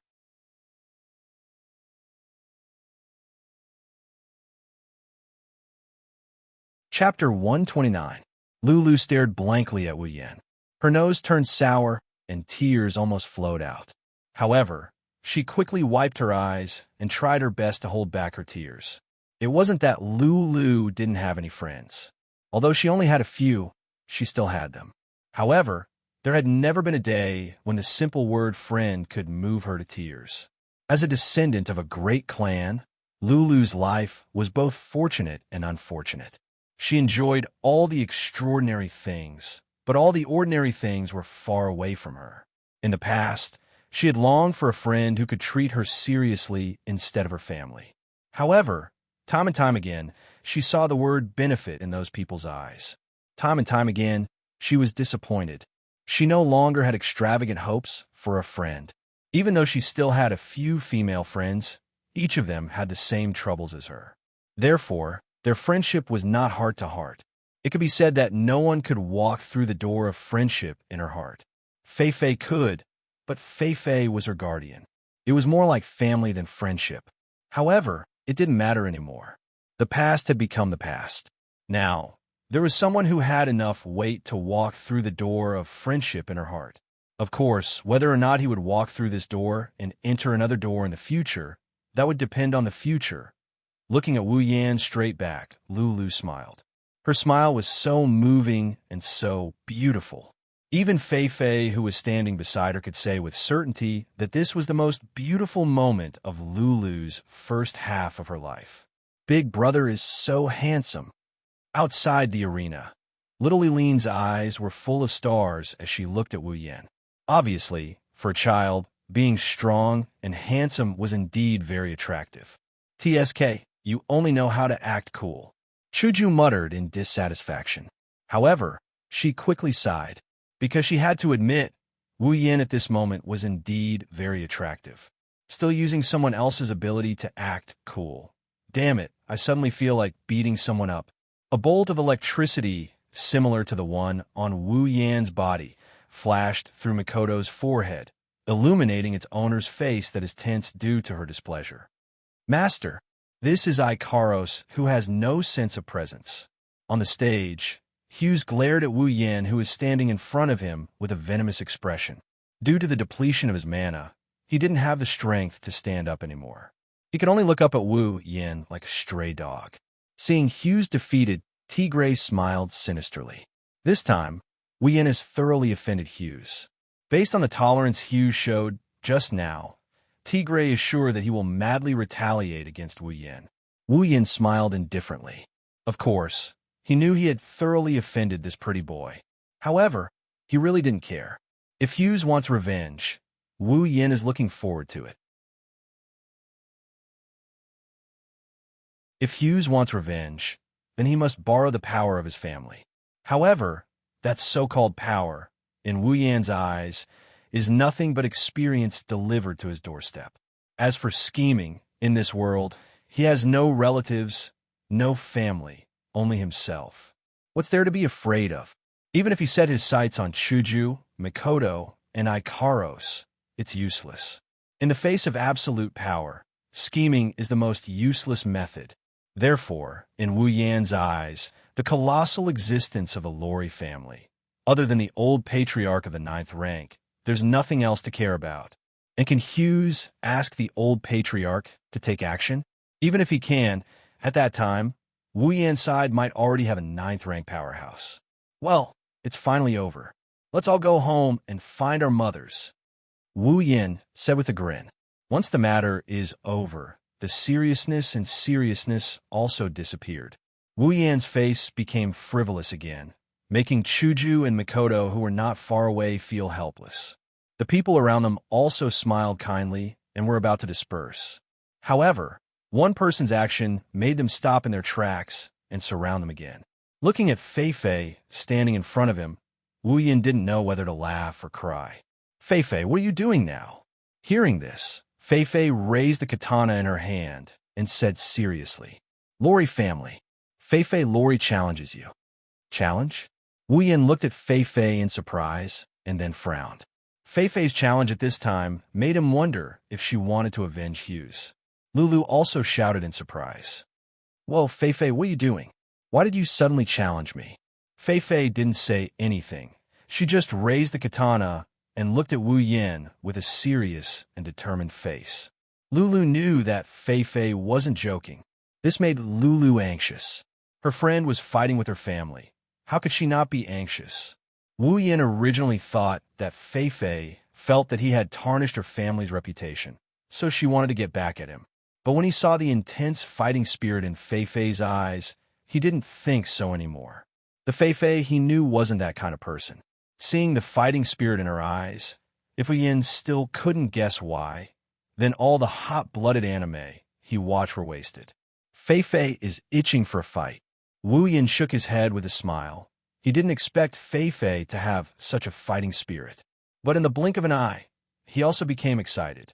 Recently, if he wasn't being ganged up on, he met an opponent that he couldn't handle, or the opponent was too weak. Wu Yin also considered that it's been a long time since he had a good fight. Today, Wu Yin is no longer a weak newbie. He is now rank 7. Fei is level 68, and he is level 65. Although Fei is 3 levels higher than him, the 3 levels aren't that big of a gap. Fei is stronger than him, but not by much. If they fight, it's hard to say who will win and who will lose. Thinking of this, Wu Yin felt a fire burning in his heart. It made his blood boil and boil. So Wu Yin grinned. I accept. Yin, you... Lulu didn't know what to say. This sudden scene made her brain unable to wrap around it. She didn't know what to do. Wu Yin looked at Lulu, smiled, and waved his hand. Don't worry, it'll be fine.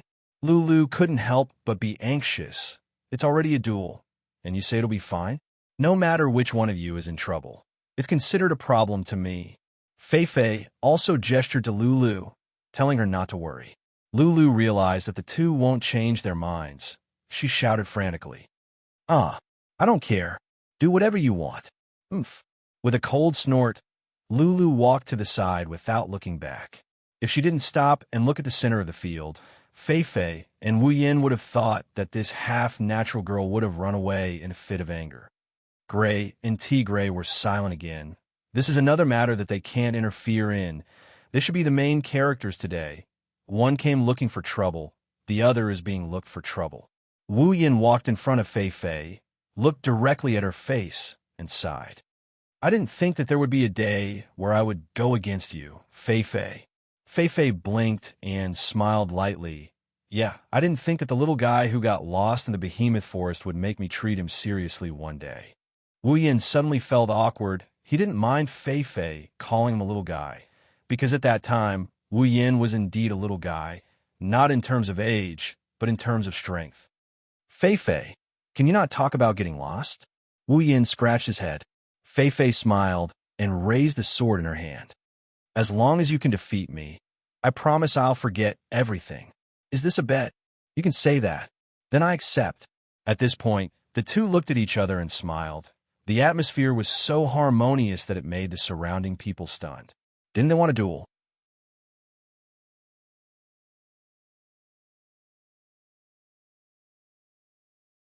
Chapter 130. The distance between them wasn't too far, but it wasn't too long either.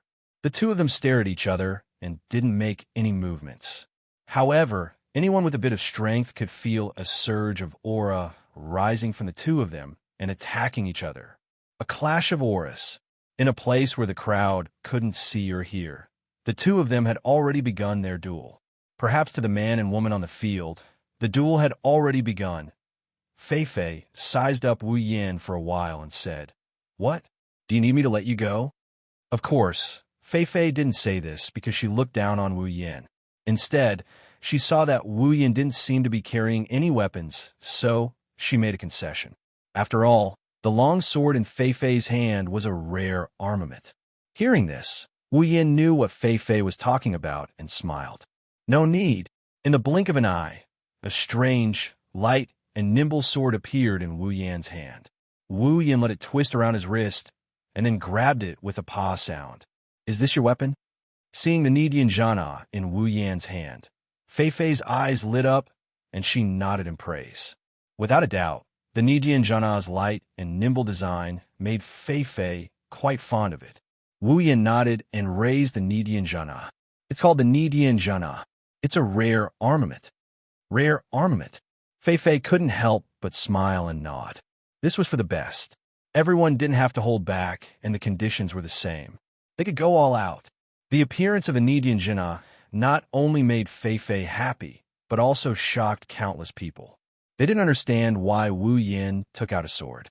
This was because they believed that even if Wu Yin used a weapon, it should be a magic staff or something like that.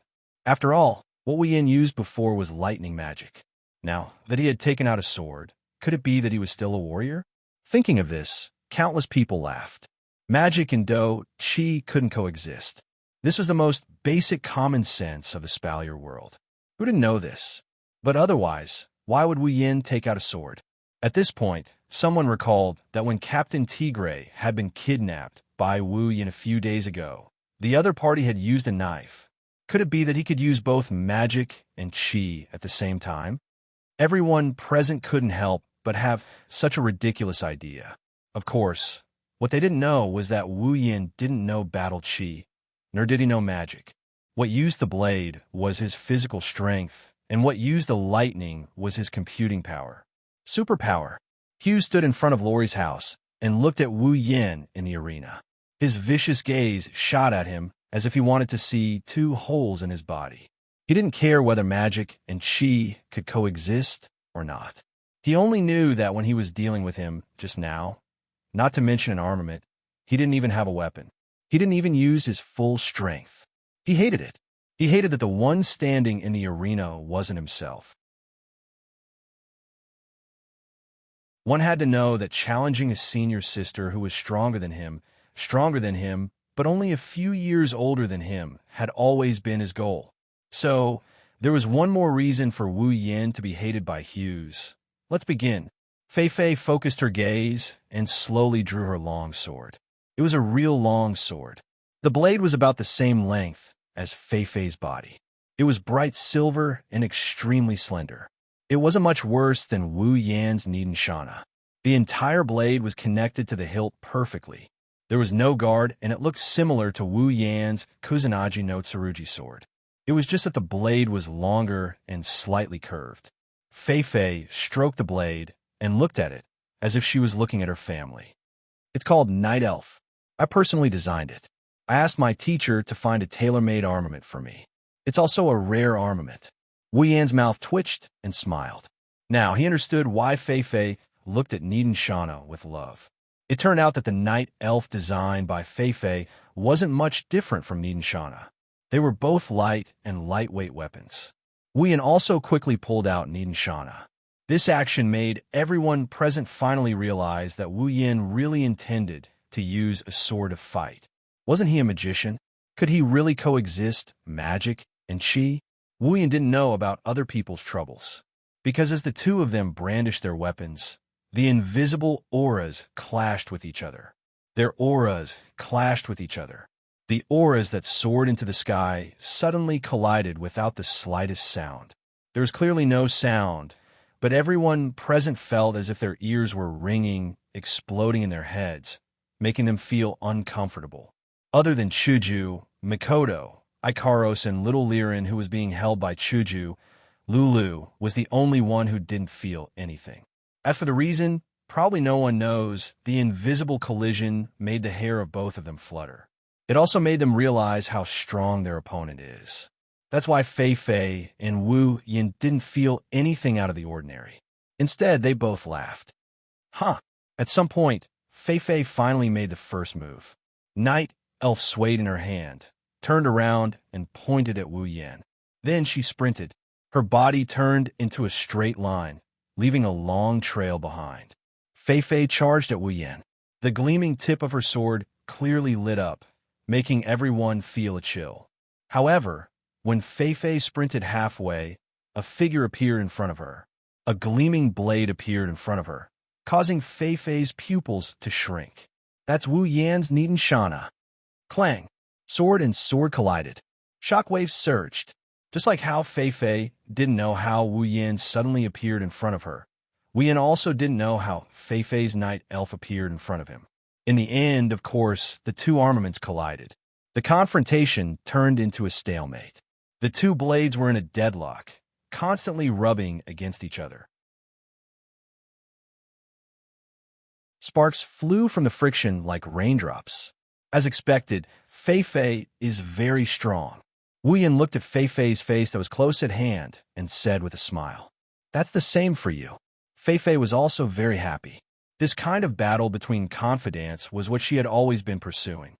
Perhaps this was what her teacher meant when he said that on the road forward, there must be an opponent, a confidant. Thinking of this, Fei smiled again. Then, her eyes sharpened. She shouted and began to exert strength on Night Elf. Feeling Fei's strength, Wu Yan also began to exert strength. Soon, Fei was suppressed by Wu Yan. In terms of level, Fei was a little higher. In terms of strength, Wu Yan was also a little higher. After all, a girl's strength wasn't always comparable to a boy's. In terms of strength, it was still unknown. Knowing that she couldn't win against Wu Yan in terms of strength, Fei twisted the blade and pulled the Xianxia to the side. With a pull, the two armaments were pulled to her side. Then, Fei turned around and slashed at Wu Yan with Night Elf. When Fei turned around, Wu Yan turned his blade and held it to his side to block Fei's slash. Then, he used his other hand to push Fei away. With a smile, Wu Yan turned the Xianxia again and pointed the tip of the blade at Fei, who was retreating. Fei dodged to the side, and the Xianxia brushed past her cheek. A small strand of hair fell down and floated to the ground. Seeing that his attack failed, Wu Yan swung the Xianxia at Fei. However, it only hit Night Elf. With a flick, the Xianxia was pushed away by Fei. Instantly, Wu Yan's front was exposed. Fei raised the blade with both hands and fiercely slashed at Wu Yan's chest. Without enough time to pull the Xianxia back, Wu Yan could only move his feet and retreat. Night Elf slashed the ground while Wu Yan was retreating. Whoosh! Night Elf opened a hole in the ground, telling everyone that this attack was no joke. In response, Wu Yan only pulled back the Xianxia and charged. Body movement. Blade cry.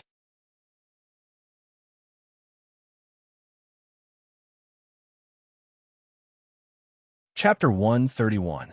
Behurl, Madobia's main gate. The entrance of the Madobia family was quite spacious. Judging by the number of people present, there were at least 1,000 people standing here. However, in this place filled with thousands of people, there's not even the slightest bit of noise.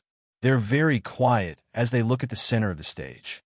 Even their breathing is soft, as if they're afraid of disturbing something. The only thing that can be heard is the sound of blades clashing against each other, as well as the sound of wind whistling due to the huge amount of energy being squandered. Occasionally, there's a shout. The male and female figures on the stage are constantly clashing. After clashing, they'll quickly separate. Then they'll meet again, clash again, separate again, and meet again. They're repeating the same action, but it's not boring at all. Bang! After another clash, the two separated. Looking at their opponent, they both smiled at the same time. It's been a long time since I've had such a good fight. Sure enough, fighting with you was the right decision. Fei sighed. Although it's a sigh, anyone with a discerning eye can see the joy on her face. Wu Yan shrugged and didn't say anything. He only waved his hand at Shauna. It's rare for him to be hot-blooded. Naturally, he doesn't want it to end like this. When Fei saw this, she still had a smile on her face, making her already beautiful face even more charming. Suddenly, she said, "Don't worry." Then, "Was that your full strength just now?" Hearing this, Wu Yan lightly smiled and raised his head to look at Fei. "Full strength? How is that possible?" "That's right. The battle just now was just a warm-up for Wu Yan.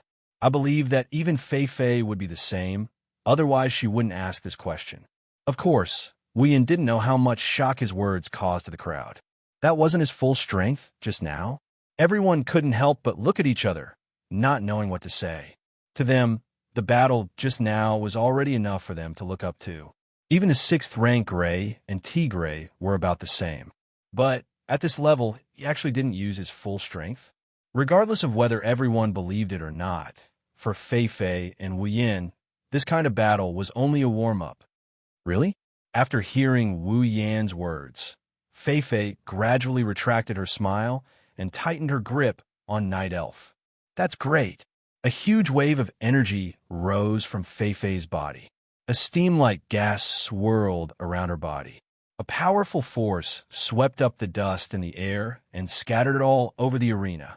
Sister Fei Fei, you've finally used your Do Qi. That's right, in the battle just now, from beginning to end, Fei Fei didn't use Do Qi, and Wu Yan also didn't use his full strength. Aren't you going to use your Do Qi? I won't be merciful anymore. Fei Fei raised her head slightly. Such a small movement could be accompanied by a strong surge of Do Qi, causing the surrounding people to be shocked. On the other hand, Wu Yan could only smile. There was no other way. He didn't have any Do Qi to use. What he cultivated wasn't Do Qi, so how could he use it?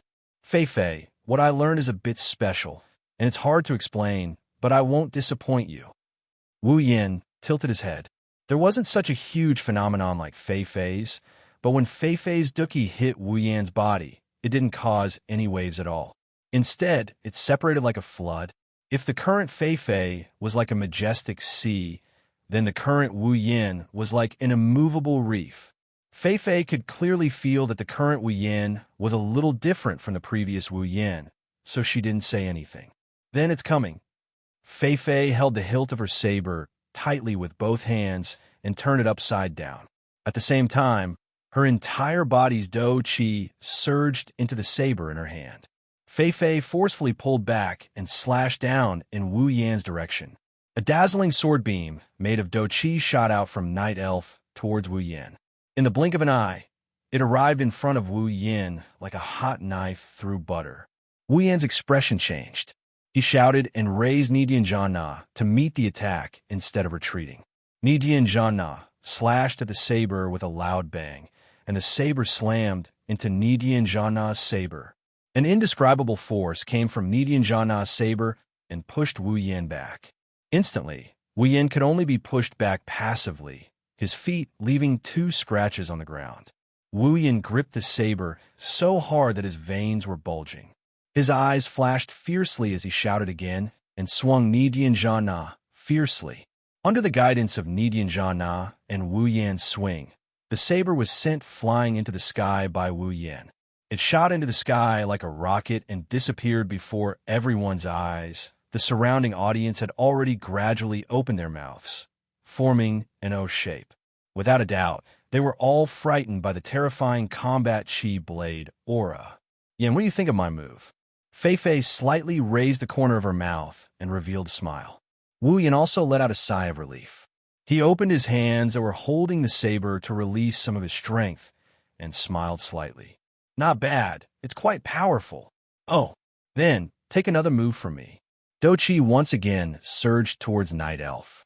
A thin light appeared on Night Elf's body, illuminating Fei Fei's beautiful face. With a raise of her hand, a second saber beam shot towards Wu Yan.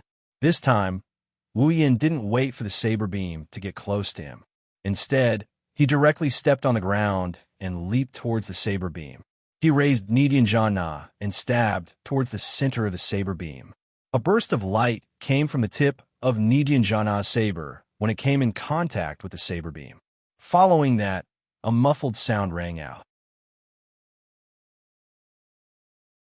That was the sound of the saber beam being scattered. Beautiful! Even Fei Fei couldn't help but praise Wu Yan. She naturally knew the power of her Do Qi saber beam. With Wu Yan's strength, although there was no doubt that he would be able to block it, it would be quite difficult for him to do so.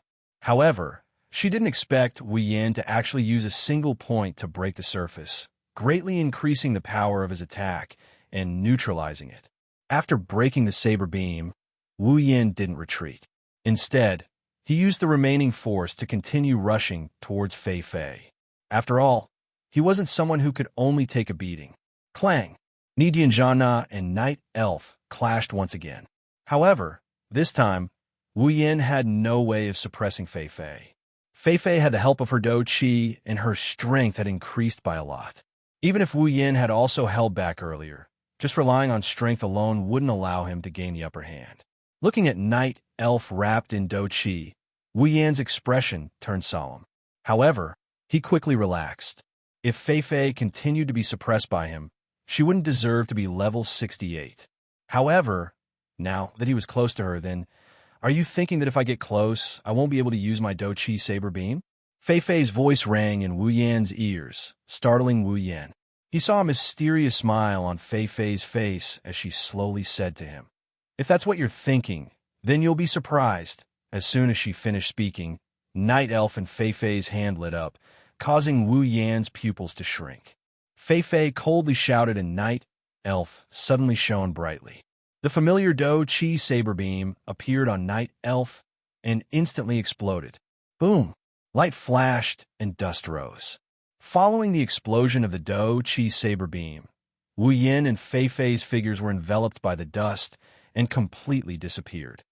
Fei Fei, Yin!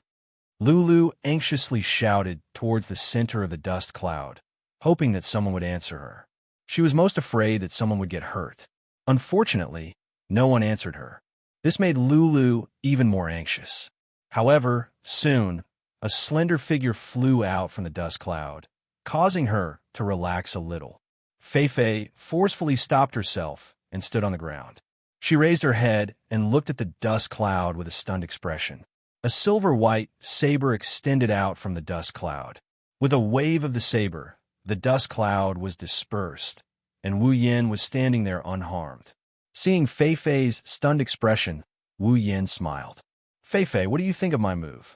Fei Fei stood up, smiled, and nodded seriously. "Not bad. It's quite powerful."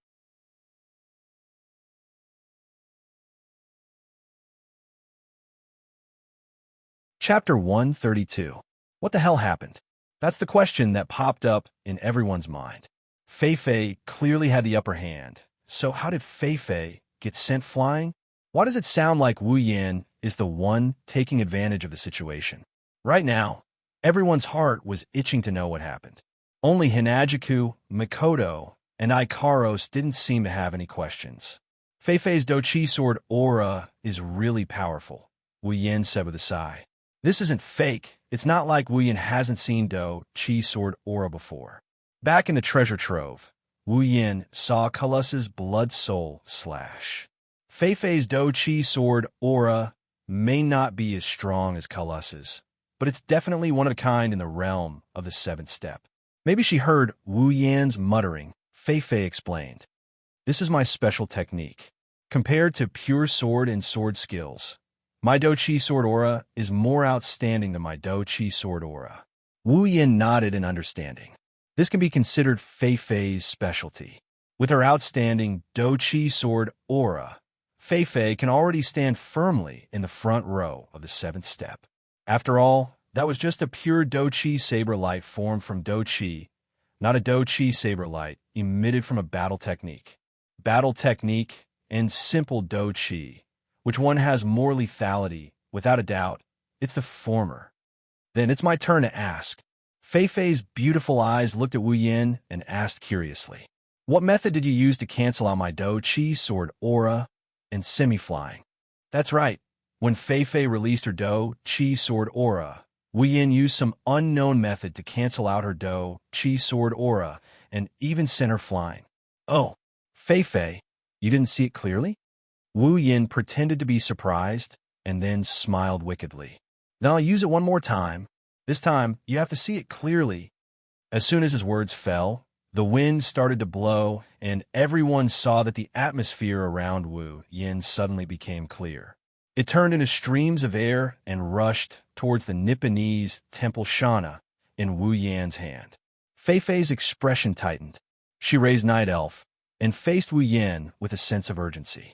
She could feel that at this moment, the sword in Wu Yan's hand became a little dangerous. The streams of air flowed towards the blade and then rolled onto the Nipponese Temple Shana. As more and more streams of air rolled onto the blade, all of the air seemed to be absorbed into the Nipponese Temple Shana. With a buzzing sound, the Nipponese Temple Shana suddenly trembled and emitted a fiery red light. Little bits of sparks jumped out from the blade and merged into it. A red halo surrounded the blade and made it extremely dazzling. Dochi's sword aura. Fei Fei looked at the strange state of the Nipponese Temple Shana in Wu Yan's hand in surprise. She really didn't expect that in the end. The thing that canceled out her Dochi sword aura was also a Dochi sword aura? Wu Yan also didn't explain. His chaotic return to Horizon Dance was indeed very similar to a Dochi sword aura. Speaking of which, the range of Dochi sword aura was very large.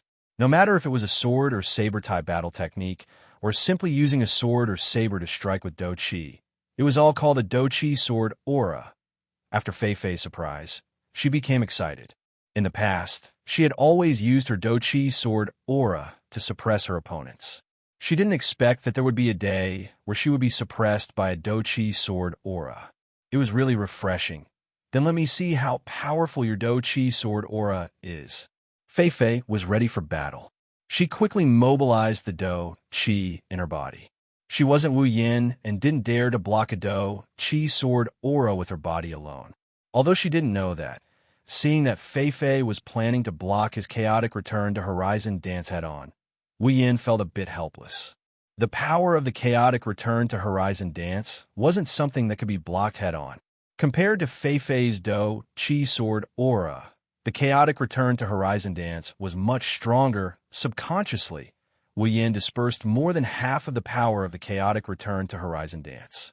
Then he raised the Nipponese Temple Shana and slashed it in the air. In an instant, the halo on the Nipponese Temple Shana turned into a red arc. It smoothed out the vibrations in the air, cut open the rocks on the ground, and crushed the debris. It was like a red arc of light that attacked Fei Fei. Fei Fei only felt that her vision was filled with a red light. That was the sword aura of the chaotic return to Horizon Dance. It arrived in front of Fei Fei at a speed that was 3 times faster than Fei Fei's Do-Chi sword aura. When the chaotic return to Horizon Dance arrived, Fei Fei knew that if she blocked it head-on like Wu Yan, she definitely wouldn't be able to block it. She gritted her teeth, and the familiar light on Fei Fei's Night Elf shone again. Dochi sword aura. Facing Wu Yan's chaotic return to Horizon Dance, Fei Fei could only use her Do-Chi sword aura to attack the red arc of light. Boom! The Do-Chi sword aura and the arc of light collided. A loud boom sounded. The Do-Chi sword aura and the arc of light violently collided, and the sound of collision was exceptionally clear.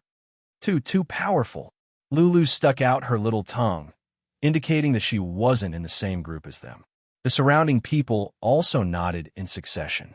A battle between rank 7 powerhouses was indeed very terrifying. Even standing far away, they could feel how intense the battle between the 2 people on the battlefield was.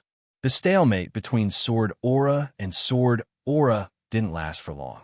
Soon, after an even louder sound of collision sounded, the Do-Chi sword aura was torn apart by the arc of light. What? The sword aura didn't dim in the slightest. With a thunderous momentum, it swept through everything in front of it, and then, without slowing down, it blasted towards the dazed Fei Fei. Seeing such a terrifying attack heading towards Fei Fei, and Fei Fei's helpless appearance, many women outside the battlefield couldn't help but cry out. Even some men closed their eyes as if they were afraid of seeing a bloody scene and couldn't bear to continue watching. The victor has been decided. Some people who were barely passable watched this scene and secretly thought in their hearts.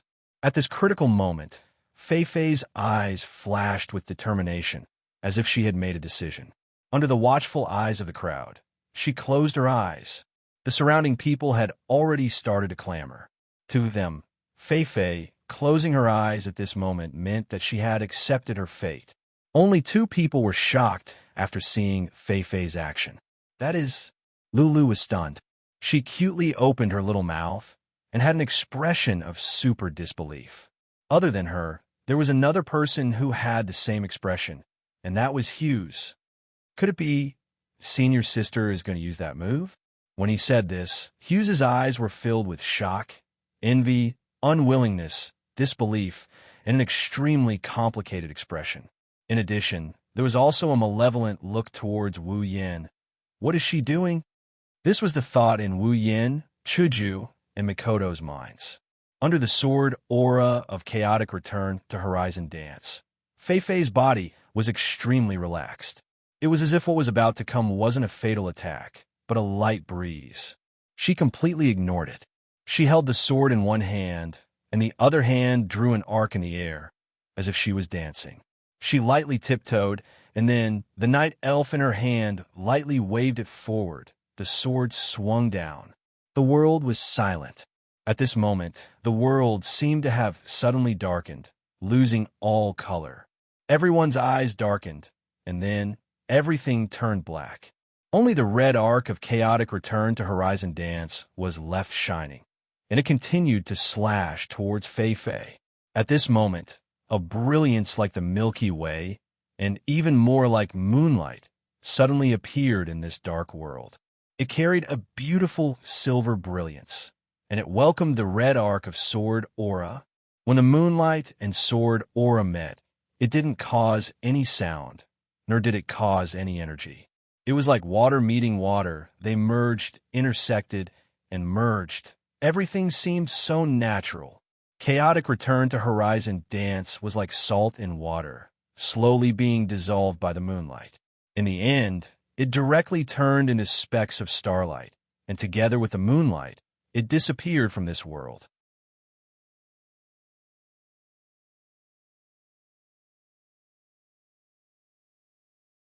Chapter 133. Everyone couldn't help but be immersed in the beautiful scenery, unable to return to their senses for a long time. Wu Yan's eyes almost popped out of their sockets. Even though the chaotic return to Horizon Waltz didn't even have half of its original power, it was still dissolved in an instant. This is its night moon flash. Outside the arena, Lulu exclaimed. She looked as if she saw a ghost, as if Fei using this skill was something unbelievable. Damn it, I didn't think that lowly commoner could force Senpai to use Night Moon Flash. Hughes hatefully glared at Wu Yin for a while. Even his teeth were chattering. What an unbelievable attack. Chuju praised. After all, she's also someone who fights with swords. Mikoto nodded beside her. Night Moon. Flash. Hearing Lulu's exclamation outside the arena, Wu Yin muttered a few words and remembered the name. Fei opened her eyes and looked at Wu Yin, who still hasn't recovered from the shock. She sighed softly. Yin, you're really strong. That Dochi sword slash was also very powerful. If I hadn't used Night Moon Flash, I really wouldn't have been able to do anything other than admit defeat. Night Moon Flash? Is that a battle skill? Wu Yin muttered hesitantly, as if he was still thinking about the attack from before. Fei nodded. Night Moon Flash is my strongest combat skill. Other than my teacher, there's never been anyone who could make me use this move before. Of course, it has finally appeared today. That's an honor. Putting on a fake smile, Wu Yin realized that he lost his composure a little. He quickly adjusted his expression and put on a serious face. But that's really a powerful battle skill. Wu Yin calmed himself down and suddenly laughed. It really makes me want to destroy it. Fei was stunned.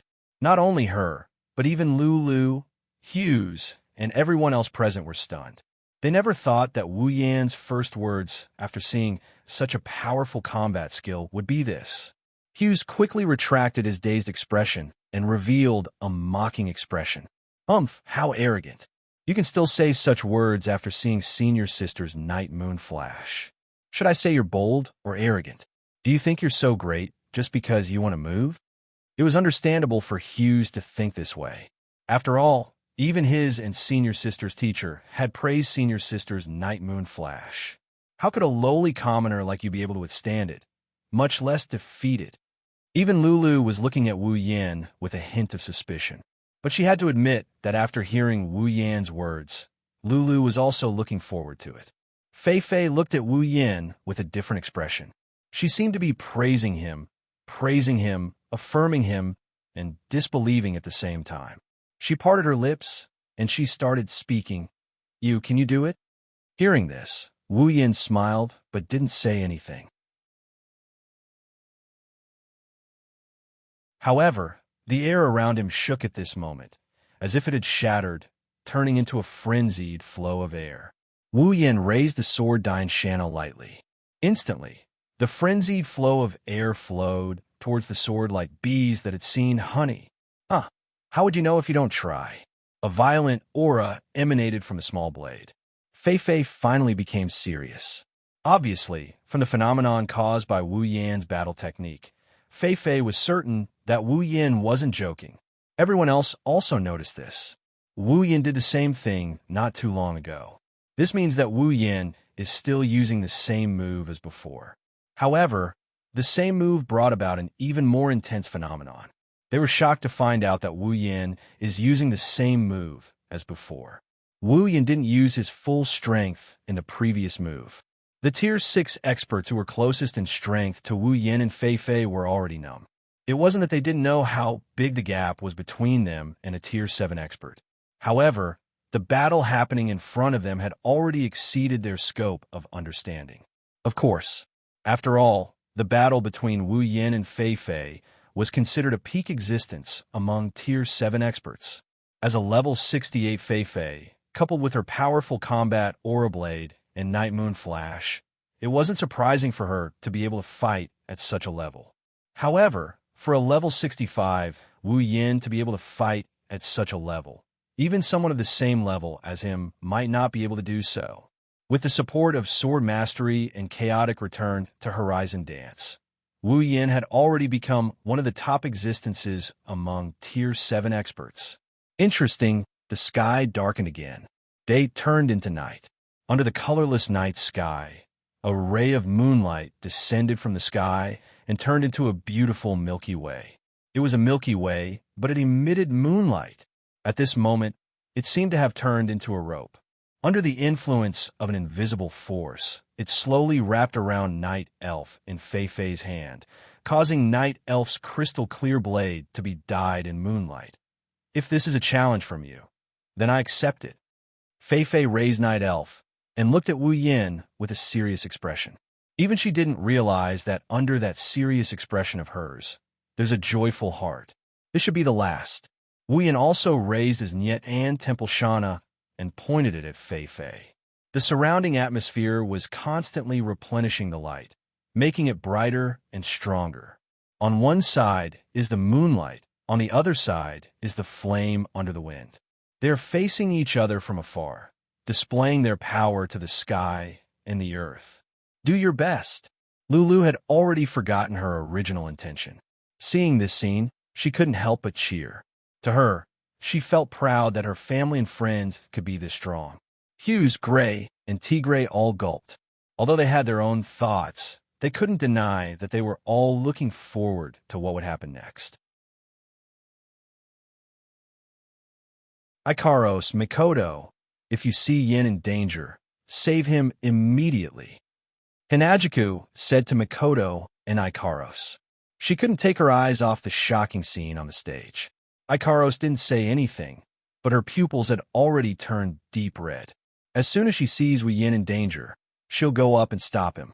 Only she and Mikoto, who are both Tier 8, have the ability to stop a duel between two Tier 7. That bastard, he doesn't know how to restrain himself. Isn't he afraid of throwing his life away?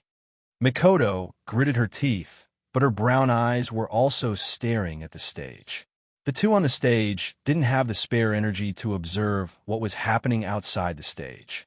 They had to admit, the more they fought, the more their blood boiled. Gradually, they had to use their full strength in this duel. If they couldn't fight to their heart's content, it'd be a pity for them and for others. Come. Yen, Fei Fei shouted excitedly. Her fighting spirit shot through the clouds. As you wish, Wu Yin roared. He took a step forward and rushed towards Fei Fei. Wherever he passed, the air trembled and dust was extinguished. The red, glowing, in-eyed Diancio cut through the wind and waves. Under Wu Yan's guidance, it was surging violently. Fei Fei lowered her head and shouted. She also rushed towards Wu Yan. Like the queen of the night moved with her movements. Moonlight danced with her movements. The elves of the night chirped excitedly. In an instant, or maybe 10,000 years, the two met in the middle of the stage. Looking at each other's faces, they swung their swords and moonlight towards each other without mercy. Heaven and earth went silent. All sound disappeared. And then, boom, silver and red light filled everyone's eyes. Between heaven and earth, only these two colors were left. A deafening sound that was enough to shatter one's eardrums exploded under the silent sky. Countless people raised their hands in pain and covered their ears, tried to slow down the sound. But soon, their hands weren't enough. A violent shockwave blew from the center of the stage, blowing up sand and dust towards the people around. They wanted to raise their hands to block it, but they were afraid of shattering their eardrums. For a moment, there was nothing they could do. How terrifying!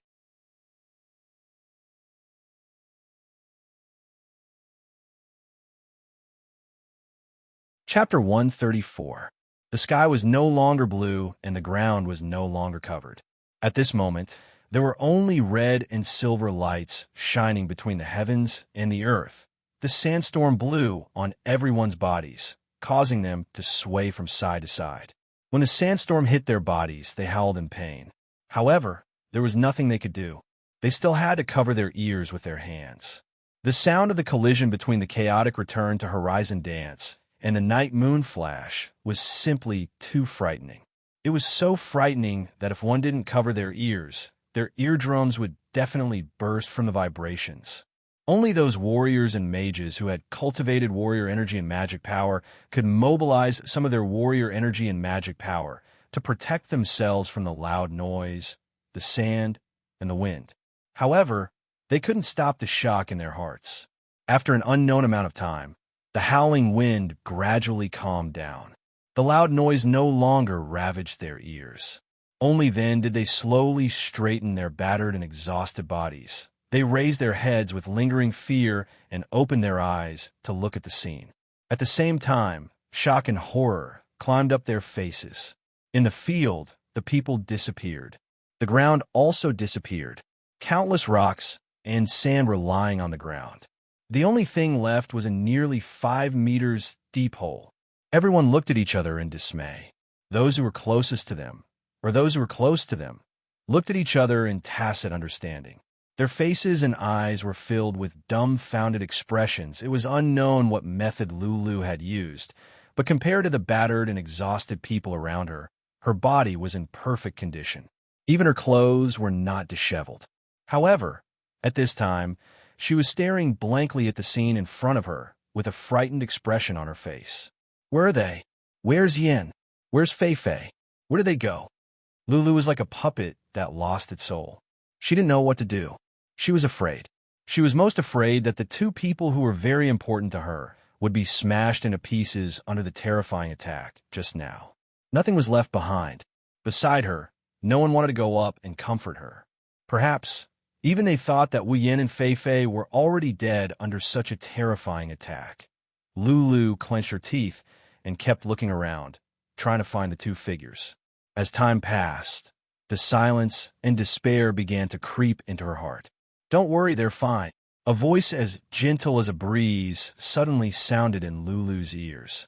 The content of the voice made Lulu's eyes light up. She looked over with a face full of hope. She saw a very beautiful girl with long pink hair. She was holding the hand of a cute little girl with blonde hair. She came in front of her and said to her, "Really? Then where are they?" Lulu said timidly. Her pitiful look made Chuju love her. She spoke softly to Lulu as if she was coaxing a child. At the same time, She pointed to a direction. Look, they're over there. Everyone's eyes immediately looked in the direction that Chuju pointed. What appeared in front of them were rocks and rocks. There was no one at all. They looked at Chuju suspiciously and confusedly. Let's observe carefully. Hinajiku was both annoyed and amused at the same time. From the looks of it, she couldn't do anything about the way the people around her looked at her like she was some kind of fraud. Hearing that, people began to look for it seriously. Soon, someone exclaimed and shouted loudly. Look over there. In a very inconspicuous corner, behind a rock, people saw that there was a black wall and a crystal-clear, transparent blue wall of light.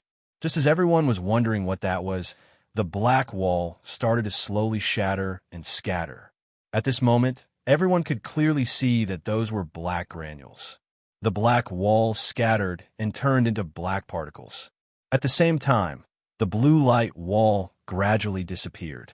Then, the main characters who caused this scene, Wu Yin and Fei Fei, appeared in front of everyone. Yin, Fei Fei, Lulu shouted and ran towards the two. She seemed to be in high spirits. Chuju couldn't help but smile. This girl is too cute. However, Lulu stopped running quickly. Her eyes bulged slightly. She looked behind Wu Yin and Fei Fei and shouted again. Everyone's heart skipped a beat. Of course, they were like Lulu. Their eyes almost popped out of their sockets as if they were looking at a dead ancestor. Chuju, on the other hand, could only smile bitterly. Let's not talk about them making a fuss over nothing. Although today's events have already left them with a lifetime of shock, the scene in front of them still shocked them. Oh my God, is that an angel? Yes, the one who made everyone's eyes pop out is Ikaros. A pair of blue light wings fluttered behind her back and suspended her in midair. A pure white halo was inverted above her head, making her look so holy and beautiful. Some people were stunned. They felt like the good thing of their life was finally revealed to God. That's why an angel came to visit them. Some people were infatuated. They felt like they have no more regrets in their lives. Perhaps she didn't like everyone's attention on her. Ikaros spread her wings of light and turned them into a pair of pink wings. The circle of light disappeared, and her crimson eyes turned back to an indigo color. What she didn't know was that this image was closer to an angel than her previous image of Sky Queen mode. Master, are you okay? Ikaros was carrying Wu Yin in her arms. His face was pale, and his whole body was powerless. He smiled bitterly. I'm fine, just a little tired. Don't worry. He shook his head with a bitter smile. He can't help it. This time, he really went too far. He was only slightly affected by the shockwave, and he had to use up all his strength to block it. If Ikaros didn't come to his side in time, with absolute defense circle, it wouldn't be as simple as just being tired. Serves you right. Mikoto put down the equally pale Fei Fei in her arms. She didn't hold back and scolded him. Seeing Wu Yin is fine, she sighed in relief. Fei Fei. Lulu finally recovered from her shock and ran to Fei Fei's side to support her. She looked at Fei Fei with tears in her eyes. It's like she's looking at a cockroach that survived a great battle. Fei Fei felt even more powerless. Shaking her head in exasperation, Fei Fei looked at Mikoto. Thank you for saving me. No need to be so polite. Mikoto scratched her face in embarrassment and replied shyly. Her stuttering made Fei Fei smile involuntarily and feel closer to Mikoto. Oh, did you have to risk your life like that? Chuju walked in front of Wu Yin and said with dissatisfaction. That stern look made Wu Yin turn his head away awkwardly and laugh dryly. Lulu saw that Fei Fei is fine and returned to her cheerful self. She curiously looked at Ikaros and ran in front of her. Staring at her wings, she asked, Hey, big sister, are those wings? Are you an angel? Ikaros didn't know what to do with such a passionate attitude. She could only walk to Wu Yin's side in silence. Wu Yin could only laugh and interrupt. Looks like there's no winner in this duel. Yeah, Fei Fei was a little disappointed, but very satisfied. But Yin, you're really strong. Same here. Wu Yin could only reply with a smile. Fei Fei smiled and looked at Ikaros and Mikoto. Her eyes turned serious. I didn't expect the two ladies to be Tier 8 fighters. I didn't see it before. One sentence, and it caused 1,000 ripples. They had originally thought that their hearts had become numb after this series of developments, but they were shocked once again. Looking at the beautiful and holy Ikaros and the heroic and domineering Mikoto, the crowd was confused. They're both Tier 8 fighters. You're tuning in to the Eternal Immortal Ballad YouTube channel. Don't forget to subscribe and join us on this journey to catch the most captivating stories.